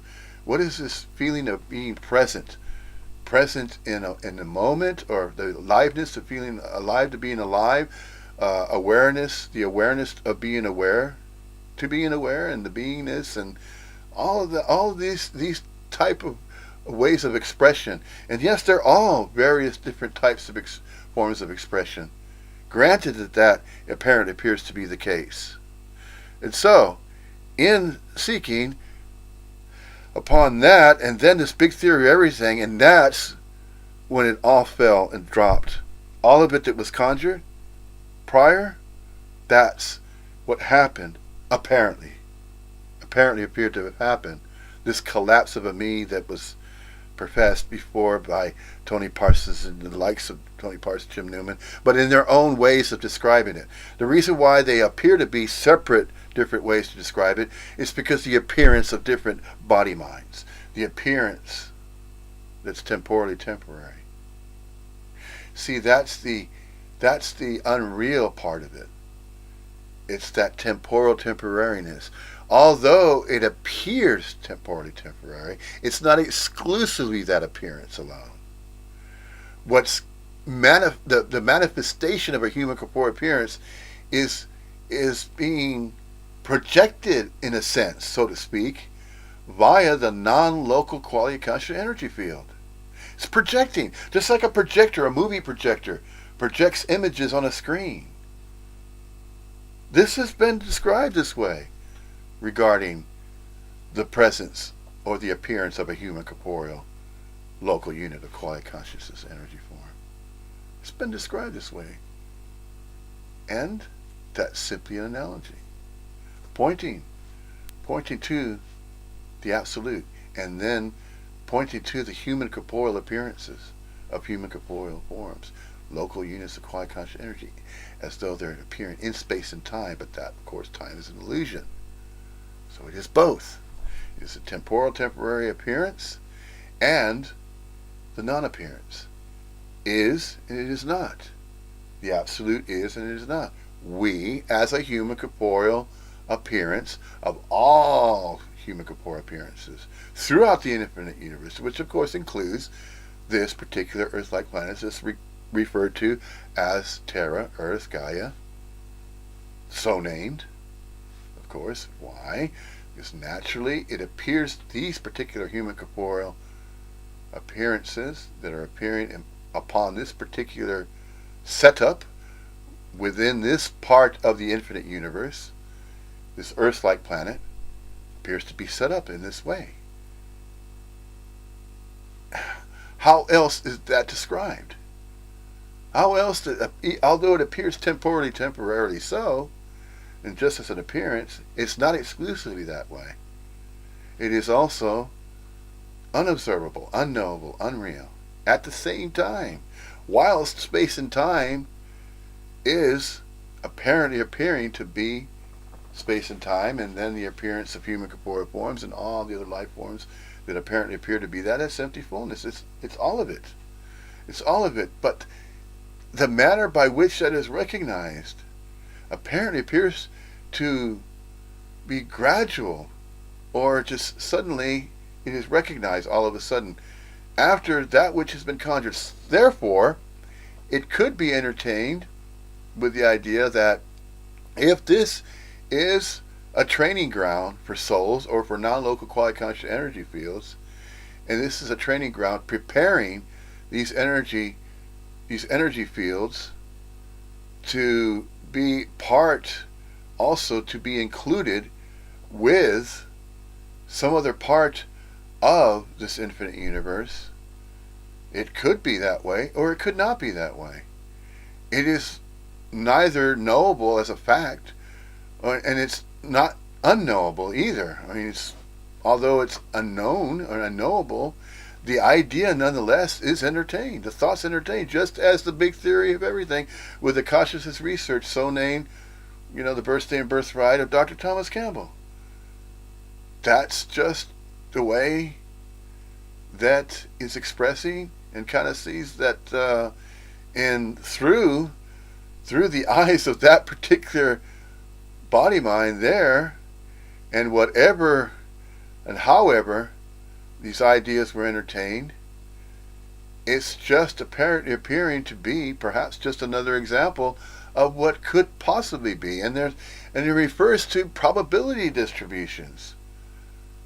That absolutely everything that appears is a probability distribution, which is of its own accord and volition. So that which is a probability distribution and information, that everything that is discussed and shared and transmitted via the use of some language is upon some frequency range, a wavelength, a certain wavelength, and that there are certain units of local quality conscious energy forms that understand it, they comprehend it, and so they transmit and receive. Transmit and receive that those energies of that type of information, and then it's shared. And then the interactions occur, and then the appearance of groups are formed upon the planetary abode. And then it's as though there's some type of plan or some type of evolutionary process, and there's where those ideas come from regarding the human race as an evolving race of human corporeal appearances, and that they're all evolving towards some type of different energy form, but a more refined one, and that it, just as the development is seen and appears gradually, with the temporal temporariness within that, there is that gradual development that's noticed every time. Every time there's a newborn baby, it appears to be going through some type of process. And within that process, non-local quality conscious energy fields apparently appear to be going through some type of gradation, some type of gradual refinement, that the non-local quality conscious energy form that it is representing as it manifests temporary as a local unit in space and time, local unit of quality conscious energy form, apparently appears to be some type of process that might be going on. It might be, it's probable, could be, but it cannot be proven. See, there's that which appears to be its own proof. So whatever manifests, it's as though whatever is manifesting naturally, and that the absolute is manifesting however it's going to manifest. It arises of its own accord and volition. No exclusive non-local quality conscious energy form is excluded and singled out, as though it is not going to be part of that seemingly apparent appearance of a process, as though there's a gradation, as though there's an evolutionary process that's happening, that's occurring. But at the same time, it's only temporarily that way. It is similar to a stage, or likened to, let's say, a football field, or let's say a baseball field. And it's always appearing similarly structured the same way, just as each gradation, if there is such a thing, of the human corporeal appearances as a whole, as all human corporeal appearances, that there's some type of process that may be going on throughout the infinite universe, as though it's a universal process of human corporeal appearances of those particular types of energy forms, of non-local quality conscious energy forms that are appearing humanly corporeal every time, and in chunks of timelines, thousands of years, there might possibly be some type of process that's going on, which could explain and substantiate on a world planetary wide basis as it pertains to the human corporeal form. So those ideas could be entertained. They're neither right or wrong, and they cannot be proven and substantiated as though it's really that way. It could be, or it could not be. Does it matter either way? No. Why? Because there's no meaning, reason, purpose other than of the accord and volition of the absolute. However anything's going to appear, it's going to arise that way, regardless of what a local unit quality consciousness energy form entertains, regardless of whatever idea it might be entertaining. Whether it's a duality or it's regarding non-duality, non-separation. Even that alone. It could be all of it. Could be all of it. All of it might be true, or it might not be true. There are certain types of manifestations that cannot be proven. They cannot be known or understood. They can't be validated. There are a lot of anomalies that appear. They appear in space and time for a while. And these anomalies don't even appear to be part of what should be appearing. These anomalies, such as unusual lights and little life forms, as though kind of similar to a firefly streaking across the skies. They're visibly observable, or slowly twirling and churning and appearing in all these, so many different manifestations. If anybody were to look at this and to examine the innumerable different manifestations of what apparently are construed as craft of extraterrestrials, or of anomalies in the skies, the things that are unidentifiable, they can't be explained. They're unknown. They're unknowables. There are these anomalies, day in and day out, regardless if they're photoshopped or not. Not all of them are photoshopped. Not all of it is fakery, and is purposely shown just to dupe, thinking that, okay, we're going to fool a certain group of people in society. We're going to fool the scientific community because we can. Just as a hacker, if it wants to hack a website, it's going to hack it. Why? Its meaning, reason, purpose behind why it does it is because it can. That's its own reason and purpose for doing whatever it does. As a crude example, let's say a computer hacker that wants to hack into a very, very secure website, and that's its challenge. The hacker's challenge is to be able to get past firewalls, to be able to get past that firewall, and that's just one example of using that analogy of how a local unit of quality conscious energy form is humanly corporeal as a self-conjured conjured self that still believes it is separate, can conjure those ideas and believe it is part of that, and then it wants to be part of some type of activity, and it substantiates that it's being part of activity because it's choosing to do that, because it can. If it has a certain ability it believes it has, it's going to pursue that. And if it has enough interest of some type of pursuit of activity, it's going to be reinforced because it's interested in it, or if it's curious.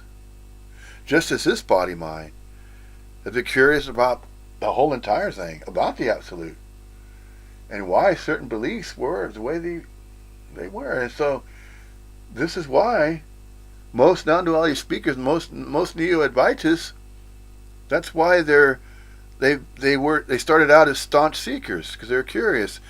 They wanted to know. They wanted to try to figure it out. And then, once it's recognized that there's no figuring out necessary, and you don't have to be a knower of anything, and you don't have to do anything about being, that it's all about being anyway. And you're interacting and you're mingling and you're coalescing and mixed with the absolute anyway, regardless of what is thought about, regardless of the conjured ideas and thoughts that are entertained, even if it's a big theory of everything, if it's about the Big Bang or the double slit experiment, all of these things that are conjured, they're just conjured conjurings of a self-conjured self. They're not necessary. They don't mean anything. No meaning, reason, purpose behind them all. And anything else that has yet to be conjured, all of it's just conjured. It doesn't matter. It's the absolute appearing however it'll appear. It's the absolute appearing as an alien. It's the absolute appearing as an abduction scenario. It's the absolute appear. It can appear and arise as absolutely anything of its own accord and volition. So then there you are. You're being abducted by what appears to be some kind of alien, and it's probing you, and it hurts, and yeah, the whole thing. Is that really happening? Is that the absolute doing that? See? Then the conjured self begins to entertain the idea of, well, what if it really is truly real? Oh, it's both real and unreal, but that's just the absolute appearing that way. Well, that's what the non-duality speaker says these days, doesn't it? The neo-Advaitans says, well, it just apparently appears to be what's happening. That's just what's happening. That's the absolute appearing that way. And then the absolute that's thinking in a particular way is just thinking that way. That's the absolute expressing through another human corporeal body-mind. A human corporeal local unit of quality conscious energy is just another expression of the absolute. That just apparently appears to be what's happening.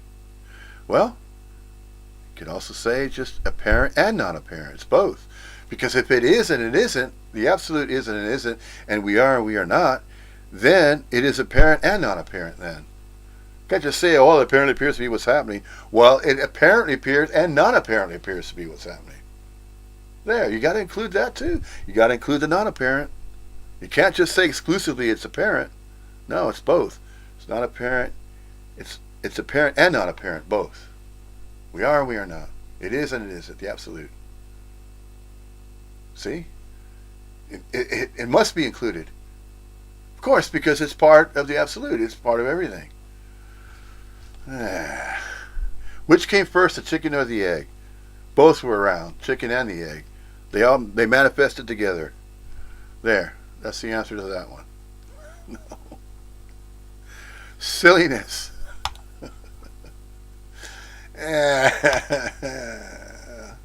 Stop it, making my brain hurt.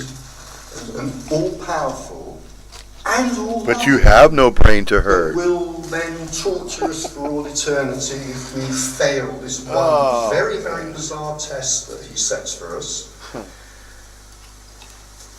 You know, we need salvation to save us from sins which he knew we were going to commit because he's omniscient, and which presumably he deliberately created us to commit because he's also omnipotent. I mean, I'm not going to go on. It's just kind of mad. And yet, for 2,000 years, it holds more or less complete sway over the Western world. What?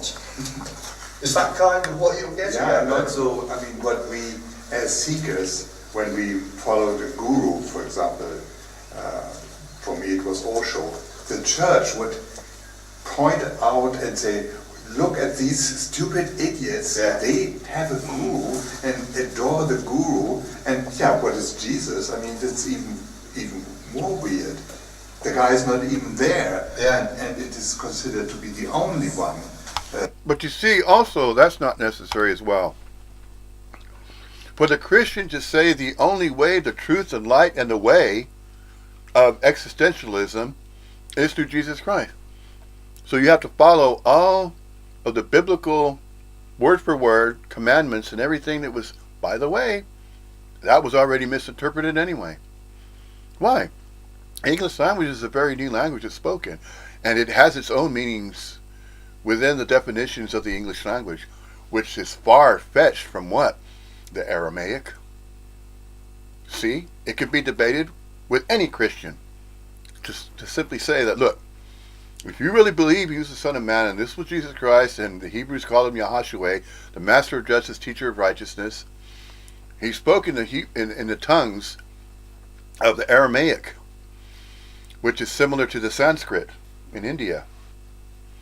So, if you were to take the Aramaic language and then translate anything that's spoken of and uttered in the Aramaic language, translate that directly to the English, then you would get the original message, which happens to have been non-duality anyway. Because he was speaking of non-duality to them, the Christians, But what did they do? Obviously, they took it upon themselves to interpret it their own way. For what? For power.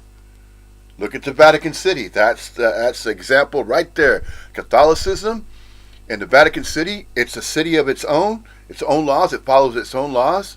And what did the priests do? Of course, because it's natural for a body mind, a male body mind, to procreate.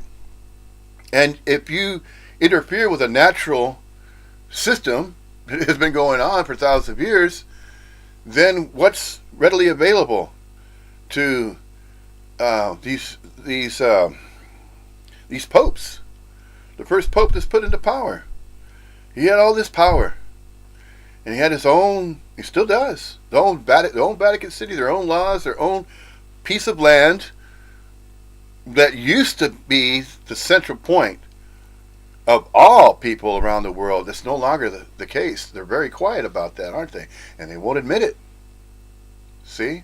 Left, right, and center, they're not admitting it because they have it good, the way it has been. But guess what? Just as Rome wasn't built in a day, just as a civilization, the Roman Empire, as great as it was, it fell too. All of it's going to fall. All of it has a certain expiration date that it will reach. Just as you put a carton of milk, it has an expiration date on there. It's going to curdle. It's going to eventually curdle. Well, just using that analogy. If these self-conjured cells are together and they believe that, they have more power and they're more exclusively special because it's the Vatican City and it's the Pope, and they're extremely they should be revered as very, very wise and spiritual, and that's the foundation of the entire planet, and that if you don't follow what they say, you're going to be damned for eternity. No, all of that is conjured as well. Obviously conjured. Yeah? Of course it is. Of course it's conjured. So all these things, and it's the powerful positions that these people still have and hold in society. And this is crazy. One of the things I find most doesn't matter. Very amusing, Never but did. also absolutely horrifying is when you hear, for example, Catholic priests, bishops, and cardinals denouncing cults, denouncing guru cults. Mike, what do you think the Catholic Church is? Yeah, they're the biggest fucking cult on the planet. One of the most successful cults the world has ever seen. Also, one of the most they're going to judge and criticize point successful fingers. totalitarian organisations that the world has ever seen. Yeah. And I'm not even going to go near the topic of abuse and so, but it's just too big. I mean, what can you it's do obvious. other than weep? Yeah. I was going to ask you, what was your impetus to, or the drive to write this book? What was behind that? Well, I had no intention of doing it whatsoever. I'd written 4 books on non-duality. I didn't want to go anywhere near it isn't an autobiography, but there's a lot of autobiographical material in it. And then, getting on over 5 years ago, I got into a new relationship. And I think, as often happens, we started telling stories of our past, and at one point, Dawn, who's very valiantly sitting there behind the camera filming us at the moment, said to me, "You should write this down, this is interesting." No. She said, yeah, go on. So I just tried a little bit, just took one anecdote and sat in a coffee bar, which I love doing anyway, and just wrote it down, and then, next time I saw Dawn, I read it to her and said, "Yeah, that's good, go on with that." So I just did, and that, eventually there was a book. That's all I can say, and also I would say, in a way, it did write itself. It was a sort of very easy. I mean, I'm extremely lazy, I've got to that age where I don't have to work. So I'm certainly not going to do anything that I don't have to do, but it's very taxing. It's just very easy to do it. Yeah.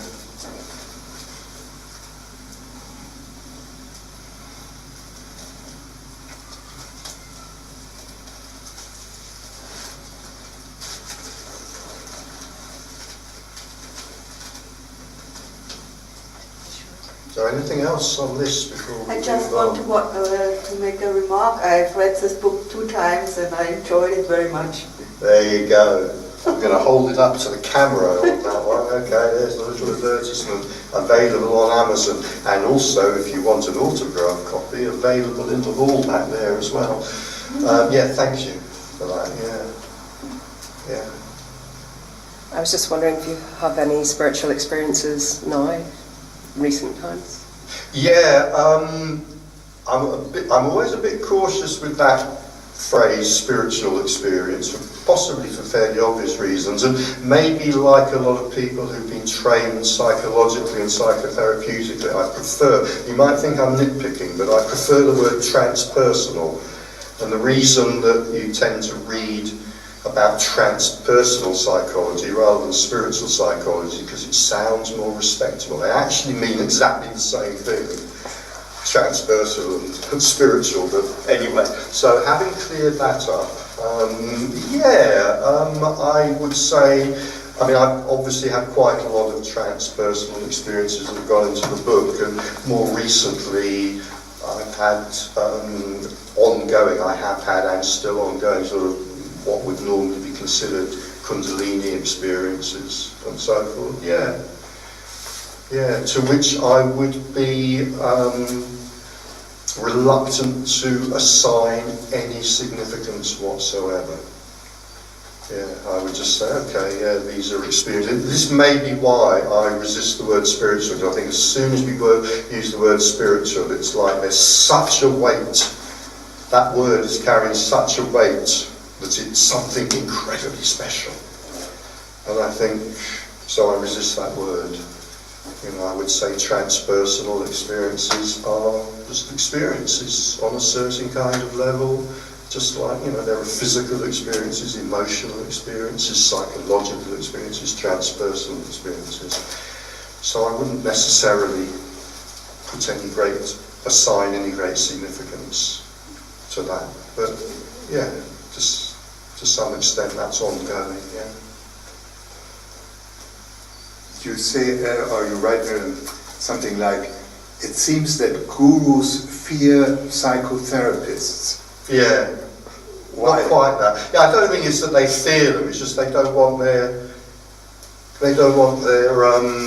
disciples, their devotees to go to them. I don't think that's any more mysterious than saying, you know, an electrician fears other electricians. They don't want their clients to go to other. It's just, you know, it's like a competition almost. There's competition. I think there's a bit more, but I'm being a bit simplistic there. There's a bit more with the guru psychotherapist thing. I think because, you know, we start going to psychotherapists, it's quite possible that all sorts of pennies might start dropping, as we say. Do you have that phrase also in German? Pennies dropping. It's like suddenly you get a breakthrough in your ideas and your thinking.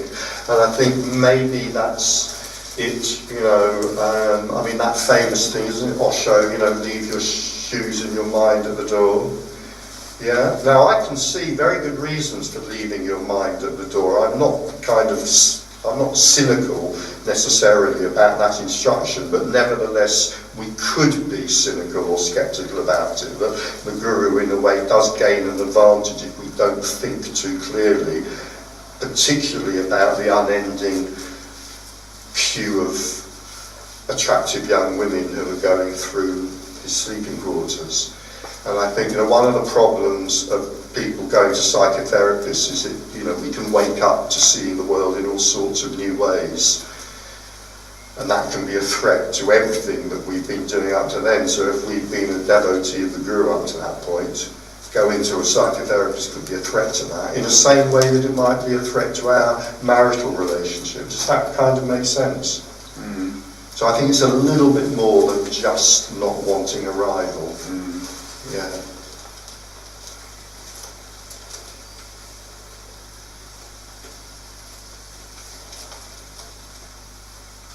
And of course lots of people go to both gurus and psychotherapists and there's no problem at all. That can also happen. Yeah.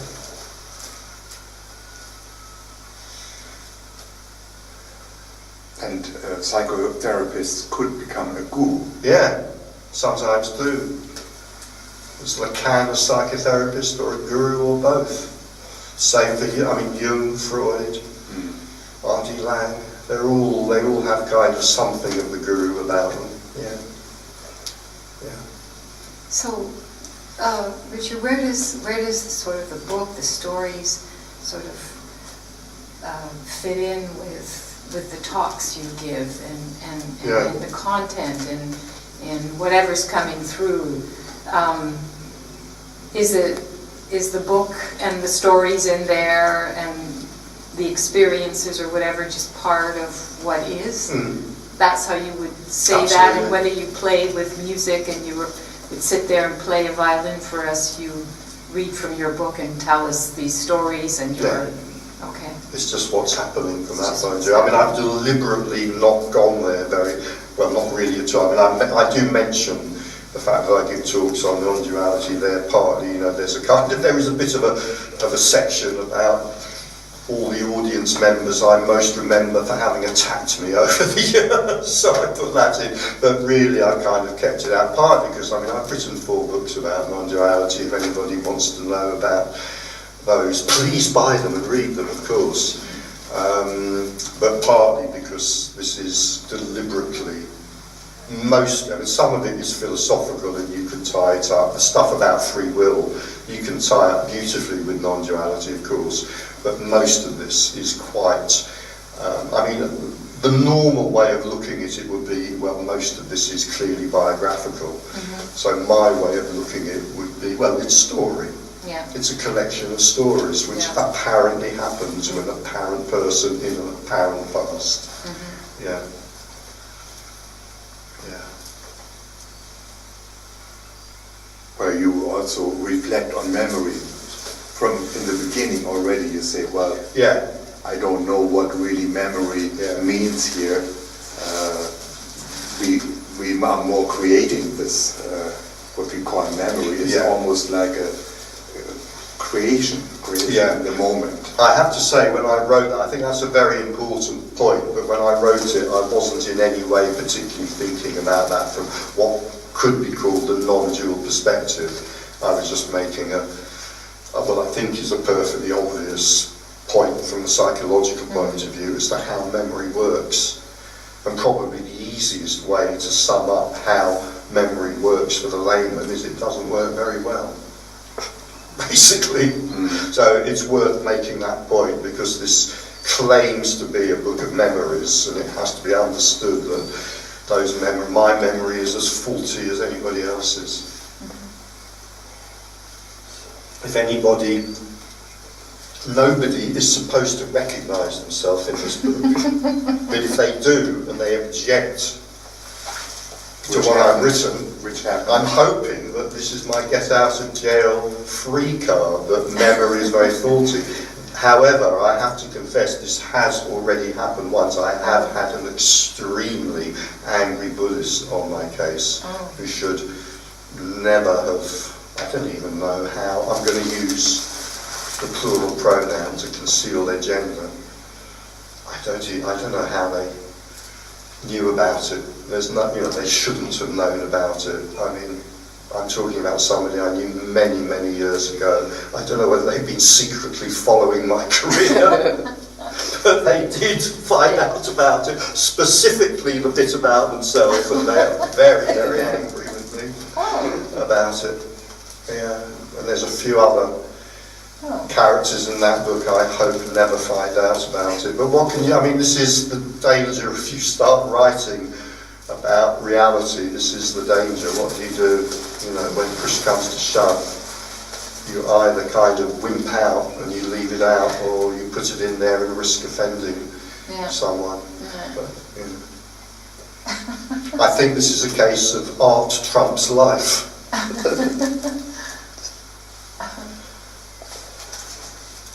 I'm certainly not the first writer to have lost a friend or an acquaintance who's recognised themselves in a work of literature.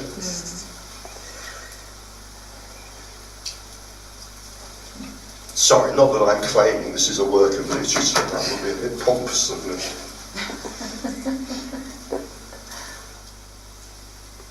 So maybe we have a 5 minutes or 10 minutes break, and then start fresh again.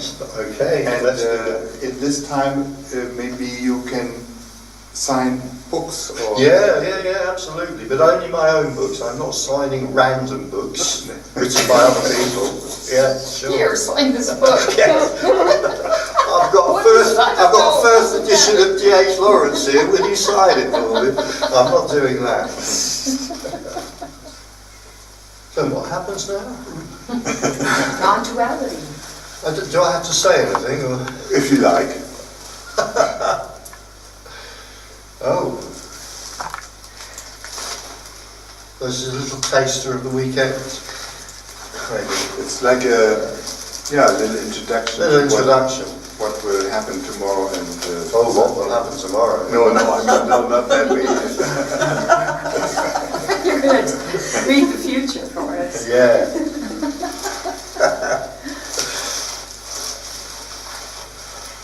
Well, shall I give a tiny little introduction to non-duality then? I know some of you have been here before and very familiar with it, but maybe I'll just assume there's some new people here and just talk a little bit like I will be talking tomorrow, probably at greater length, I expect. So, non-duality. I will sum it up in a phrase. I will sum it up in 4 words, actually. There is no self. Okay, that's non-duality. And now we can go home. There is no self is the heart of non-duality. I feel rather apologetic in a way, because I think anybody who sits in the front of a room and talks about non-duality should be apologetic as well, because we have chosen, funny phrase, we have decided, a strange phrase, to sit in the front of a room and talk about something that it's impossible to talk about. So on those grounds alone, everybody who talks about non-duality should start with an apology. We're going to talk about something which it is impossible to understand in words, and yet we're going to have a try. And those 4 words I started with seem as good a place to start as any. There is no self. We talk about... Okay, I'm going to stop saying, after every phrase that I use, I could say, that's a silly way to put it. But I'm going to stop saying that now, because it will be very annoying if I go on saying that. So we'll just take that as read. So, if the sentence, the phrase, seeing non-duality means anything, I would say that's the heart of it. That seeing non-duality is the seeing that there is no self. And seeing that there is no self is the seeing of non-duality. They're the same thing. So the suggestion from here, obviously, non-duality obviously is as a word, as an idea, as a concept, is opposed to duality. Okay, so we could say there's kind of 2 ways of seeing the world, or 2 assumptions about the world, and the normal assumption is that the world is dualistic. Right, that we live in duality. And duality means 2 things. So my suggestion is that most of us, most of the time, just assume unquestioningly that we live in a world of duality. So that's 2 things. So we're entitled to ask, what are those 2 things? Because obviously there are far more than just 2 things in the world. That wouldn't make sense in a way. So the 2 things are that there is the world itself. I gave a talk, I think, last Saturday, and I dread this. There was a real philosopher in the room, in the audience, which is very tough on me, because I'm a kind of amateur, very amateur philosopher, so I'm kind of quite scared of real philosophers.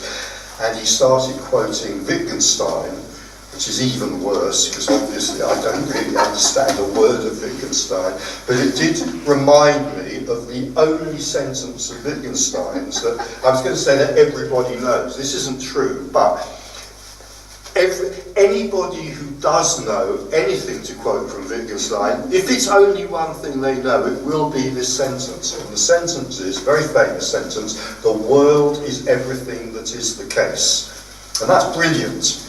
I mean, that is so brilliant that I think, Wittgenstein should be regarded as a non-dual speaker.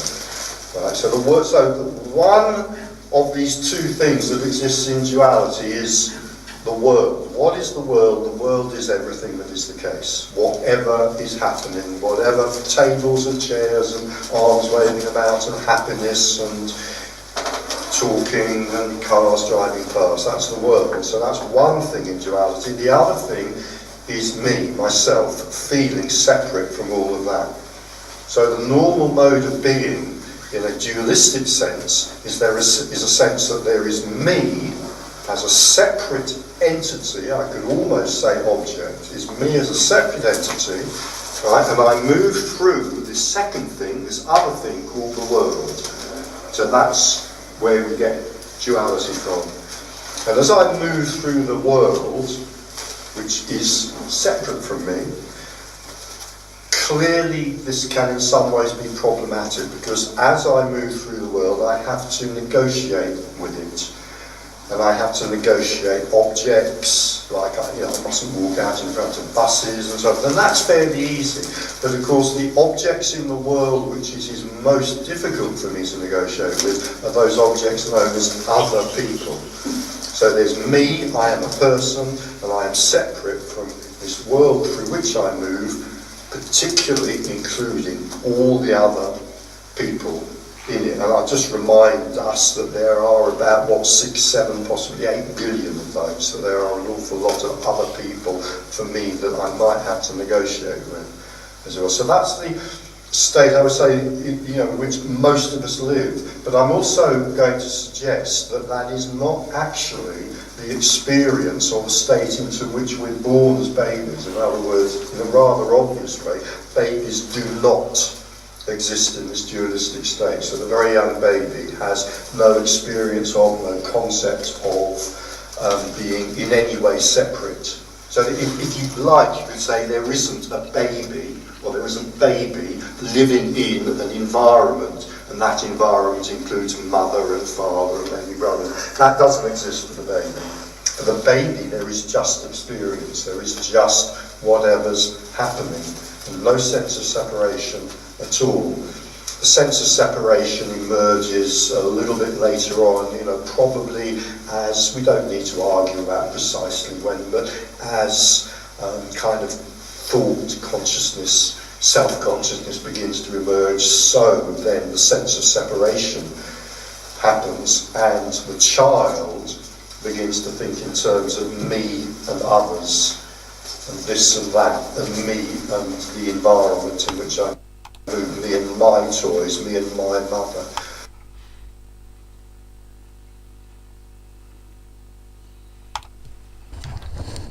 Another way of saying that, a duration of time going by is normally around 18 months or so.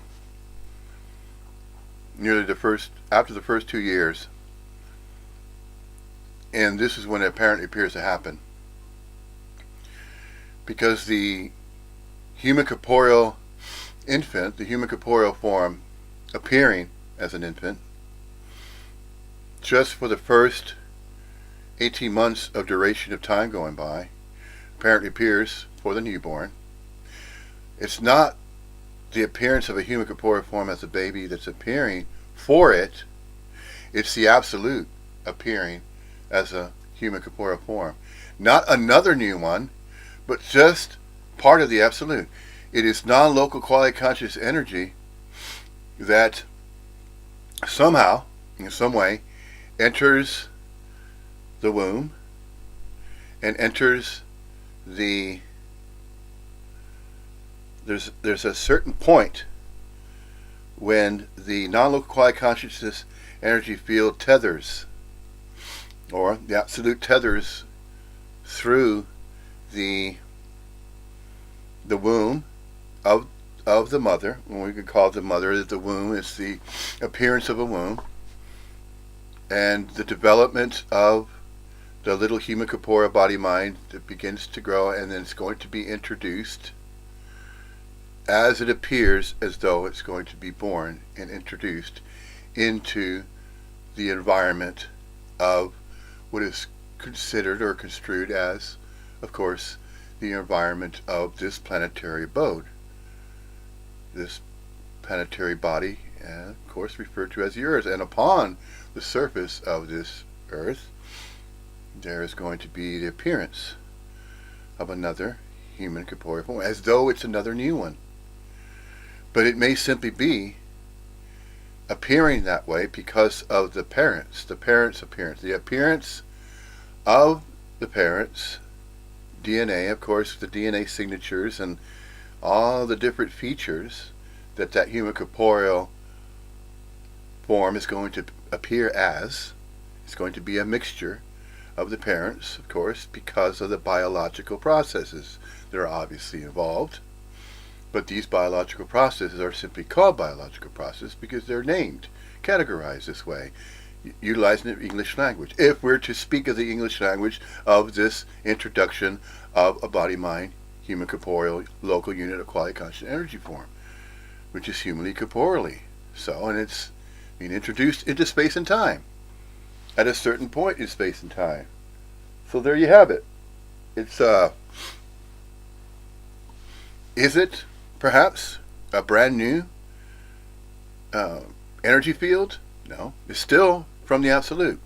So all human corporeal forms that appear temporarily, so for an impermanently indeterminate duration in space and time, are going to simply appear as a unit of local quality conscious energy. It's the absolute appearing that way now. And again, it is still just temporarily appearing as a human corporeal form. There's nothing any more unique or special about any other human corporeal form. It's just simply appearing.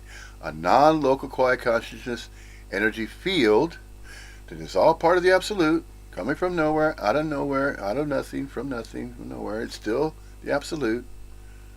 And then it's nothing appearing as something, or no thing or no human corporeal body mind form, okay, as a non-local quality conscious energy field, then manifests in space and time as a unit of local quality conscious energy form for temporary, and permanently indeterminate duration in space and time, and not of space and time. See, it is outsourced, so to speak, or from nothing, from nowhere, and then appearing, manifesting in space and time for a temporary, impermanent, indeterminate duration.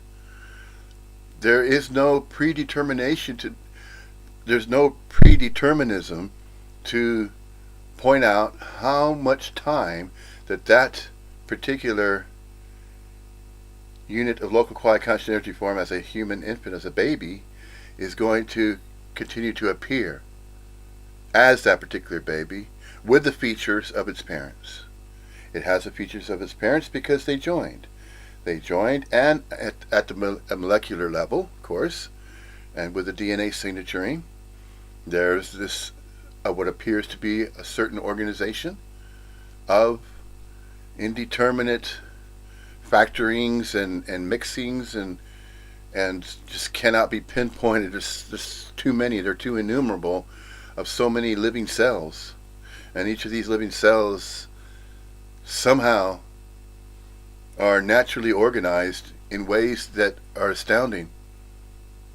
Yeah, it's incomprehensible. You can't comprehend the complexity of the human corporeal form to appear as it does. The complexity is just unknowable. At what point does that non-local quality conscious energy field animate? Well, it is said as soon as it appears. I mean, even as the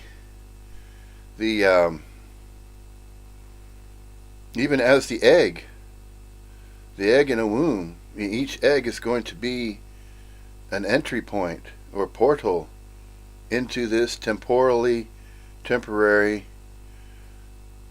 space and time setup. The what has been construed as a third dimensional construct. Call it third D because it's third dimensionally apprehended, or apparently appears to be that type of a setup for, by, to, and from a human corporeal form that's going to appear. So that's the stage, so to speak, or the setup. The setup, the stage, is a third dimensional construct. It has apparently appears to have a threefold principle of past, present, future events that can be cognized, and there's consciousness along with it. So it's a stream.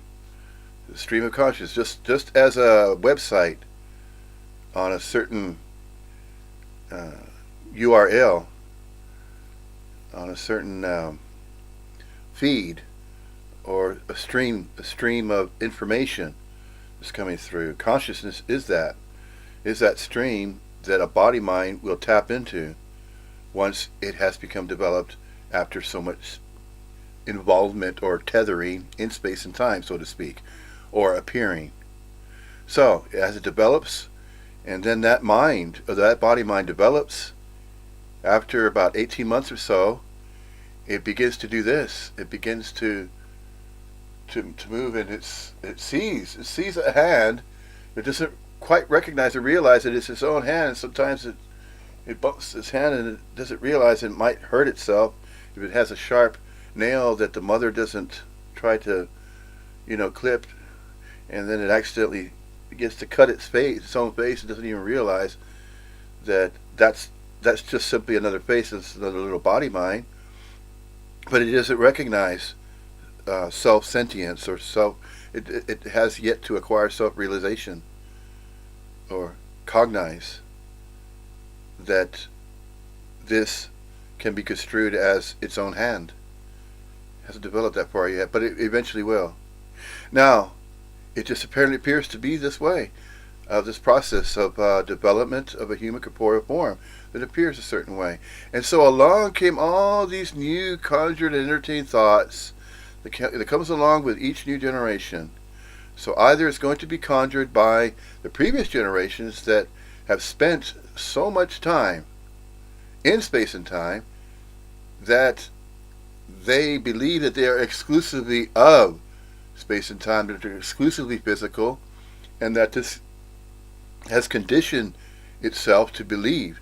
And in these beliefs, it believes it is the knower and thinker of itself, and that it's existing with its own life. It has its own life to live, and so it is automatically given a birth name and a birthright.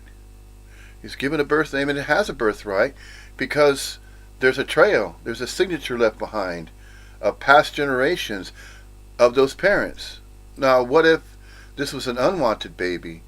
What if it came from a womb of, let's say, a female that was having a lot of difficulty in integrating itself into society, and somehow became downtrodden and homeless and hooked on drugs, crack or heroin or whatever really bad, negative things and happenstances, occurrence happen. So a baby is born into that kind of environment. Did it choose to be born that way? No. Probability distributions, you could say, or just randomness that's unknowable. Randomness and the just appearance is just a process that apparently appears to be a natural process of how non-local quality conscious energy fields that are becoming humanly corporeal begin to appear and emerge as a human corporeal form, or even an animal life form in the animal kingdom of some type. And there are many, many different species. And then in the Gita, it refers to that type of process that it apparently appears to be, that the development prior to a non-local quality conscious energy field appearing humanly corporeal, it goes through other kingdoms before it finally reaches the human corporeal form.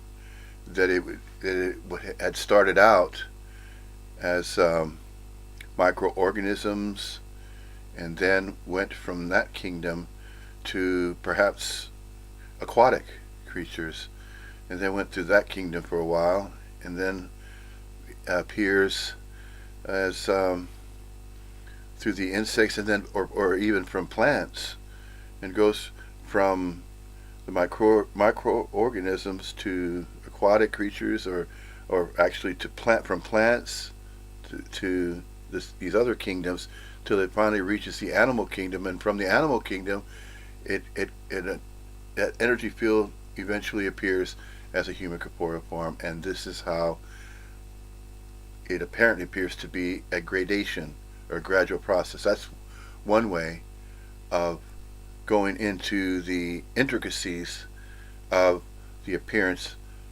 of a human corporeal, non-local quiet conscious energy field that is appearing as a human corporeal form. That's just one of innumerable ways to interpret what is mentioned in the Gita regarding the different kingdoms and the duration of time for thousands of years that apparently appears to be going on, regarding incarnations. There's incarnations, and then there's reincarnations, and then the Gita goes into great detail and depth regarding the introduction of non-local quiet conscious energy fields and how they can appear upon a planetary abode that harbors what? A planetary abode that is set up in that manner apparently appears to be a third dimensional type construct that's going to harbor these particular non-local quiet conscious energy fields to manifest as they have been for thousands and thousands of years. And that this planetary abode happens to be that type of planetary abode. And that this living planet is one of thousands and thousands of other Earth-like planets similar to it, but the way the appearance of these local units of quiet conscious energy forms appear is different.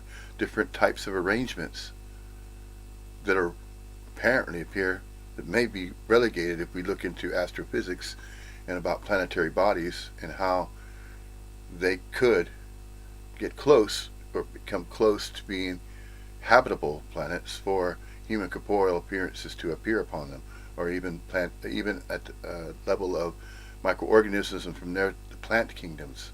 The plant kingdoms would be one of the first to appear on a planetary abode prior to the other types of life forms, perhaps. And then there's the idea of pantheism, or the microorganisms that would be traveling on comets and meteorites, meteors. There's so many of them are falling throughout the cosmos in different galaxies, and in different galaxies there are certain types of solar systems that form, and then some are similar to Earth-like ones, and then on all these meteorites and other objects that apparently appear to be moving throughout space in various areas have these microorganisms on them, and when they strike an Earth-like planet enough times, then it takes thousands of years for this gradual process for manifestation to appear as various life forms. So there's the scientific contention as well, and the scientific contention is mentioned in the Gita, and thousands of years ago it reads that way regarding self-realization. So it expands, of course, upon those first 18 months when the human corporeal form is doing this, and then it begins to develop self-sentience or self-awareness, self-identification with itself, and apparently appears to be a natural process that's been going on for thousands of years and many generations. The story of Earth. The story of Earth can be told in many different ways, many different versions of the story of Earth. So, from quite an early age, almost all of us enter, we could say we're born into a non-dual state, if you like, and then we could say that at quite an early age, nearly all of us, not quite all of us maybe, but nearly all of us kind of naturally, as it were, our experience becomes dualistic, where it seems like there is me and there is everything else, right? So if we talk about seeing non-duality or non-dual seeing or the collapse of the sense of self or any of these phrases and other phrases like it that you may be familiar with and may have come across, that's what we're talking about. All we're talking about is the possibility that that sense that I am this separate entity moving through, and I'll call it an alien world, alien in the sense of this, that sense can collapse. And that when it collapses, it can suddenly be realised, or it can suddenly be seen, or it can suddenly be apprehended. And it can be like a real aha. You know, that is a kind of illusion, it's a kind of appearance. The appearance, separation is a kind of appearance. It's not real. It seems real. It can seem like the most real thing in the room or the most real thing in the world, that separation. The sense that I exist as a separate person, but it's not real. And if it collapses, it can be an enormous shock to suddenly see, oh my goodness, that sense that I am an individual, a person separate from everything else, that has been assumed automatically for maybe 20, 30, 40 or 50 years, is actually a kind of illusion, and there isn't actually any separation. So what we can say is if the sense of self collapses, then what also collapses is seeing that there's a this and a that there's a here and that there's a there. It's very, very difficult to try to describe or talk about this. But nevertheless, you know, I mean, here and there, for example, that whole, I don't know, it's both a concept and an experience. It relies totally on the sense that I have awareness, going back to these rather difficult words, tricky words we were talking about earlier, awareness and consciousness. I have awareness, or I am conscious, and that consciousness is somehow here. So there is a here, and then there's all these other places which I am separate from, they're over there. For sometimes part of the description of the collapse of the sense of self that you'll hear, and you'll hear it from me and from other speakers and writers, is that this, you know, the sense of here and there collapses. It's just gone in that. Sometimes no fixed position. A split second of seeing, as we talk about. So in that split second of seeing, it's some. See, that's another way of saying these statements at this point in this particular presentation with this particular non-duality speaker, Advaitan, is that there are no fixed positions for a separate self to exist upon. That is part of the illusion of the temporal temporariness of the appearance of a human corporeal manifestation. It's temporary, so it's temporarily appearing that way. That's how it's temporarily real, but not exclusively real. The realness of it is a sense of physicality. But this is not a body-mind rubbing its own fingers. It cannot claim that these are its own fingers, that it's its own body, because it's just a mirror image. That's all it really is. It really is a mirror image. It's a local unit of temporally temporary qualia, consciousness, energy, form. Temporally temporary.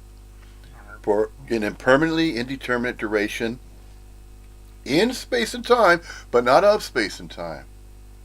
Because it was introduced at some point in space and time. And it could have been thousands of years ago that same type of similar unit of local quiet conscious energy form can be traced back via what is referred to as a family tree or generations of the past, such as with the birthrights. With the birthright, that's not absolutely what it is, but in its descriptions, if we are to look at the birth name and birthright, the birth name can be different every time for each appearance of a local unit of quality conscious energy form, a humanly corporeal one. Just as owners of pets, a pet canine or a pet feline, dogs and cats, they are named. Kind of similar. Of course, in a sense, using that similar analogy. But you don't see the canines and you don't see the mothers of, let's say, a litter of puppies. A female dog has a litter of puppies and it's not thinking about, oh, what am I going to name these 7 puppies? I'm going to have to come up with a name now to give them. See, that's obviously the difference between the human corporeal form and the animal form that appears as that particular species, either the canine or the feline. And that's just using just one example of so many other analogies that can demonstrate and show and illustrate and appear as these particular forms. And how and why does the human corporeal form have this ability? Somehow, it apparently appears somehow that the body mind of the human corporeal form acquires this sense of self-sentience, of self-awareness, that no other closely related appearing life form apparently appears to have acquired. This self-awareness, self-sentience, and then the ability to learn a language and speak a language and then communicate and have some degree of cognizance. And yet, it can also recognize that it's not exclusively what it's manifesting as. As it appears before a mirror, after so many years, and apparently appearing to be spending time as an appearance of a human corporeal form, it spends a lot of time in front of a mirror.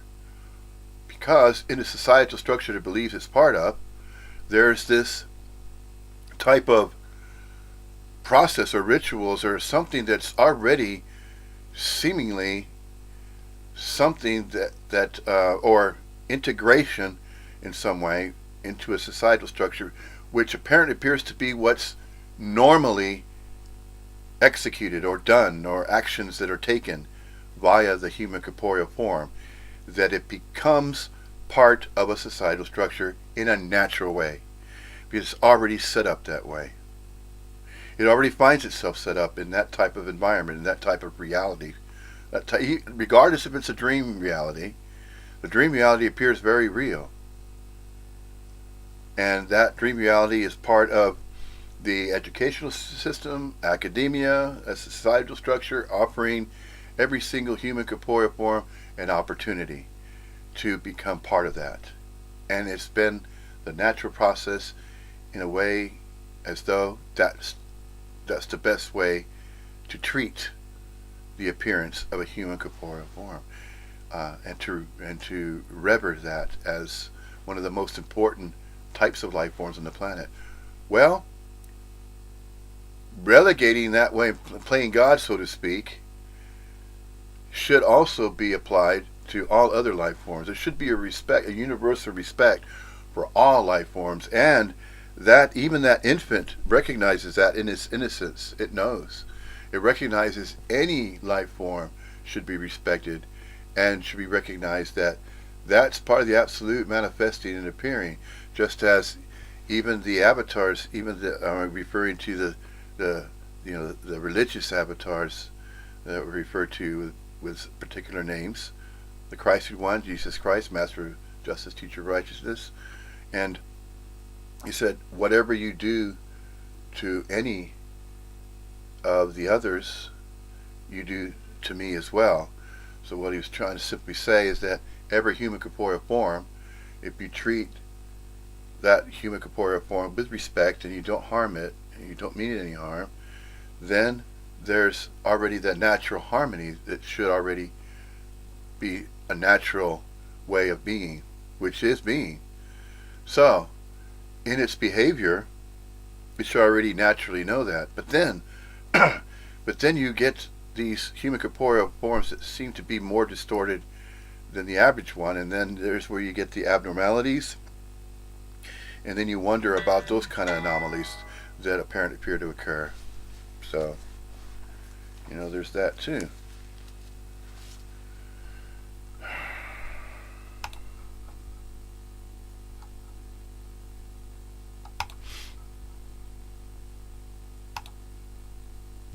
You realise there's no here and there. How can that be? How can there be no here and there? Because if there's no locus or no place of awareness, if awareness is equally everywhere, then there isn't everywhere. Everywhere no longer exists. Here and there only makes sense because there's somehow a sense that there is my awareness here, which is different to the wall, which is over there. So that can just collapse. Sense of past and future can collapse. It can be very disorientating to have, even a split second of this kind of seeing, what's usually called non-dual seeing. And all sorts of other things can collapse as well. And I'm thinking, if I go on much longer, what on earth will we have left to talk about tomorrow? We'll just have to sit here tomorrow and look at each other.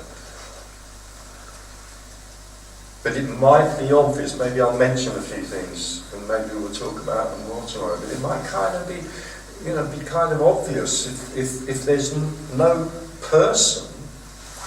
There's quite a lot of really important stuff that only makes sense if we assume that there is a person. So if the person collapses, all that other stuff is also going to collapse as well.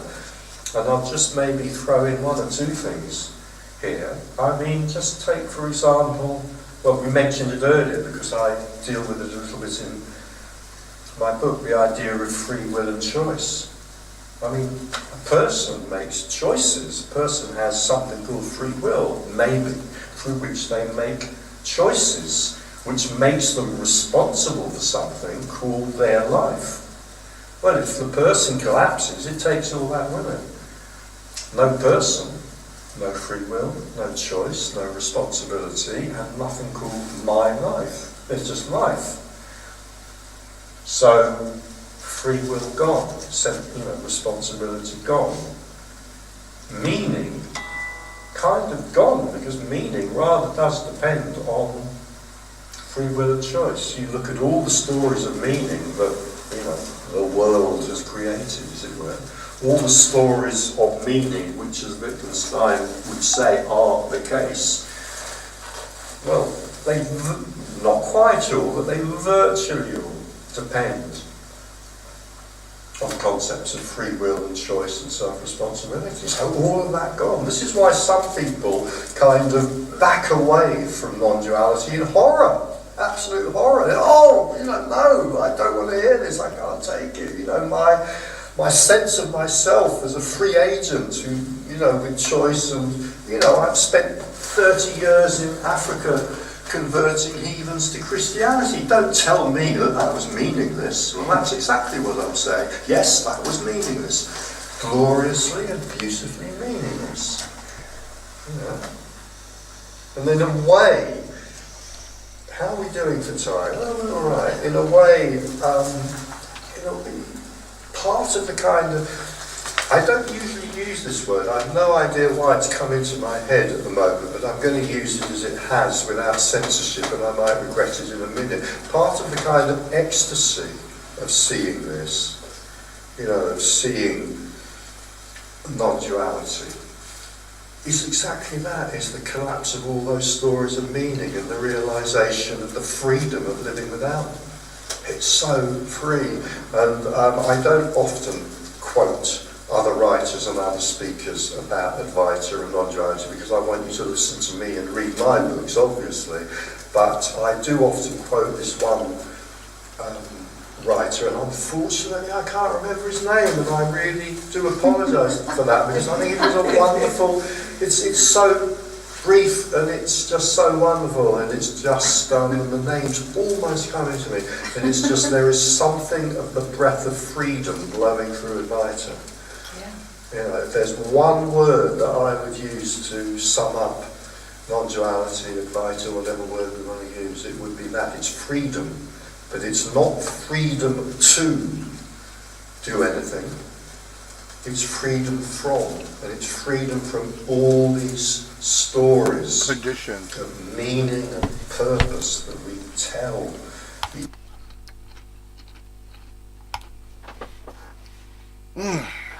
Free from absolutely anything that's thought to be a condition that must be performed, or an activity that must be performed by somebody. Somebody that believes they are an important separate person that's living their own life, and that they must contribute to society in some way, in some special, unique way, unlike anybody else. That in society, that every individual person in society that's given a birth name and birthright, a birth certificate, assigned a birth certificate, is going to be part of the societal structure on the grid, going to be attending school, public schools, and that these are opportunities and that it needs to prove itself. That individual needs to prove itself now to become part of society. And it needs to prove that it can be economically viable and contribute to society in some way. So how's it going to do that? I'll give you an example. In Australia, if anybody wants to live in Australia, you need to be able to show and prove that you could be self-sustained, that you can contribute to their economy in Australia, that you have a skill set, a serious, well-proven skill set with degrees and proven academic adroitness and evidence of some type of skill as a, let's say, a physician or a lawyer or some field of study that requires a great amount of effort to go through the many years of academia that's required in order to acquire a certain academic degree, such as a master's degree or doctorate degree. Not just a bachelor, not just a associates of arts or a bachelor's, but a master's degree or better, master's or doctorate in a field of study that's going to contribute to the economy of a certain area, a certain part of the world, let's say for instance Australia or even the United States. It's not so for the United Kingdom, simply because there are enough already, the presence of enough people, and there's plenty more room to accommodate more people that perhaps would like to choose to live in the United Kingdom or Ireland or Scotland or Wales or any of these areas here, or even in Europe, European countries. But of course each one has their own various laws, and each one has their own type of economies and societal structures, different societal structures. They're not as widespread and well established, of course, as the ones in the United States, in America, in Canada, South America, and Australia. But when these much smaller countries are going to be struggling with trying to maintain their economies because perhaps of the environments, or perhaps because of some of the constraints that have already been present in their environments of the smaller countries or parts of the world. Of course, that's understood. That's getting into economics. But referring to this sense of self-importance, the homeless person is an example of somebody that found themselves to become homeless, may have veered off, not intentionally, but certain circumstances they found themselves in, perhaps, and they kept encountering problems in their life, and a majority of them might have been not purposely done to themselves, but certain situations they got involved in. 9 times out of 10, it's usually stems from not paying taxes, avoiding paying taxes, or committing a crime of some type in society. Criminal activity, not earning an honest living, things of that nature. If you go against these laws that are in place to provide you opportunities, if you don't go along with the authoritative, setup the way it is, the opportunities are there. If you don't take them, and if you try to conduct or become involved in illegal activities outside the realms of the structure of the way it's set up in a certain societal structure, as an example, in the United States, if you don't follow the civil laws, and if there's criminal laws, you cannot break any of these. And if you do, misdemeanors and felonies, that's going to be detrimental to what?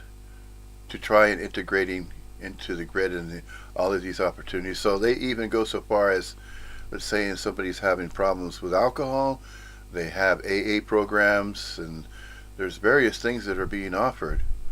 It's not to say that every human corporeal form that is born into, especially if that is found to be born in that type of environment, let's say in America, it's born in one of those states there, that it must follow those laws of that particular area of the planet.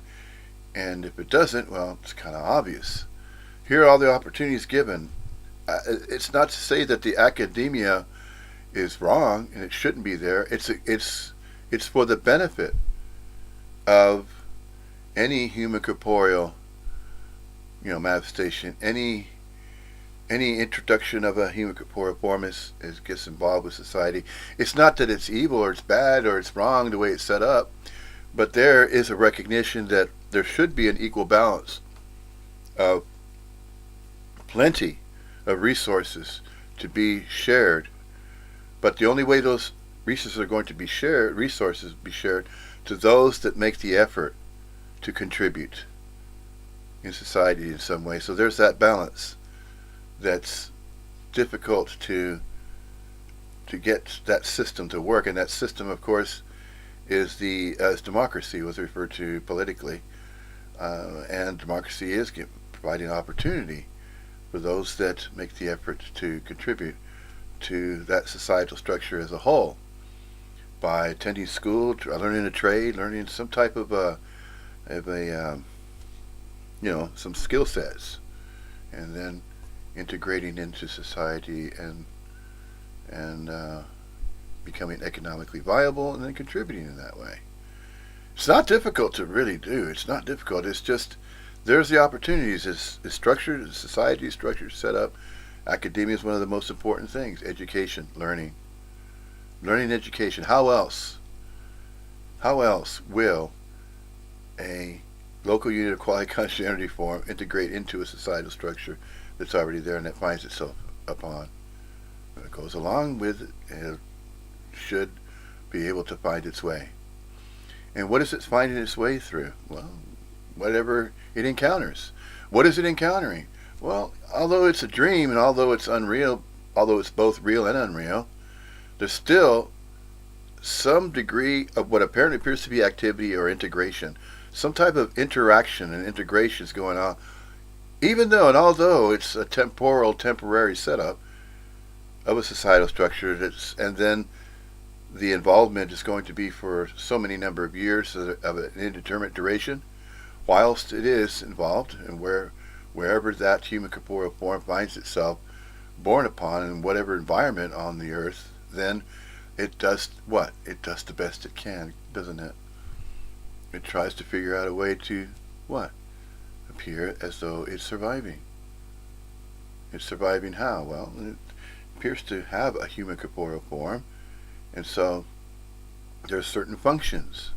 There's certain functions that automatically happen. It just apparently appears to be what happens.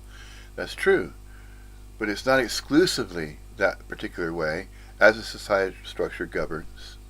People what are construed as a societal structure of many, many different people and many cultures, and even from other parts of the world. So there's this legislature and government and laws and civil laws that are set up for each state in the United States, and there's different ways that those laws are applied depending upon the senators. There's governors of certain states in the United States, and then certain, if you of course learn about that particular societal structure in North America, it is that way. Canada's a little bit different, yeah, sure. And then there's the United States, there's America that has its educational system, academia, and so forth and so on. Similar structure here in the United Kingdom. And that's just the platform. That's just the type of societal structure that has been there. And it gets tweaked here and there a little bit. Yeah, sure it does. So that's not really relegated to that which is referring to non-dualism, but it apparently appears to be that way to the conjured self that that believes that all there is to life and what's important is really focusing all of its effort and all of its energy, all of its time to maintain and then live not only within its means, but try to figure out a way to live even beyond its means. And it's going to find that a bit difficult to do, and it's going to find that it's going to notice it's going to take quite a bit of effort. It can be achieved, but anything's achievable, really, of what is thought to be achieved. See, again, it's in the thinking. It's all in the thought processes. But if it's thought to be exclusively a certain lifestyle that's being lived by a subconscious self, that's not how it truly is. There is just the appearance, and it's just apparently appearing to be what happens in a human corporeal unit of quality of conscious energy form becomes involved in some activities it believes it is becoming involved with. It is really being, is all it's doing. It's just a presence, a personal presence and impersonal. It is and it is not. We are not. There's personal presence and impersonal presence, but it's both. Simultaneously, all both. It's the absolute appearing as however it will appear. Yeah, so once it's recognized that way, that nobody's living their own life of their own accord and volition, free will, and choice, that we're simply, all of us, we all human corporeal manifestations are simply mingling with the absolute, however the absolute appears through the appearance of human corporeal forms and all the other life forms along with it. Absolutely everything, all life, all kingdoms, the whole lot, the whole entire planet Earth and all the life forms upon it. Absolutely all of it is the absolute appearing, however it will rise and appear the way that it does.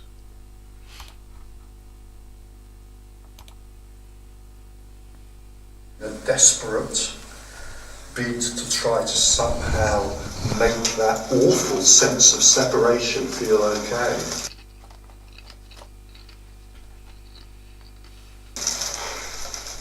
You know, I mean, we were talking earlier about the nonsense of the Christian story. It's absolute nonsense. It makes no sense at all on any level, and yet it has gripped the West for, in the story of time, in the story of history, nearly 2,000 years. How can that be? Because we are desperate to have a meaning and purpose. Because it's so horrible feeling separate. And so, in a way, it doesn't matter whether it's the Christian story or whether it's Hanuman, the magic monkey, or whether it's Ganesh, the wish-fulfilling elephant, or whether it's Buddha mind, or whether it's, Zeus, or whatever, it doesn't matter, you know, as long as we've got a story to hang on to give our lives meaning. Well, guess what? When it's discovered that we don't have a life, we don't need to give it meaning. Because everything without the person seeing it is then seen as so kind of spectacularly rich. Why would you need to add meaning to it? You know. Yes. Do you really think people really believe that? What? Hanuman, the flying monkey god? Or, Yeah. or Jesus and the Christians. Yeah. And all of, you People really are think so? killing each other over it right now, probably. Yeah. Don't you? No. Well, maybe I'm naive. Really? You really don't believe all those mad... Never did. No. I need to be careful who I insult now, mightn't I? Because I may be a refugee fairly soon from my own country. No, really, you really believe all those kind of apparent...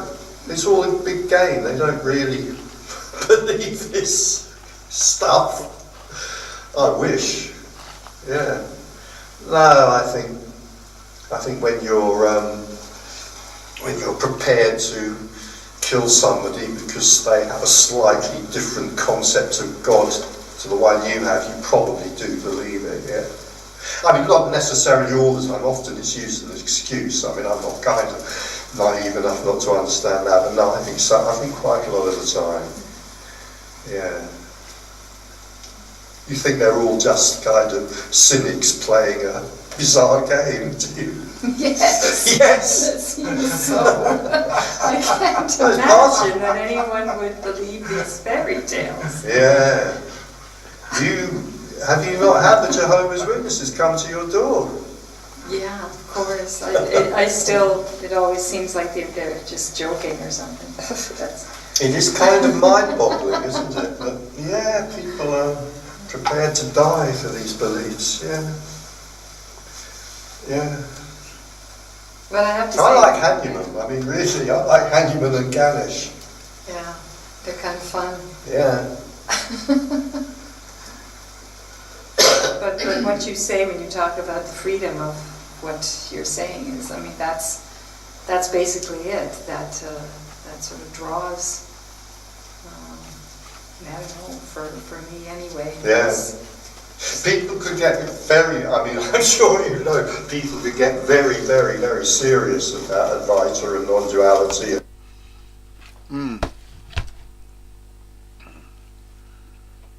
The female just said, well, for me, no, see, and Richard Sylvester, the non-duality speaker, didn't even address that. See, that would be, in a sense, a proper way to handle a satsang. I mean, if you're going to have a meeting that way, you should address the conversation, whatever is being discussed, or any questions, or even statements. Address them. That's what a non-duality speaker normally does. If there's going to be one, seated in front of questioners, and then that statement, for me, no, nothing is for me, okay? It's not to, by, for, and from anybody. No me, no I, no. It has nothing to do with you. It has nothing to do with me, okay? We're just simply being. There's nothing to do about anything. Nothing needs to be done because it's already done. The absolute is already whole, complete, perfect, just as it is. However, it's going to arise throughout the entire planet. If an asteroid's going to hit it, it will. If the sun's going to blink out, it will. And that's of the absolute's accord and volition, if that happens. No, but nobody can do about any of it that arises. Nature, as it arises, as it appears, nature as it manifests and appears throughout the planet, throughout the earth. Can anybody do anything about that? No. And just to say that, well, yeah, all the hurricanes is a way that the planet's cleansing itself. There's a lot of Native Americans that believe that, actually. They do. They believe that the planet is a living organism. It's a living thing in the universe, in the infinite universe.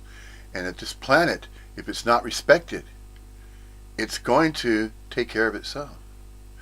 So, those that are allowing the economy to continue as it is, with the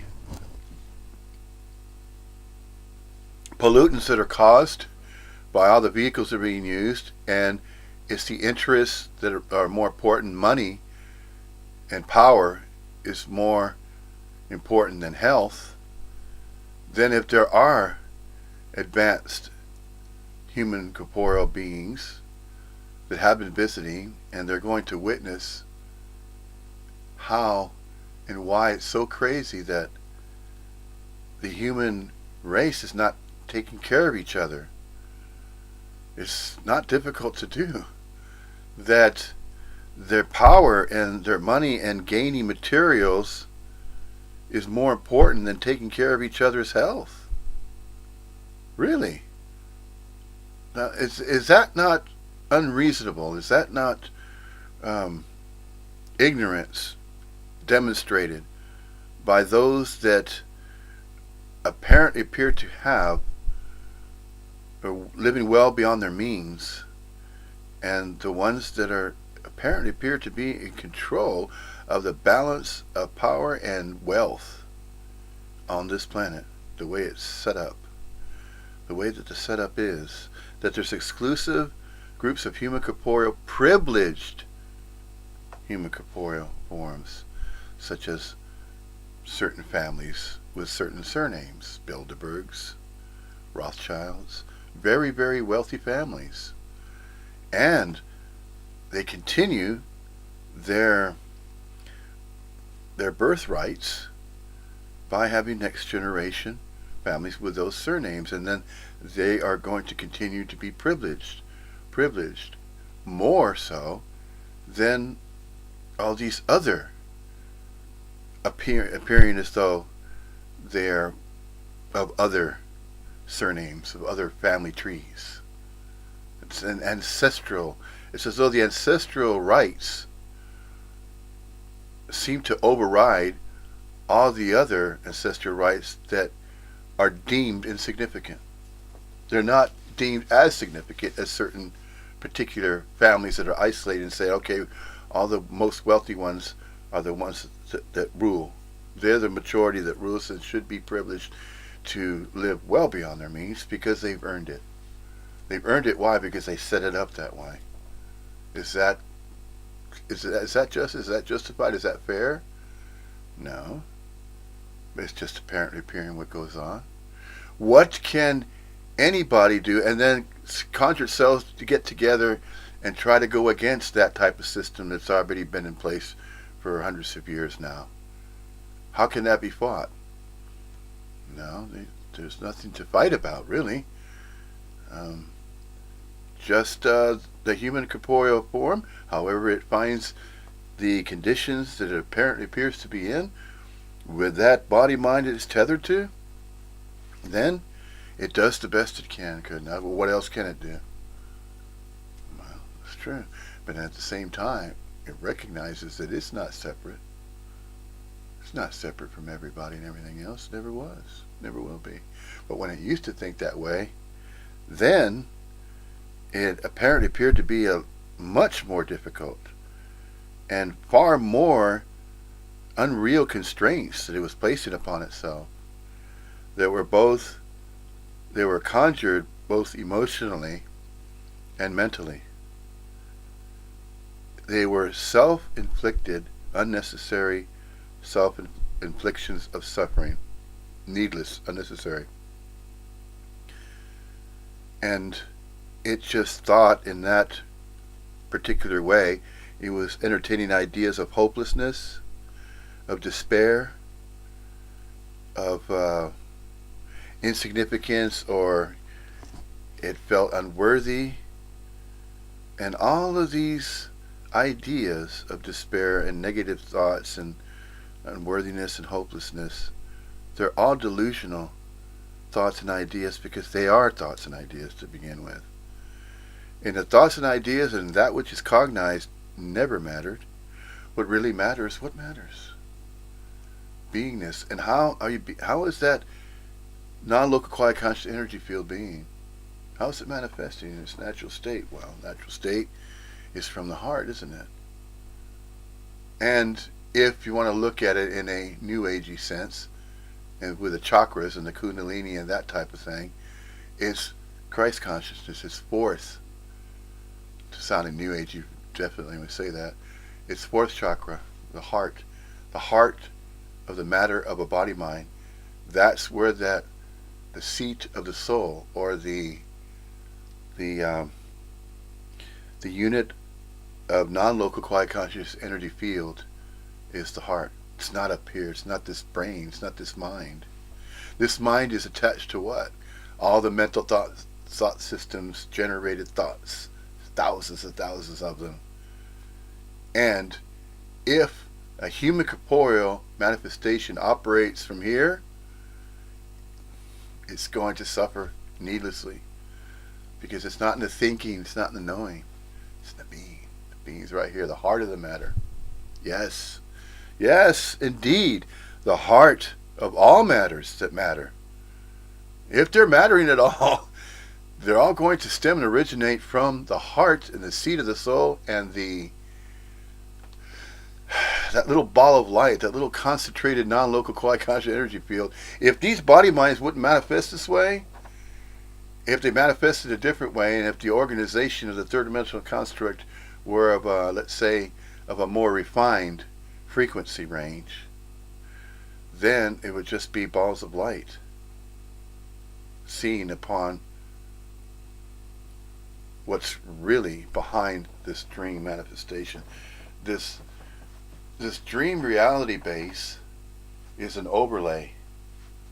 What's really behind it are all the energetic movements. These energies, the unseen energies, just as gravity.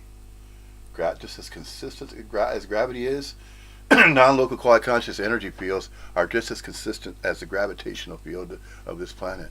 And that gravitational field has been operating for billions of years. And so too has non-local quiet conscious energy. That's, in a sense, how the human corporeal manifestation is immortal. It's immortalized already. It's already being immortalized via being part and tethered and coalescing with the Absolute. And that starts right there. Can't sit, not physically referring to the heart, but the area. And that area is every awareness, but it's a field of energy. So every life form is emanating an energy field, and it goes out and radiates just as light radiates outwardly, light. That's what non-local quiet consciousness energy is, of the human corporeal type. It's light. So from the heart chakra, the fourth chakra, heart center, and without focusing on that New Age, it's just an analogy using, but the seat of the soul, it is the heart that matters. It's not the mind. The mind has nothing to do with the Absolute. It's the heart, because that's what's tethered with absolutely everything. Indeed, it is.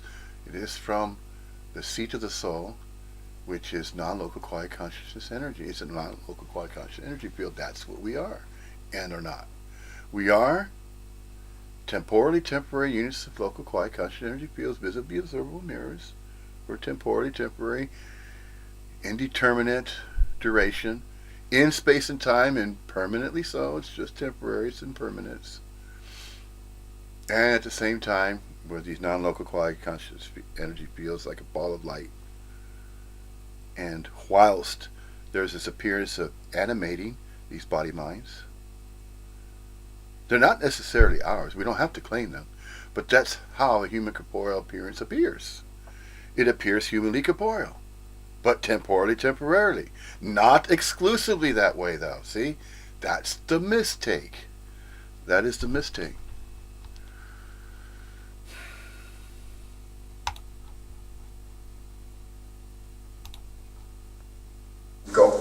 I don't think we've actually got real hot non-duality wars going on, but we've certainly got non-duality proxy wars going on as different speakers disagreeing passionately with each other and so forth. But for me, I just think part of the joy is the seeing it doesn't matter. Yeah. Who cares? I mean, if only. Yeah, but it's not for me. You said it again. A non-duality speaker does not speak that way. It recognizes automatically already it's not for me, it's not for you. It's not for you, it's not for me. It's not for any single self-conscious self that still thinks they are a separate non-duality speaker somewhere. No. No.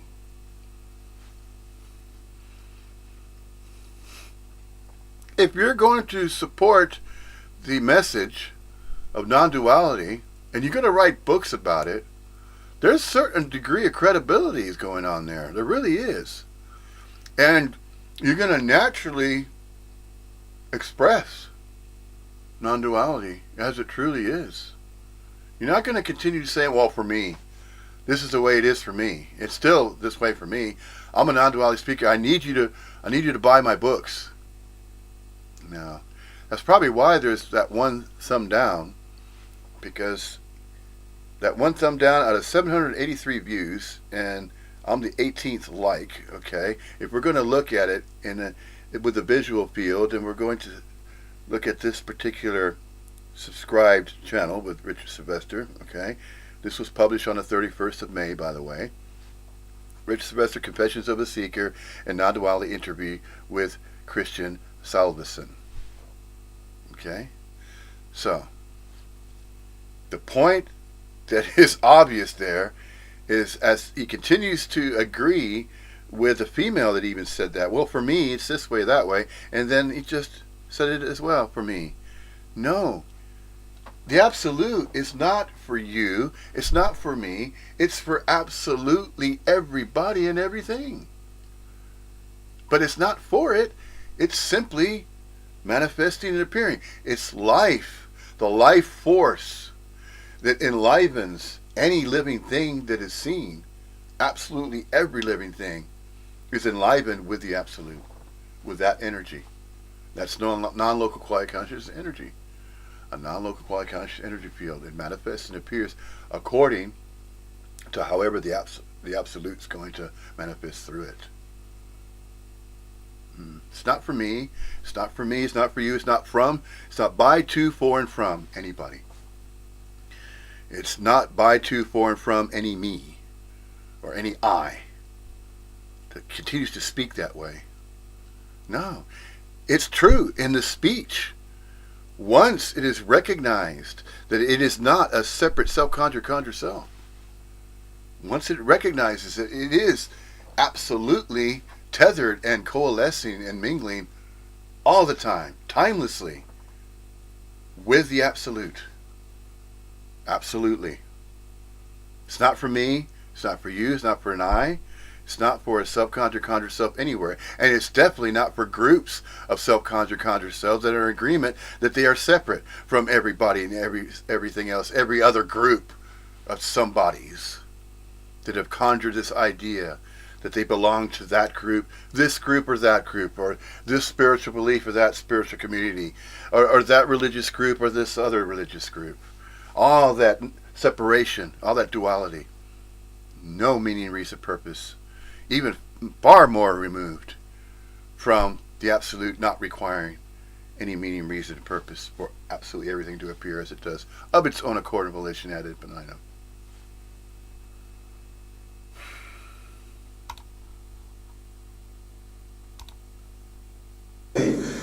Particularly the conversion religions. I mean, they're the really dangerous ones. If only the conversion religion can just take the same attitude. Okay, some of us believe that the transubstantiation of the blood and the wine is literal, and some of us believe that it's metaphorical. Well, who cares? But, oh no, we have to kill each other in our hundreds of thousands about it.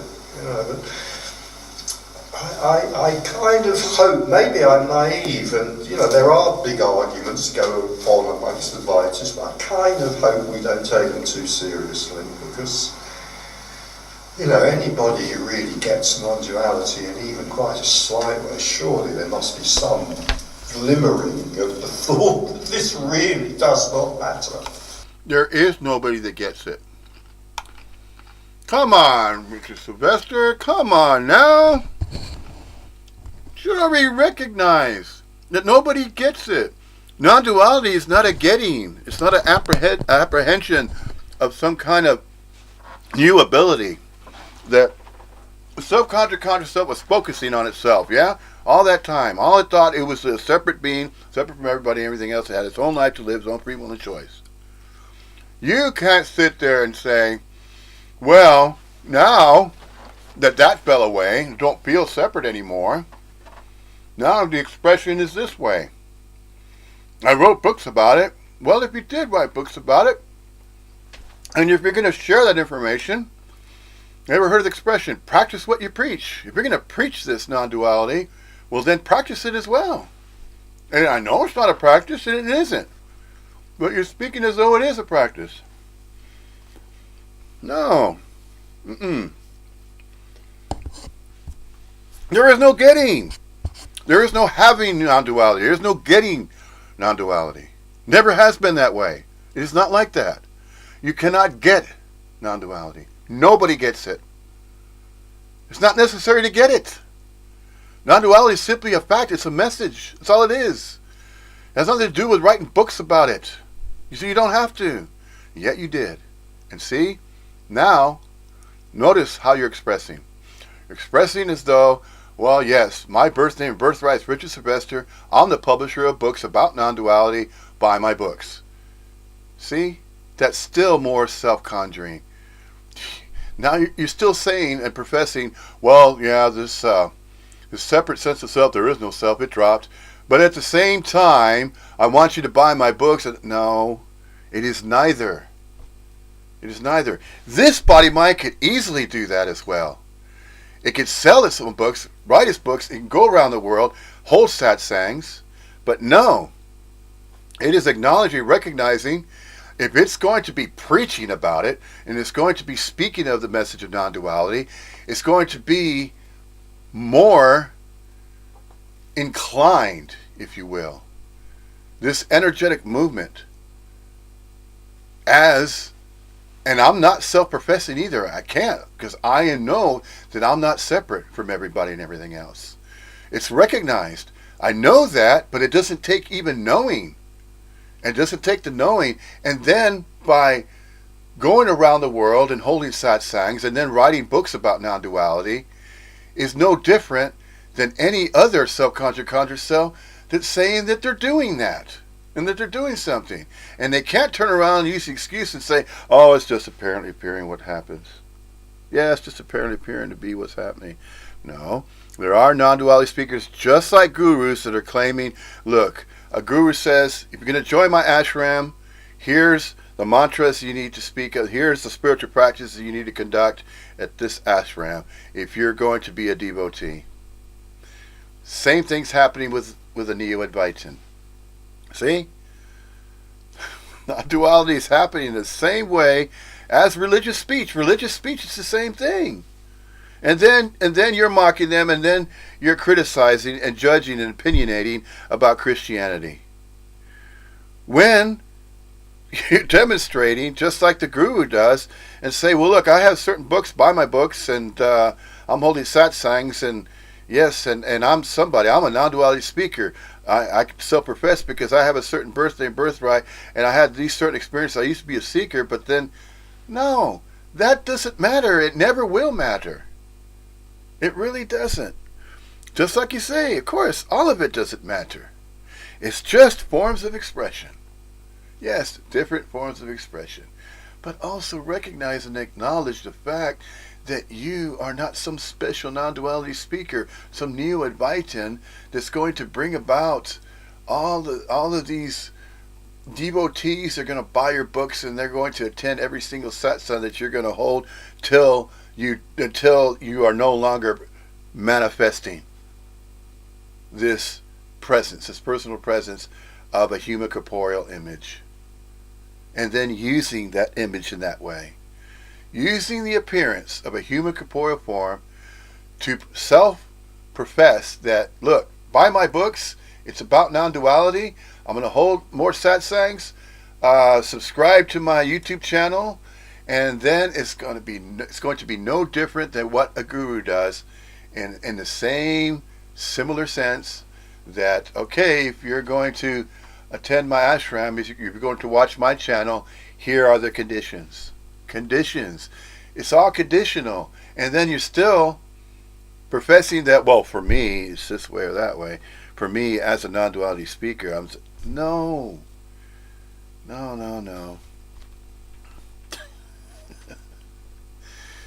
But they're going to get away with it anyway, right? Doesn't matter one way or the other. Hey, but it's obvious. It's an obvious observation. It really doesn't.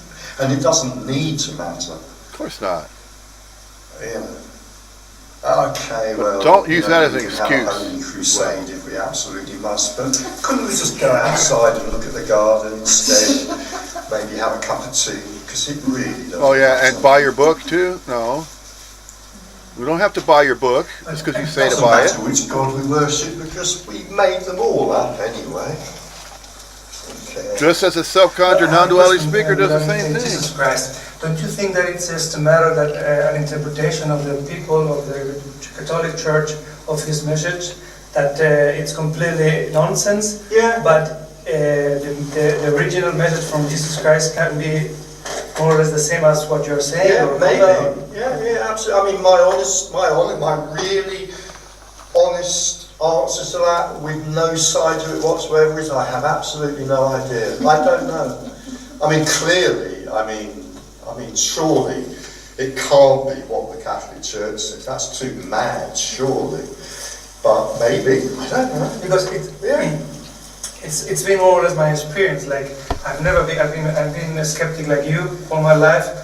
Still, I was in a Catholic school, and hearing all that stuff about Jesus Christ and all those things, and I didn't believe anything. And then to some point in year 2015, then I started to read about Eckhart Tolle, and he somehow started to interpret what Jesus Christ was saying. Of course, it was of course his interpretation.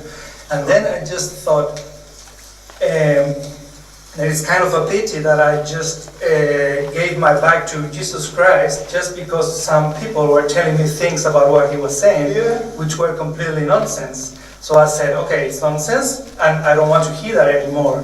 But Eckhart Tolle showed me it might be that no one understood that message. Yeah. And then I tried to read things that I was told or taught in the school, and then from that perspective, it made a lot of sense. Yeah.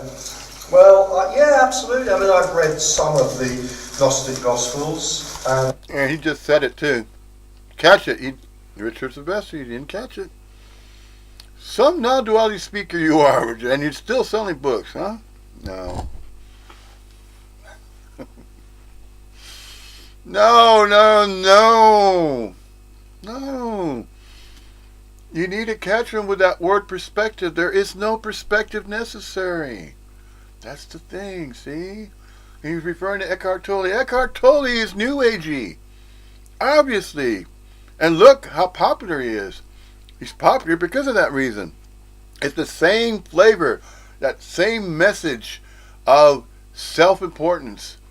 Look at the name. He focuses on that name, Eckhart Tolle. Focus on Eckhart. Oh, Eckhart Tolle. He's making a name for himself as a Neo-Advaitan. And so now he's writing what's most popular still, which is Christianity.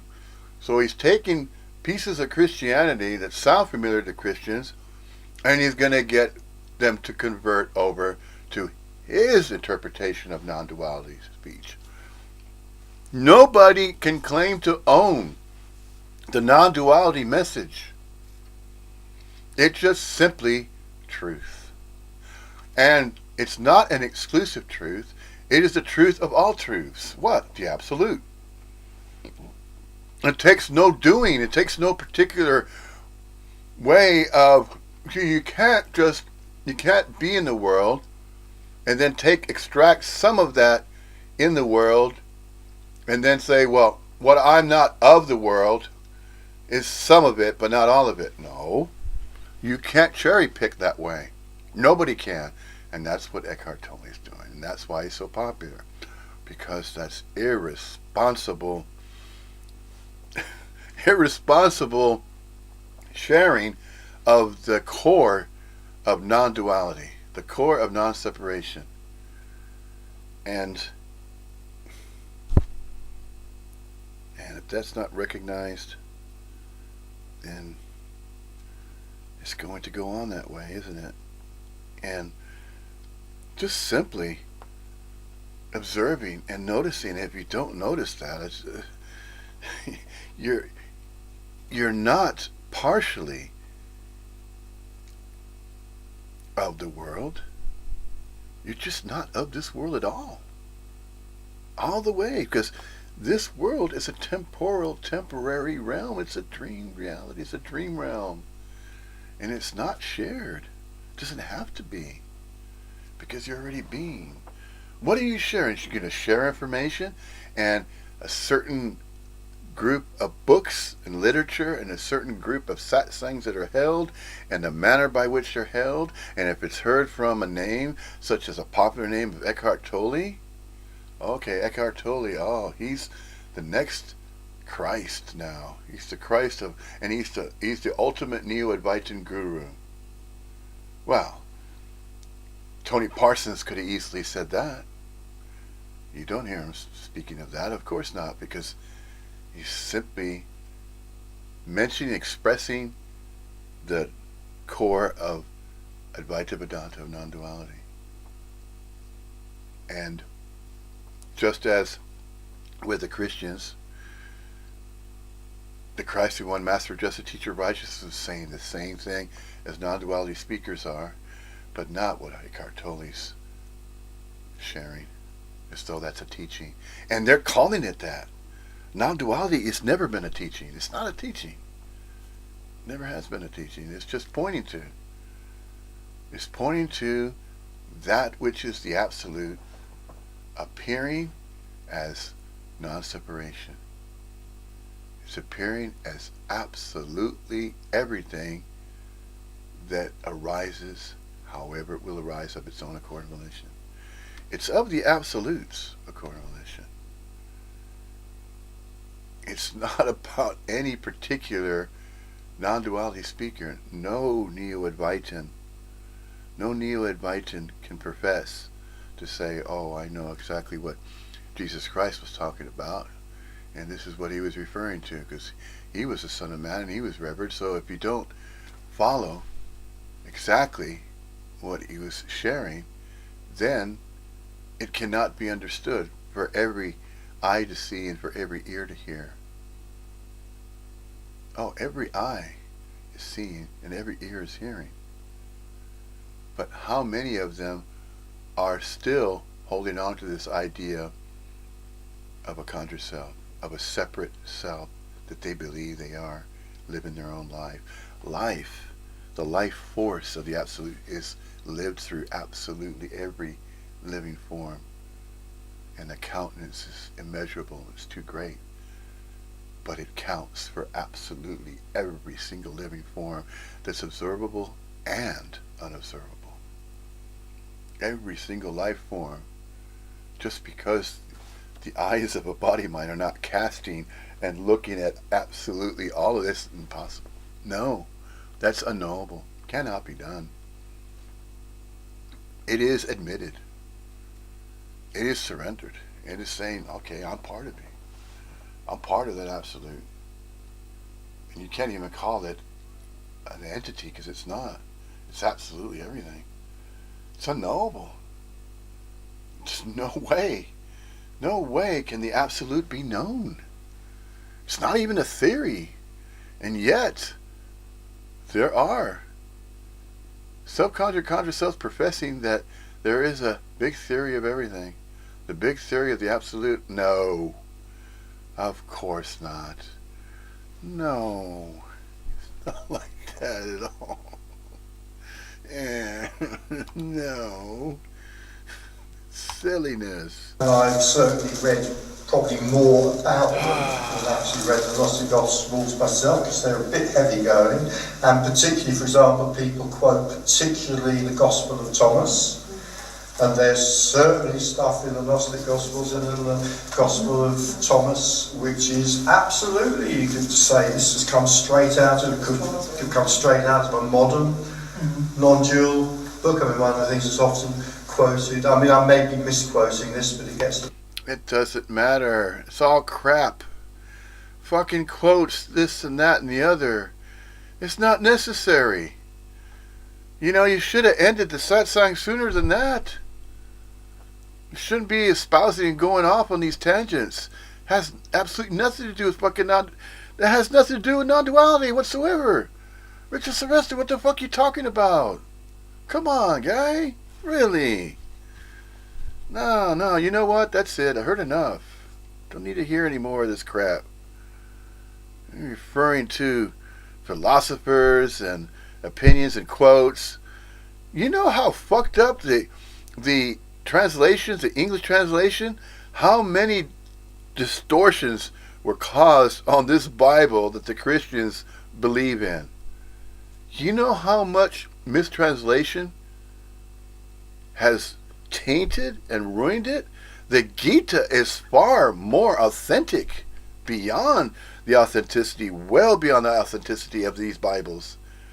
510,000 versions of the Old Testament, about 750,000 versions of the New Testament. What does that fucking tell you right off the bat, right there? Come on.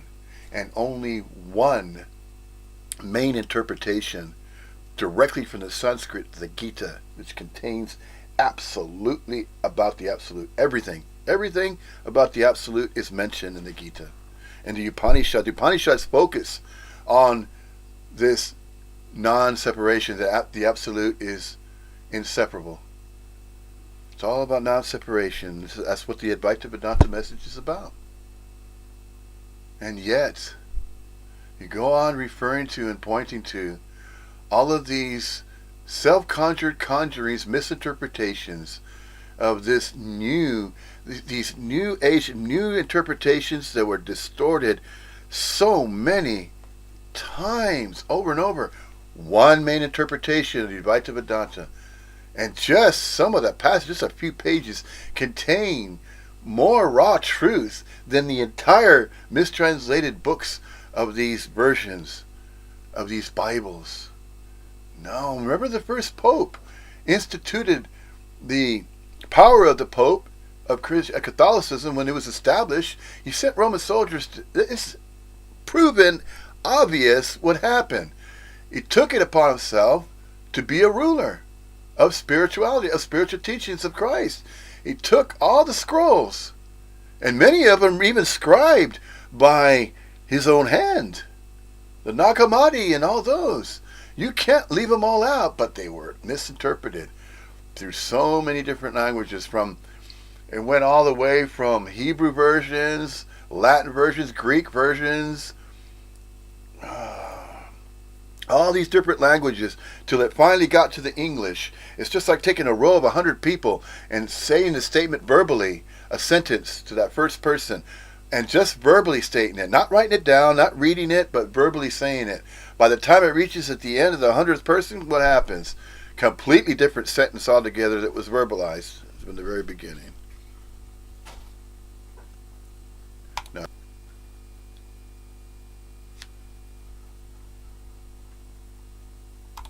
David, many people are of the opinion that self-inquiry is the highest and most direct teaching of Bhagavan. What do you say about that? Bhagavan did say on innumerable occasions that self-inquiry was the direct path to liberation. He said it's the most effective, and on some occasions he said it's the only effective way to realize the self. But that's not the same as saying that it's his highest teachings, and I'll explain why. Bhagavan himself, when he was asked to make a hierarchy of his teachings, he always said that silence is my principal teachings. And by that he meant that when he abided in the self, in that state he created an energy field, and if you sat in that energy field, you could somehow be infected by those emanations of silence, you could tune into those emanations, and if your mind was sufficiently quiet and subtle, then you yourself could experience the self by being in the presence of Bhagavan. He said this is a direct, unmediated teaching. It doesn't require any activity on the part of the recipient All it needs is a quiet mind and to sit in the presence of someone who has realized the self.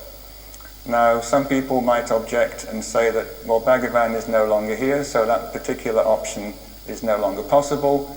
But I would say that it's eminently available. The self is everyone's true nature. It's what we really are.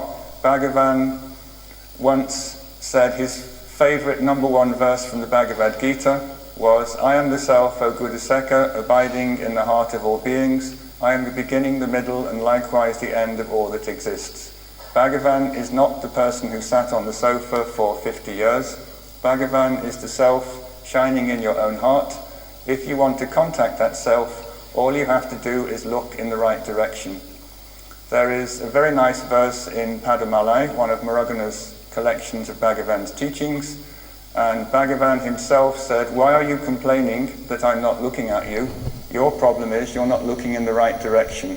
If you look at me in the heart, you will discover that I am looking at you all the time, continuously. So although there is no longer a Bhagavan on a sofa on whom one can focus and get this satsang, there is a Bhagavan residing in the heart, and all it needs to attain that satsang is to point one's attention 180 degrees away from where it is now towards the heart to see Bhagavan looking back at you. So number one, the teaching is silence. It's not to think about anything, not to do anything, not to want anything, but simply to abide in that inner silence, in that inner presence, and point attention, so long as it can be pointed in a direction, inwards, towards the Bhagavan who resides there all the time. Now, that's level one. Then if you went to Bhagavan and said, Bhagavan, who am I? What is the truth? What is the highest truth? He wouldn't say, do self-inquiry or anything else. He would say, you yourself are the self. You yourself are consciousness. You yourself are Brahman. Now this is not simply a piece of information that he's giving you to file away with all the other bits of information in your brain. When a jnani tells you, you are the self, you are consciousness, there's a power in those words, and if you listen to those words in your heart, not in your brain, not in your mind, then those words are charged, and by simply accepting those words in silence, you yourself have the possibility of becoming the truth of those words. You experience the truth of those words simply by hearing them in the right place, by letting them settle in the right place. So number one, Bhagavan said, sit with me, sit in the presence of the self, be absorbed in the self and experience it. Number two, if that's not working for you, you can ask a question. You can say, who am I? What is my true nature? How do I discover it? And Bhagavan would say, why are you looking for something that you already are? You yourself are consciousness, you yourself are the self. People would then say, yes, yes, but what do I do? That's not the correct response. When Bhagavan says, you are Brahman, you are consciousness, you should respect the Guru's words. The Guru is telling you a very important truth about your true nature. He's not asking you to do something, he's not asking you to go to a cave and meditate. He is telling you from his own experience what the truth of your own real nature is. And if you can accept those words, if you can take delivery of them in the right place, then you yourself become the Brahman that Bhagavan has just declared that you are. Now, regrettably, that is not going to happen with the vast majority of people. Most people could sit with Bhagavan and feel his power, his presence, his silence. Not many people could take delivery of the words, you are self, you are Brahmin, and actually experience those words for themselves. A very few, fortunate few could, but for most people, they have to go to the next level. They go to Bhagavan and they say, okay, I've taken that statement, it's not doing anything for me. How do I get enlightened? What's the quickest, the most direct way of getting enlightened? And that's when we come down to the practice of self-inquiry. So on Bhagavan's own hierarchy, although he said self-inquiry was the most direct path if you wanted a practice, on his own hierarchy he said that abiding in the self, as the self, in the Guru's presence, whether through an external form or internally, is the highest practice. If not, listen very carefully to the Guru's words as he tells you about your true nature. take delivery of those words in the right place, and you will experience the truth of those words. And if that isn't working, then you have to take up a practice, and that practice is self-inquiry. Bhagavan is famous for giving the question, who am I? Why did he do so? When Bhagavan asked people to say, who am I, to find out the nature of the I, he wasn't giving some abstract intellectual advice. He was passing on the method by which he himself had realized the self at the age of 16. As he was lying on the floor in Madurai, the question arose in him, who is the one that sees? Meaning, who is this thing inside me that sees something outside? And he says, as a direct answer to that question, his individual I went back into the heart and died, and revealed a state in which there was no longer any distinction between the one who saw things and the objects that were seen. So when he said, ask yourself, who am I? He was saying, this is how I got enlightened, try it yourself, and maybe the same thing will happen to you. Now, as a secondary point on this, Bhagavan would occasionally be asked, why does this particular method work, and why is it better than other methods? And for that we need to explain a little Bhagavan's teachings on the nature of the I, how people have wrong identifications and how those identifications can be erased. So he said the idea that we are an individual person, an I inside a body, is a defective programming, a kind of wrong conditioning that we all suffer from. He said that there is an I inside the body which thinks itself separate from everything outside. There's a world outside, there are people outside, and those are the objects that we perceive through our senses, and those are the things that we think about through our mind. So for example, when I say I see a tree, I is the subject I, tree is the object I look at. When I say I feel happy, I is subject I, happiness is the object state that I'm absorbed in. He said this dichotomy between a subject who thinks and perceives and an object that is seen or perceived is the root cause of individuation, that the idea that we are a separate self arises simply because of this confused notion that we are a person occupying a body who sees things that are separate from us and thinks about things which are different from us. And he said this particular illusion, this particular wrong idea can be challenged by putting attention onto the I, which thinks thoughts, which remembers memories, which sees objects. He said that this individual I comes into existence and only continues to exist as long as it identifies with things it thinks about and things that it sees. He said there's a continuous process of reinforcement, that I am a person, the idea I am a person arises and continues because of all the objects that the individual I thinks it is or identifies with or associates with. And he said you need to challenge this idea, I am a person, I am a woman, I am a man, I am angry. He said the common thread to all those is the I who thinks, the I who perceives, the I who feels. And what he's saying is that if you can put full attention on this inner sense of I and vigilantly hold focus on that inner sense in such a way that the I is not jumping out to identify or associate with other objects, then that individual I can no longer exist.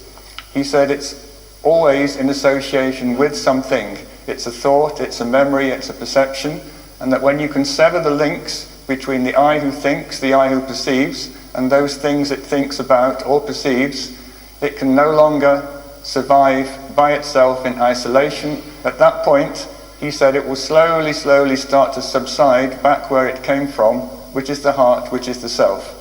So he said initially there'll be feelings of peace, silence, quietness as this I starts to sink back, but this I is conditioned, it's programmed to extrovert all the time.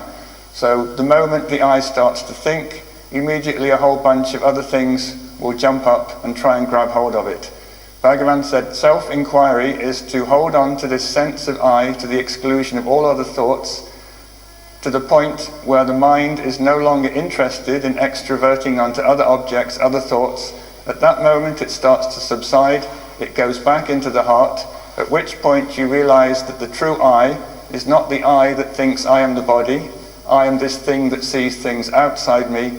You discover the true I inside yourself, which is the universal I, which makes no distinction between what's inside and what's outside.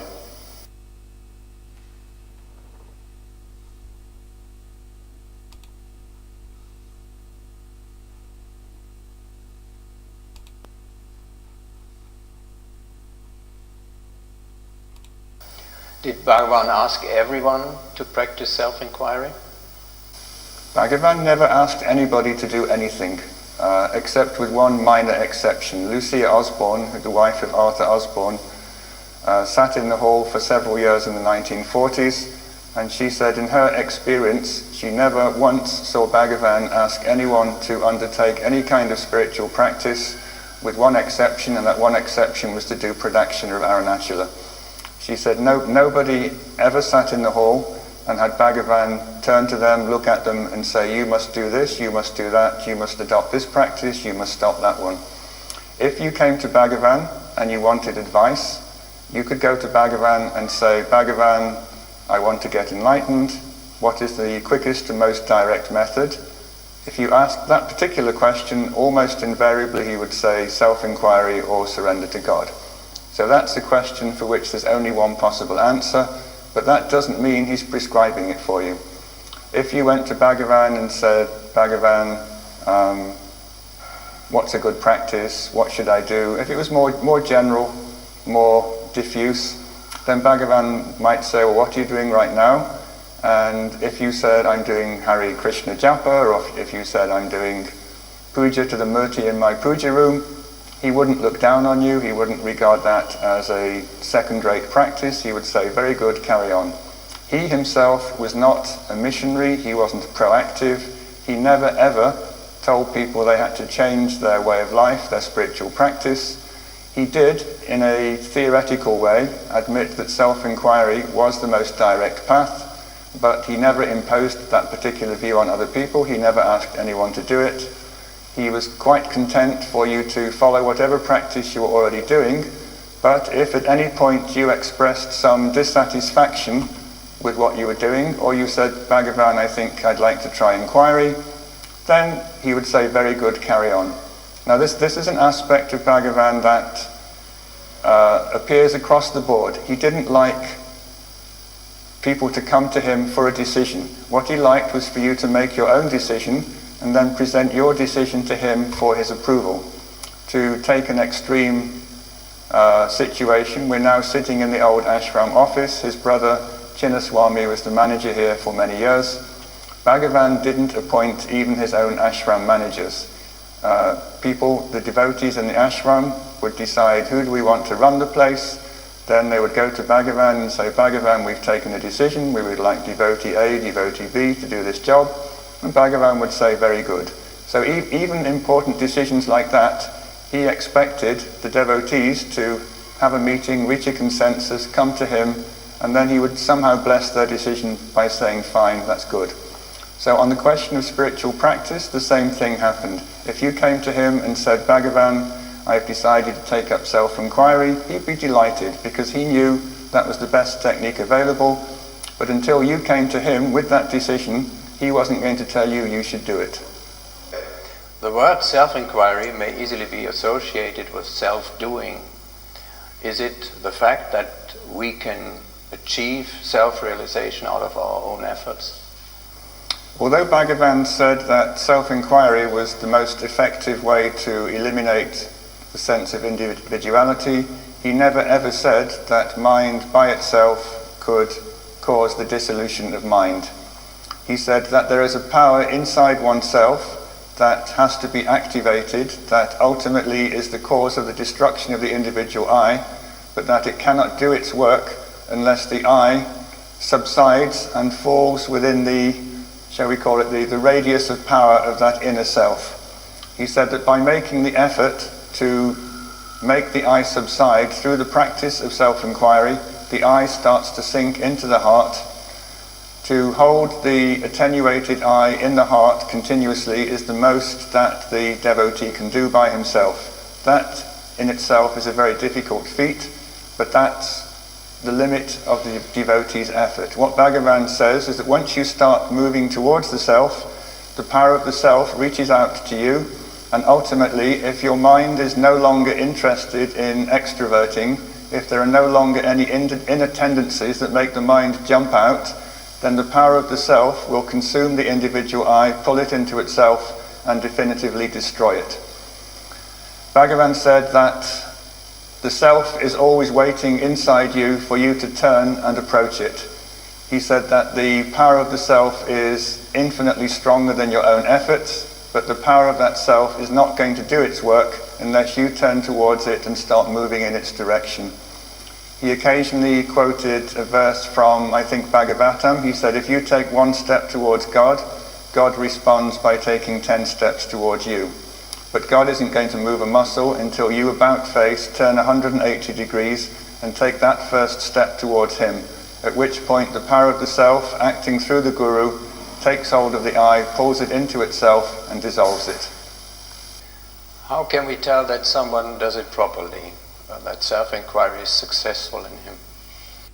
Doing it successfully and doing it properly are two different ideas. To do it successfully means that you've realized the self, and I think if you realize the self, you don't need to ask the question, have I realized the self? There is something absolutely self-evident about jnana, about consciousness, that when it ultimately reveals itself to you, you don't have the question, am I enlightened? Is this the self? There's something absolutely incontrovertible about that state. So let's dismiss that for now. You don't need to worry about that. But just about everybody asks the other question, how can I tell if I'm making progress? Now, Bhagavan was asked this question once, and he said, the extent to which your mind is free from unwanted thoughts, that's a good measure of your progress. I think that's a really good thing that anyone can keep tabs on in their own head. How much do I daydream? How much is my mind under control? To what extent have I stopped my mind from jumping out and attaching itself to other things? And how long can I keep it dwelling in this inner sense of being? Now, I get a lot of emails from devotees who practice inquiry, and the most common complaint is, it's not working, am I doing it right?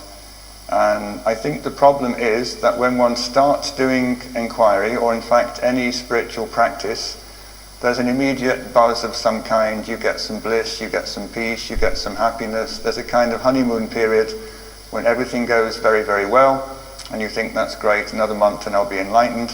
But unfortunately that's not the way it works. Those initial experiences wear off, and what you're left with often is a mind that appears to be even more busy than the one that you started with.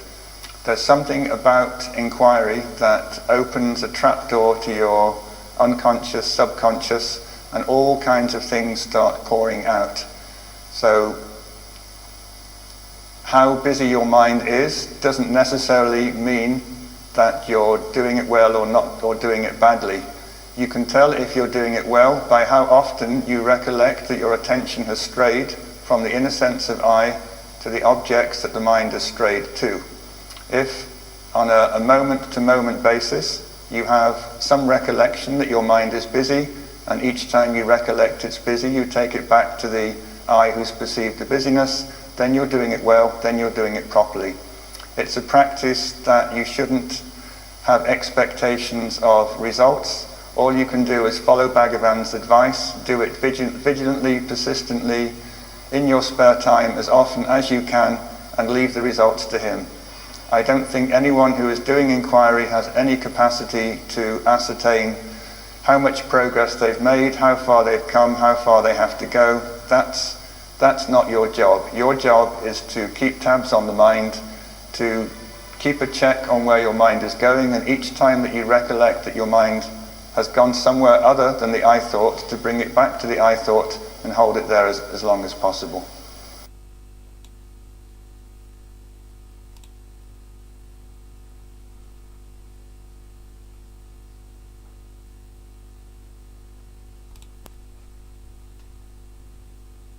You are the signs of doing it well or doing it badly.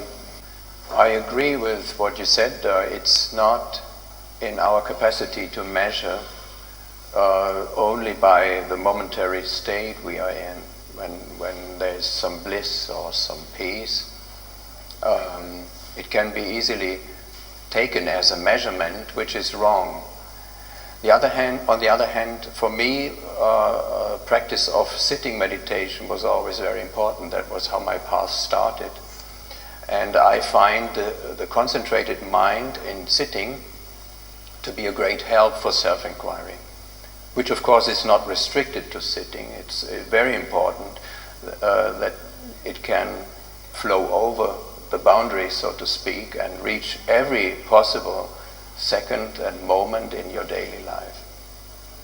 But for me, it's both. It's kind of, I would say, it's like a microscope, and I can perceive much more precisely where I am, where the thought is, where the object and where the subject is.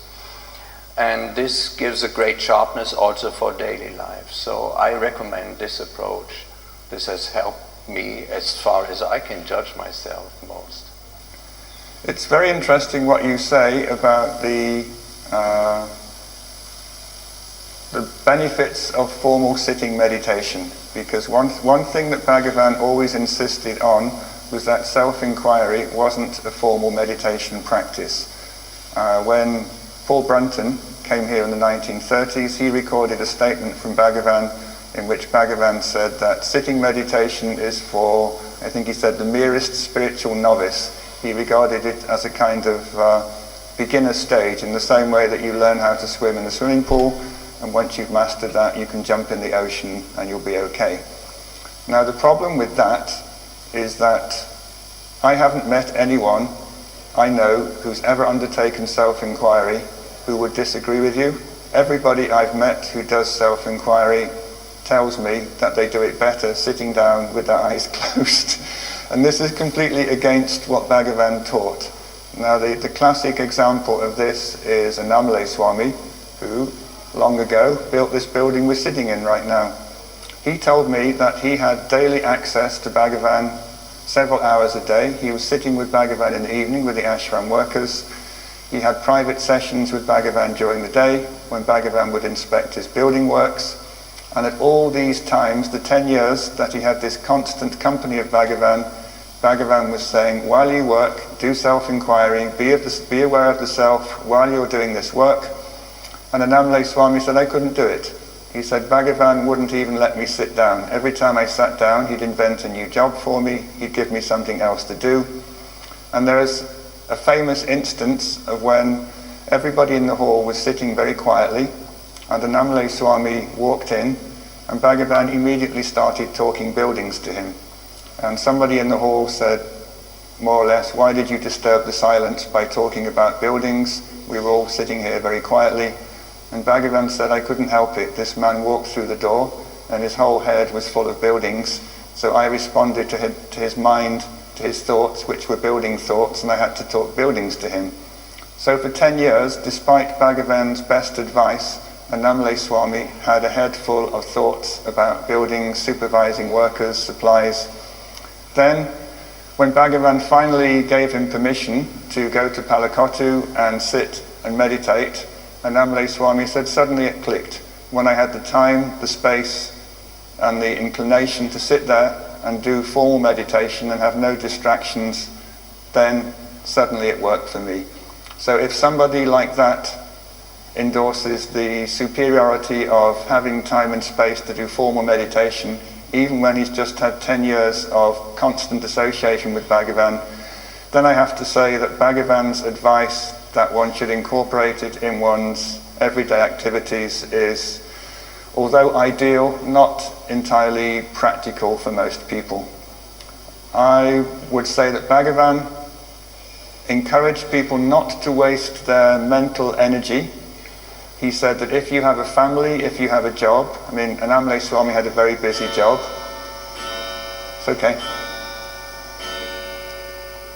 Annamalai Swami had a very busy job inside the ashram, but in his spare time, his mind wasn't dwelling on the self, his mind was spinning around thinking bricks and cement. What Bhagavan told Siva Prakasam Pillai was that at all times when your mind is not needed for your daily duties, that's family and your job, take it back to the self and keep it there. So this was Bhagavan's advice to people like Annamalai Swami who had a very busy, active life. Don't skimp on your duties, don't skimp on your obligations, but whenever the mind is not needed for all these activities, put it back in the self and keep it there.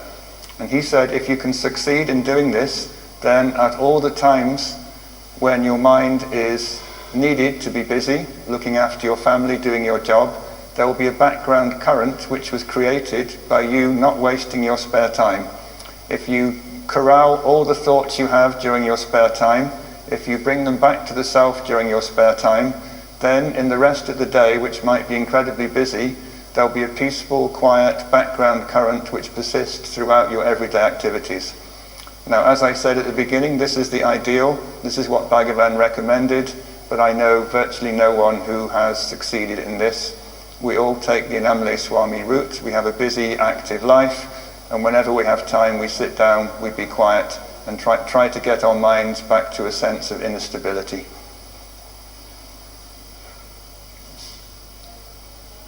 Yes, I basically agree with this, what you said. The point is, what is practical?